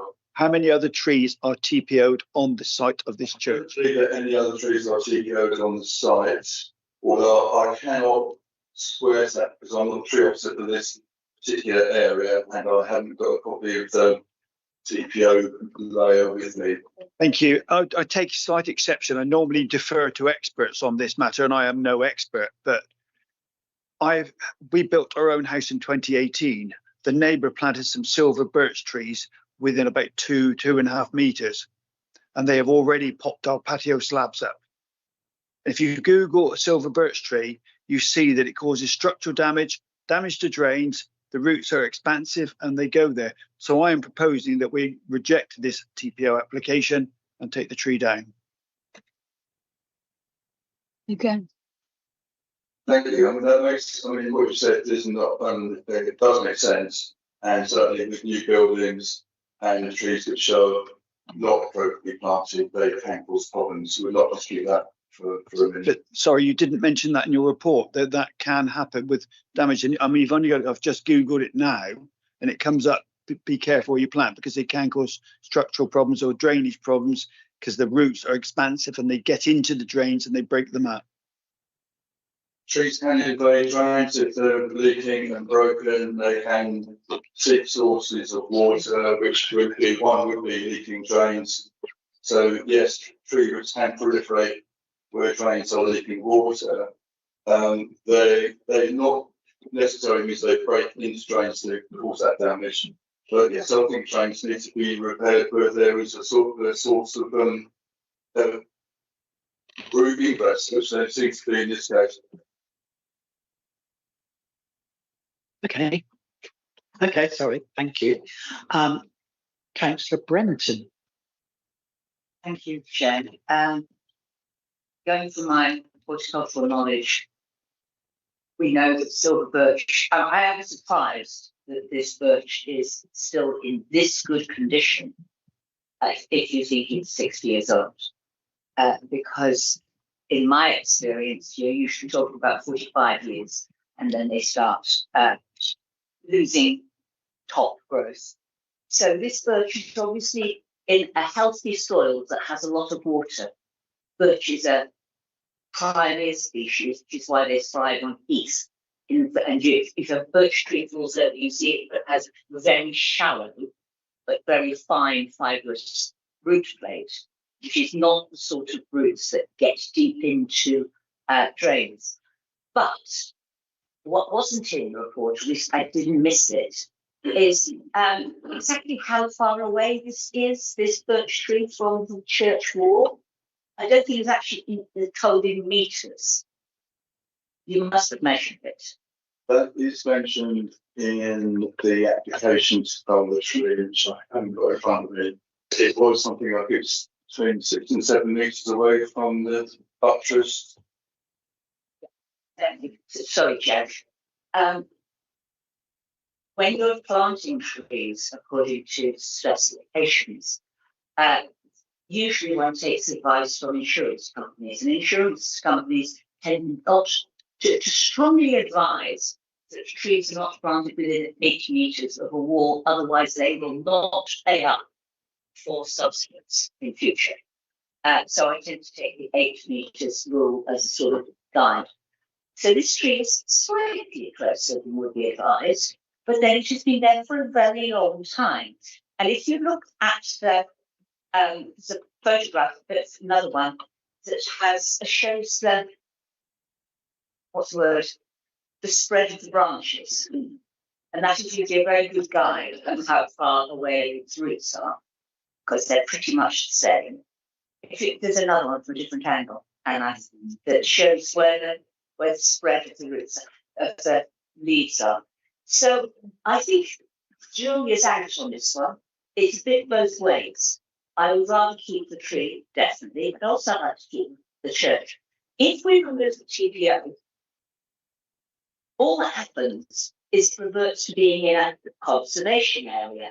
Now, the rules in a conservation area are quite clear about having to apply for security officer for the permission to fell a tree that is over basically as thick as your arm. I think it's 7 centimeters diameter, something like that. So even if we take the TPO off, this tree still has some protection, as in it has to come back again for a tree works application. In the meantime, this TPO does not have to be reverted or accepted until the 2nd of August.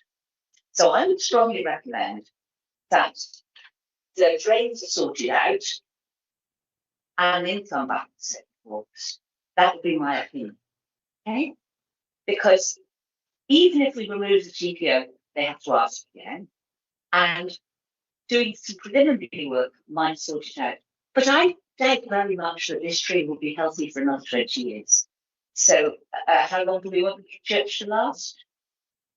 I would say that if it had to be it, the tree goes. But there's plenty of time to think about this because it will still be in a conservation.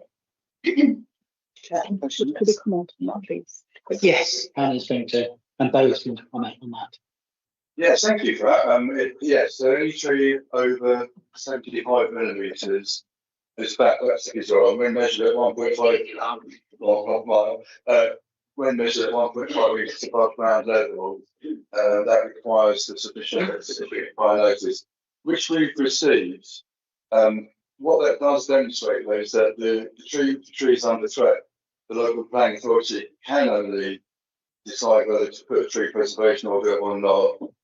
In this case, we've decided to, which is a prudent approach, because it, as a tree preservation order, does not remove the ability to apply for works to the tree. Whereas a tree conservation area, we know that it's under threat. So the threat's been established. The TPO protects the immunity of the tree for as long as it is showing that it doesn't need to be removed. So the TPO is actually the better approach for allowing the right thing to happen to the tree. It won't revert back to being a tree in conservation area because it's already under threat. So the TPO just gives the local planning authority the chance to allow a better exploration of what's going on. And tree roots, if they are impacting drains, then that is one thing that could be put in as part of a TPO tree works application to repair the drains, and maybe if the drains have to be put in a place where there are some of those fine roots, as you're saying, then we would allow that work. But a conservation area tree, we just start the process all over again. So we end up putting the TPO back on the tree. So in a way, we've got the TPO in place. If that falls away, we cannot then re-TPO the tree. So it's obviously. Yes, so thank you both. Yeah, we wouldn't have the protection to retain tree if we don't confirm the tree preservation order, because it already is protected in the conservation area, the tree's protected, but they put that notification in that they want to remove the tree. And that's what we need to decide. So our options are, we could allow the tree to go, we can confirm the tree preservation order to allow more time and more evidence to be collected while that tree is still protected. So if the tree, if preservation order is made, as both said, it doesn't mean that's set in stone. A further application could be made with some information on the drains, because we don't have that clear information. Then when we have that information, if it clearly is demonstrated it is a tree and it's causing a prejudicial impact, that would be evidence to consider as part of that application on TPO. But we can not just revert to it being protected in the conservation area. But thank you for your comments on the roots of the tree, because that is set out in various reports and general understanding in terms of the depth and the nature of them. And that's sort of why we need some more information. And that's why Bo's recommendation is that at this point in time, we can't be certain that what we have to consider in terms of the tree has been satisfied to the extent to enable us to comfortably say it should be removed in a sensitive location where there is real public community value to the tree. Okay, thank you. Just want to throw in a comment of my own here, and that is, it seemed a pretty obvious thing that it should be possible to find out what the problem is up to a point by doing some exploratory digging and finding out whether in fact roots do collide with the drains or with whatever other structure that there might be. I'd just like to put that comment in. Okay, next. I would like to ask Councillor Rideout to speak. Thank you, Chairman. I find it sad that since the quinquennial report 2022, there's been no work done on the drains to see what's going on. And I think that in itself has caused the problem, because tree roots are going to go towards the moisture. It's just what they do. So I think that's a great shame that work hasn't been done. And I think I agree with the tree officer. There's been no monitoring. We need to have more evidence, because clearly there's more things going on. Was the report from the senior conservation design officer says cracks run through the plaster, not through the masonry. Unlikely that the tree roots would cause cracks to only the upper parts of the masonry wall. Seriousness and depth of cracks of upper parts of masonry need to be assessed. So in my mind, clearly there's got to be more assessment before this demise of this tree. We need to find out more. And I understand there's probably a financial aspect to the church, but you know, both things are important here. So I think we need to look a bit further. Thank you. Councillor Pothecary. Thank you, Chairman. Val Pothecary, Gillingham Ward. I very much agree with Councillor Rideout. You won't be surprised to hear. I mean, I really love trees, and I get terribly upset when people fell them on a whim. But having said all that, this building is really, really important. And I think a silver birch is a beautiful tree, but we're not talking about 1,000-year-old yew tree here. Another one can be planted a bit further away, and it won't be quite the same, but it will still have the same amenity value. I agree with Councillor Rideout that more time and effort needs to be spent investigating, and perhaps a bit of money. Was probably the problem is money, but before anything's done. But I think we would be irresponsible, frankly, to confirm the TPO at the moment. I really do. I think the TPO should be left in abeyance until more is known. Because if the tree does have to be sacrificed, then it does, I'm afraid. We can't risk this building for the most beautiful tree in the world. We just don't. So we have to be mindful and responsible, don't we?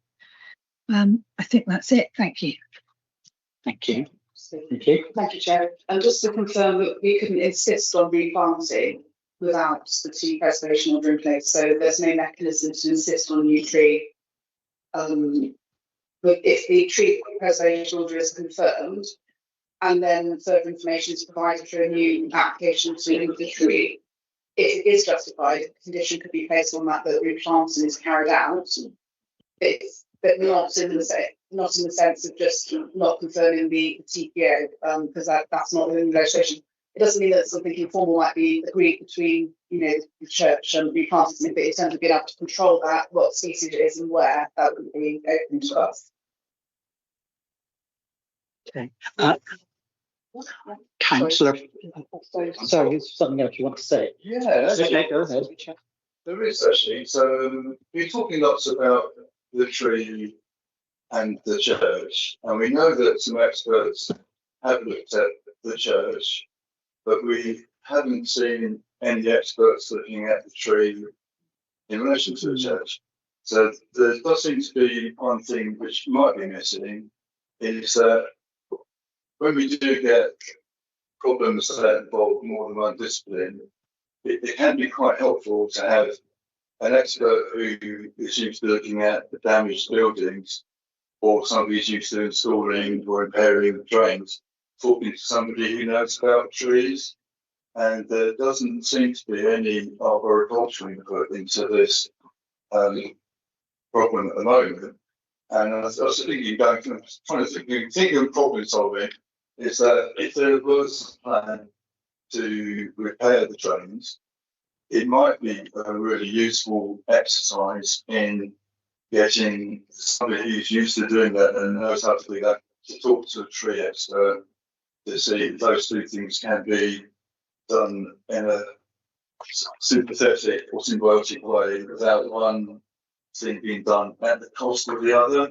So I haven't seen any arboricultural information at all about the tree in relation to the damage or to the drains. But I was just thinking, as a potential positive step, it would be useful if a tree person expert talked to somebody who's meant to repair the drains and see if those two things can be carried out without losing the tree and thereby protecting the church. It's just a thought across my mind. Okay, thank you for that. Councillor Fry. Thank you, Chair. Again, now I'm looking at the report here, Tree Evaluation Method for Preservation, dated the 5th of February. I'm assuming that the request to drop down the tree was submitted at some point before that and was then considered by the council, and the officer went out to see it. Where is the communication between the tree officer and the church and the parish, whatever you call it, to say, why don't we research the drains? Here we are, 5 months into the consideration of the TPO. No work has been done. Everybody's been saying we could research this, we could dig that. Why has that not been done already? We spent a lot of time looking at this, saying, what if, what if, what if? Tree is now, we're told, 60 years old. There's no sight of digging on the grounds there at all at the moment. I think we should move on and just go for the vote.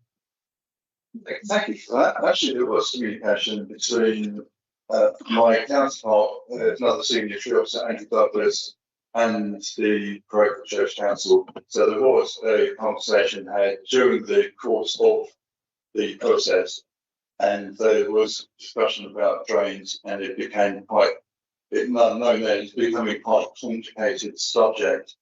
Obviously, Dorset Council weren't in possession of any active plans to repair the drains, and therefore we have only got one course of action when we get a tree preservation order, a sort of tree rights application to the tree and conservation area, and that is to either TPO the tree or not, which, as I say, is a precautionary approach. It's a prudent approach to keep the tree unless it's proven that it cannot be kept.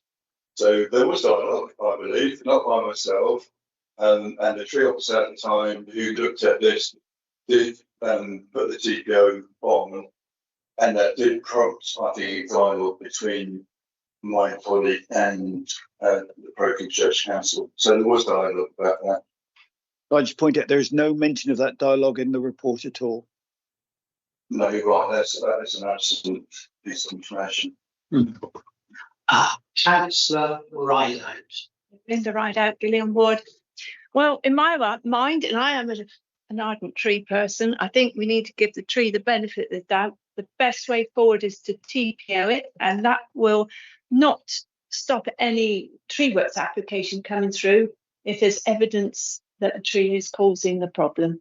I think it needs more investigation. The drains need to be done. Can we ban the root? I think that's the term. You ban the roots of a tree. So when the actual drain's sorted, any tree roots coming along can be stopped. So that might help the situation. I just think it needs time to investigate.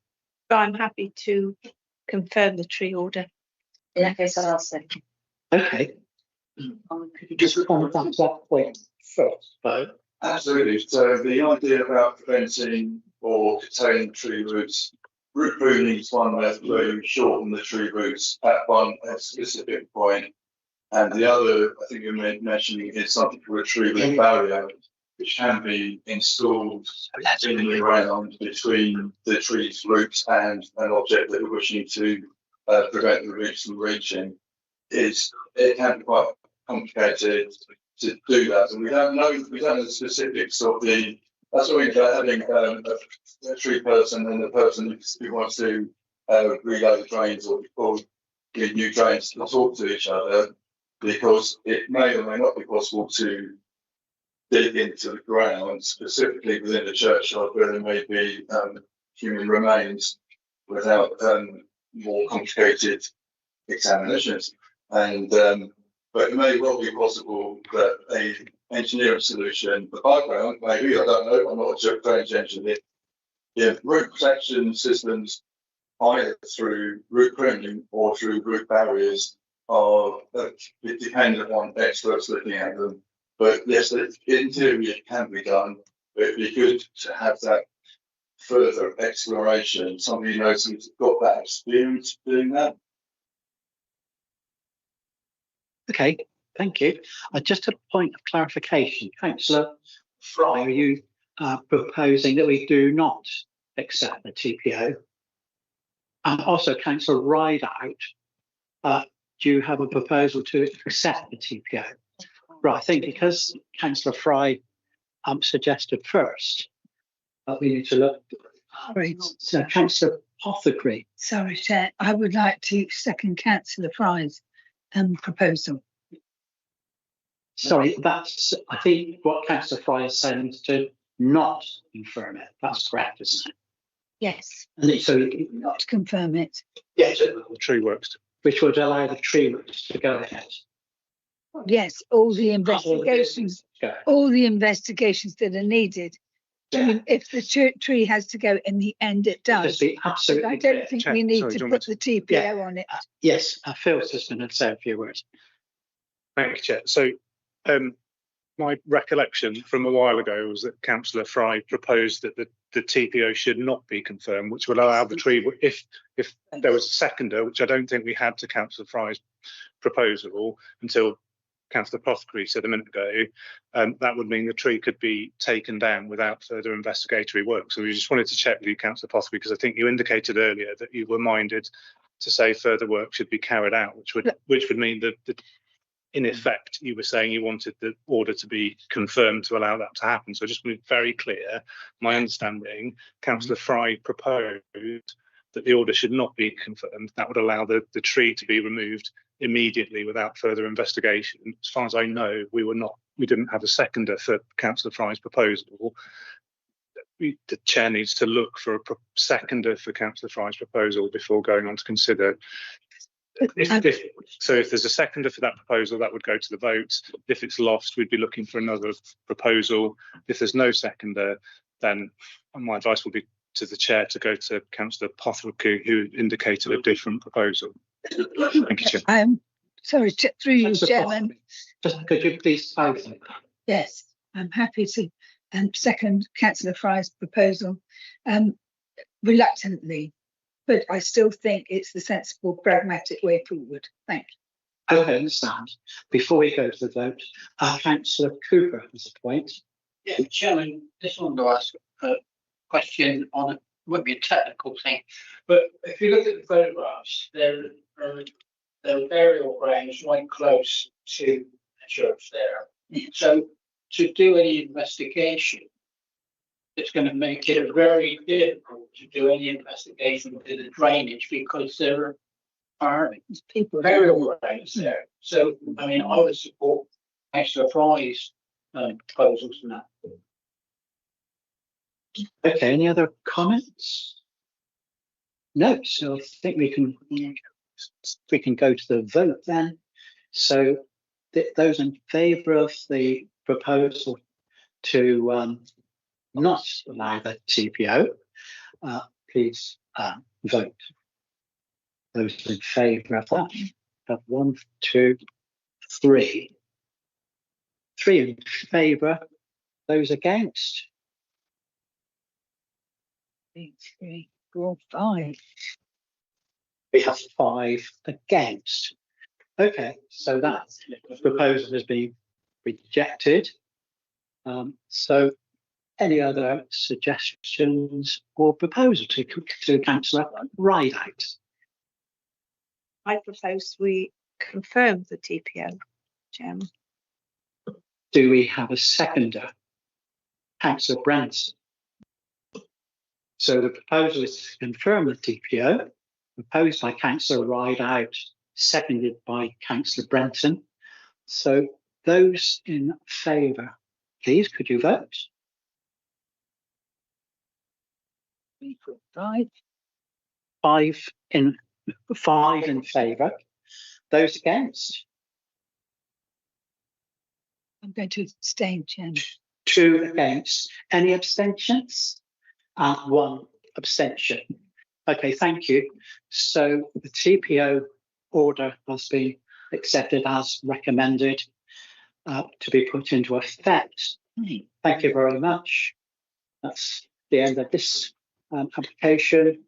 So the application number TPO/2026/004, Church of the Holy Rood, Church Road, Shillingstone.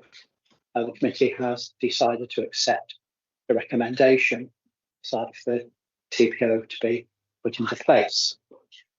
Okay, thank you. The next item is item 10, which is P/LBC/2026/02523, Kingston New Lane Bridge, Town Kingston. This will be presented by Sarah Baines. Please go ahead.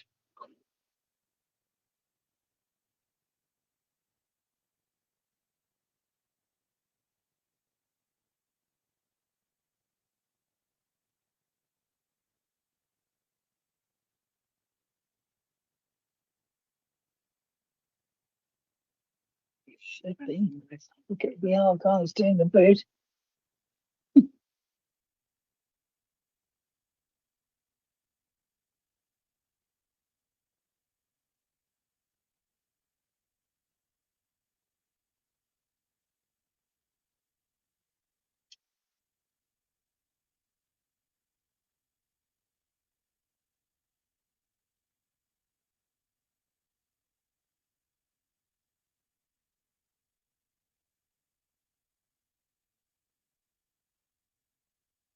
Thank you, Chair.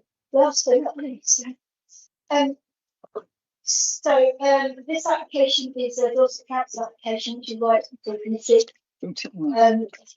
This application is for urgent works to take down partially collapsed masonry arch at Kingston Mill and footpath and replace it with light with a reinforced arch and above the brickwork. Okay,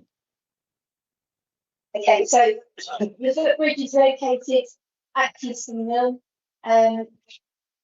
which is X marks the spot.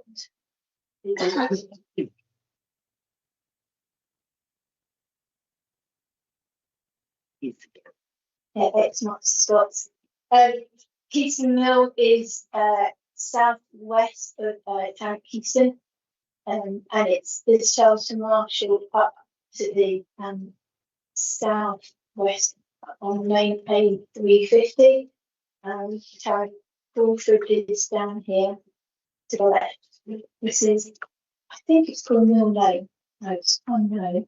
Mill Lane runs from town of Crawford up that direction, and then the 350 is down to this direction. And the mill is just down. Yeah, the mill is just down Carrick Mill Lane, which is off Mill Lane. I'm calling it up by the water falls. The site is not a conservation area, but the national landscape boundary is Mill Lane. The yellow there is a public right of way down Carrick Keystone Mill Lane. And that leads up to oops.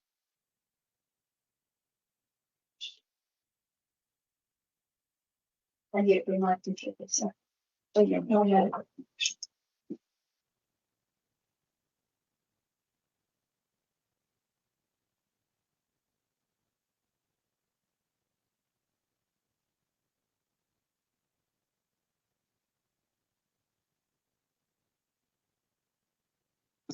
Can we just find?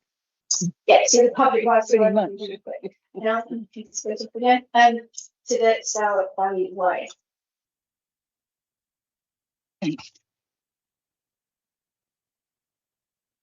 So this is the site. The mill is grade 2 listed.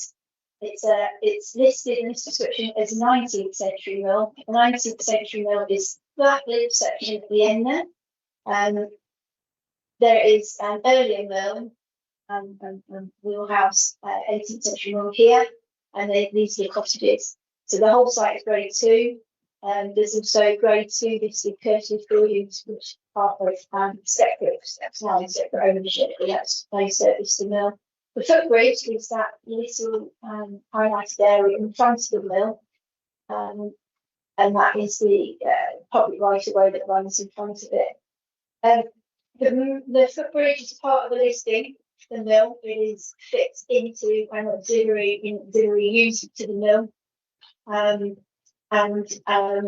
currently stabilising, holds up the front elevation of the 19th century mill wheelhouse just in there.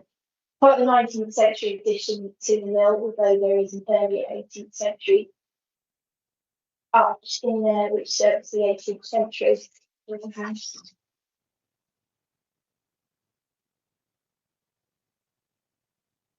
Okay, so this is it in plan. This is the wheelhouse and hill, 19th century wheelhouse. This is the public right of way. This is the footbridge here. This is the monumental arch. At the back is in front of the mill. These are the abutments. This is the head wall. These are the training walls that line the mill race underneath. This is just about to see the 18th century tunnel or arch in there. This is the 19th century one that we're focused on. You probably can't see it, but it's not the spot is that is where the area of collapse is, right up against the front of the mill. Part of the centre arch holds up the front elevation of the mill house. Just in there. This leads on to the footbridge, if you know it, over the river, Stour, up to the public right of way. Okay, so some photographs. This is the photograph from the public right of way, the footpath facing south. So you're coming down the lane from Mill Lane. This is the mill pond in here. This is quite a decent photograph, all being cleared. The footbridge is just in there. This is the mill building here. That's the 19th century section at the end there.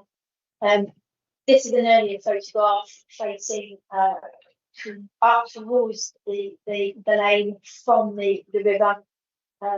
And you can see the mill building over to your right, and sorry, left, and the mill and pond to your right.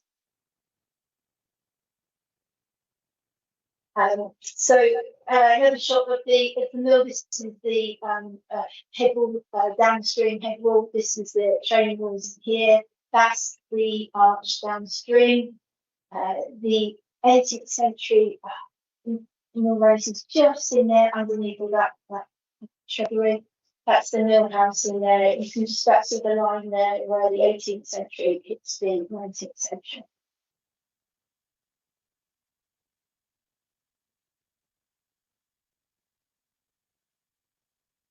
I didn't clamber into the river. Colleague did it for me. But this is not during flood water. But this is the back of the mill. This is the in the mill race. The river sow is over to the right. It's part of the works. There's a sluice gates further up this track, this race. And that has had some repairs to stop debris from coming into the opening at the back here. You can just see the 18th century arch in here and the 19th century addition. The mill is currently, it was converted to residential use a few years ago, and so the living accommodation is above the mill house. It's lined up under. Again, rather exciting shot at the inside the wheelhouse. This is all in situ still. It's not working, but it's there. It's a local company based in Ringwood, and would have been top notch in its time, very substantial. And you can see that where it sort of fits into the 18th century. You can see the water. There's a brickwork under part as well. So you can. This is slightly where it's a bit more flooded. You can see the size of debris that's been going down the mill race and hitting the front elevation of the mill house. You can see that the debris has been removed now, but you can see the damage that's been done on the bottom shot there, where the brickwork is cracked and it's forming an arch over the arch to the mill race.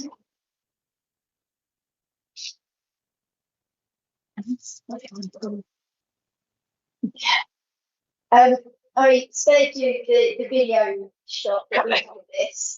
If I had sound now, you would be able to hear the flood water rushing underneath down the hole. This is from the footpath looking down to the collapsed section of arch. That is the front area of that's the front elevation of the mill. That is the water gushing underneath, and you can hear it before you can see it. You can see also in the top shot there, the brickwork is dislodging, and the bricks themselves are within the water, so you can see it's sort of just gone straight down. So the proposal is the aim is threefold. This is the view or section of the booth. This is the mill front elevation mill. These are the two arches that are spanning the mill race.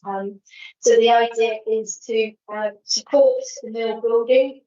It is to carefully dismantle the arch above under the footbridge, and it is to then rebuild it like for like, but include a concrete reinforcement above the brickwork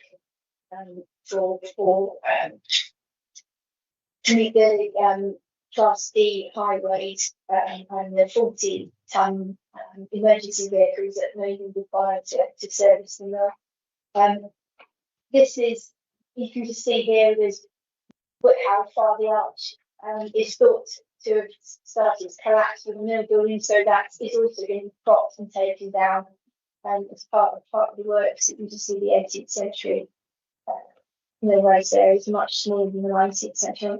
It's a beautiful thing. It's very flat, very shallow, beautifully designed to really power the water through, and those water works you saw earlier. This is more of the proposal.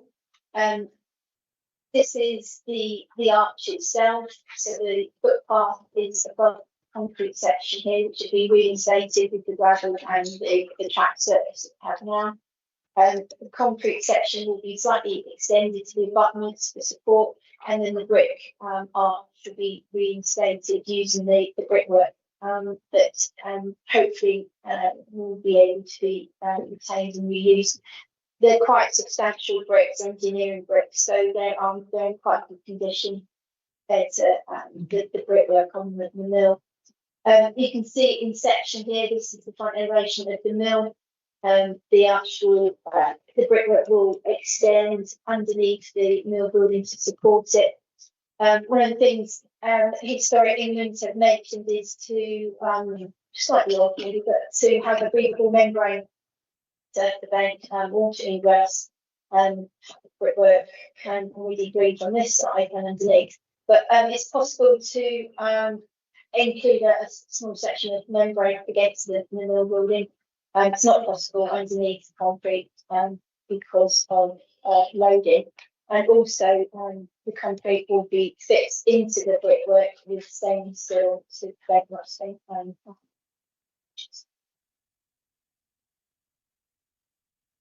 So the ecologists have also produced a very complete report, which our net team has supported. The net team are going to be monitoring on the works on site, works to be carried out, not carried out, between October and March. There is a large pimple bat family. I've been told one of the largest in the south, currently residing on the top of the mill. They don't live in the bridge. It's the floodwater, but they do use the channel for feeding and commuting purposes. So there's also quite a few fish species. This is a list of mitigation and avoidance for biodiversity to protect species that are known and potential for waterfall and the snake that may reside locally as well. It's quite straightforward, quite organised. From a heritage point of view, this would be useful as well because minimal works with all materials and equipment kept safely on site and stored for reuse. The idea then is the current footpath is currently closed, and then it's to reopen once the works are in place and open in the right way. Conditions that will help manage the works, because until the arch is taken down, the condition of the abutments and headwall are unknown. Once the arch is down, we'll be able to take a closer look and assess whether any additional foundation works may be needed, which might be some concrete fittings, not in water, but in the dry area. I think it's a fortuitous moment to take the historic record of the arch being taken down and record its construction. So I recommend a historic record condition. And then a sample panel for to agree brickwork to match existing, and also mortar on site. Now, the mortar hopefully will be sent off for analysis so we can get a match certainly on the mill building. But that's again, once the arch is taken down, we will be able to see whether we will need any additional brickwork. And then the breathable backing, as I pointed out, and section gets the mill building. So the proposal is recommended for approval, and it'll be subject to those conditions.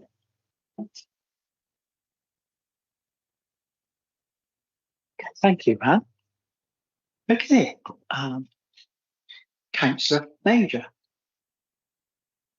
Thank you, Chair, and thank you for that really documented report. Can I just vote that we go to approval, please?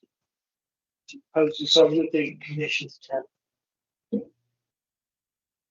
Peter seconds. So you've got a proposal to approve it as it is. And Councillor Jones. Yeah. The second. Yeah. Okay. Does anyone have any other questions or comments? Councillor Bradley. Can I just thank the officer for a very interesting report at the end of the day when we're all beginning to go. That was interesting enough to keep us going, and we're fascinated to see the report at the end. Thank you very much. Yeah, quite brief. Thank you. Okay, so we have a proposal from Councillor Major, seconded by Councillor Jones, to accept the recommendation as it is without any amendments. So unless there's any other comments, I shall go to the vote. Okay, so let's go to the vote. All of those in favour? As far as I can tell, it's completely unanimous. So therefore, this one has been decided to be approved as per the recommendation. That's P/2026/02523 Kingston Mill Lane Bridge, Parks, Kingston. Thank you. So we've made that decision in favour of that. Don't believe we have any urgent items, John. Don't have any exempt business. No. Okay, so we are closing the meeting then at 15:59 on the 30th of June 2026. Thank you very much for everyone coming today. It's been a long and extended session. And thanks for all your patience.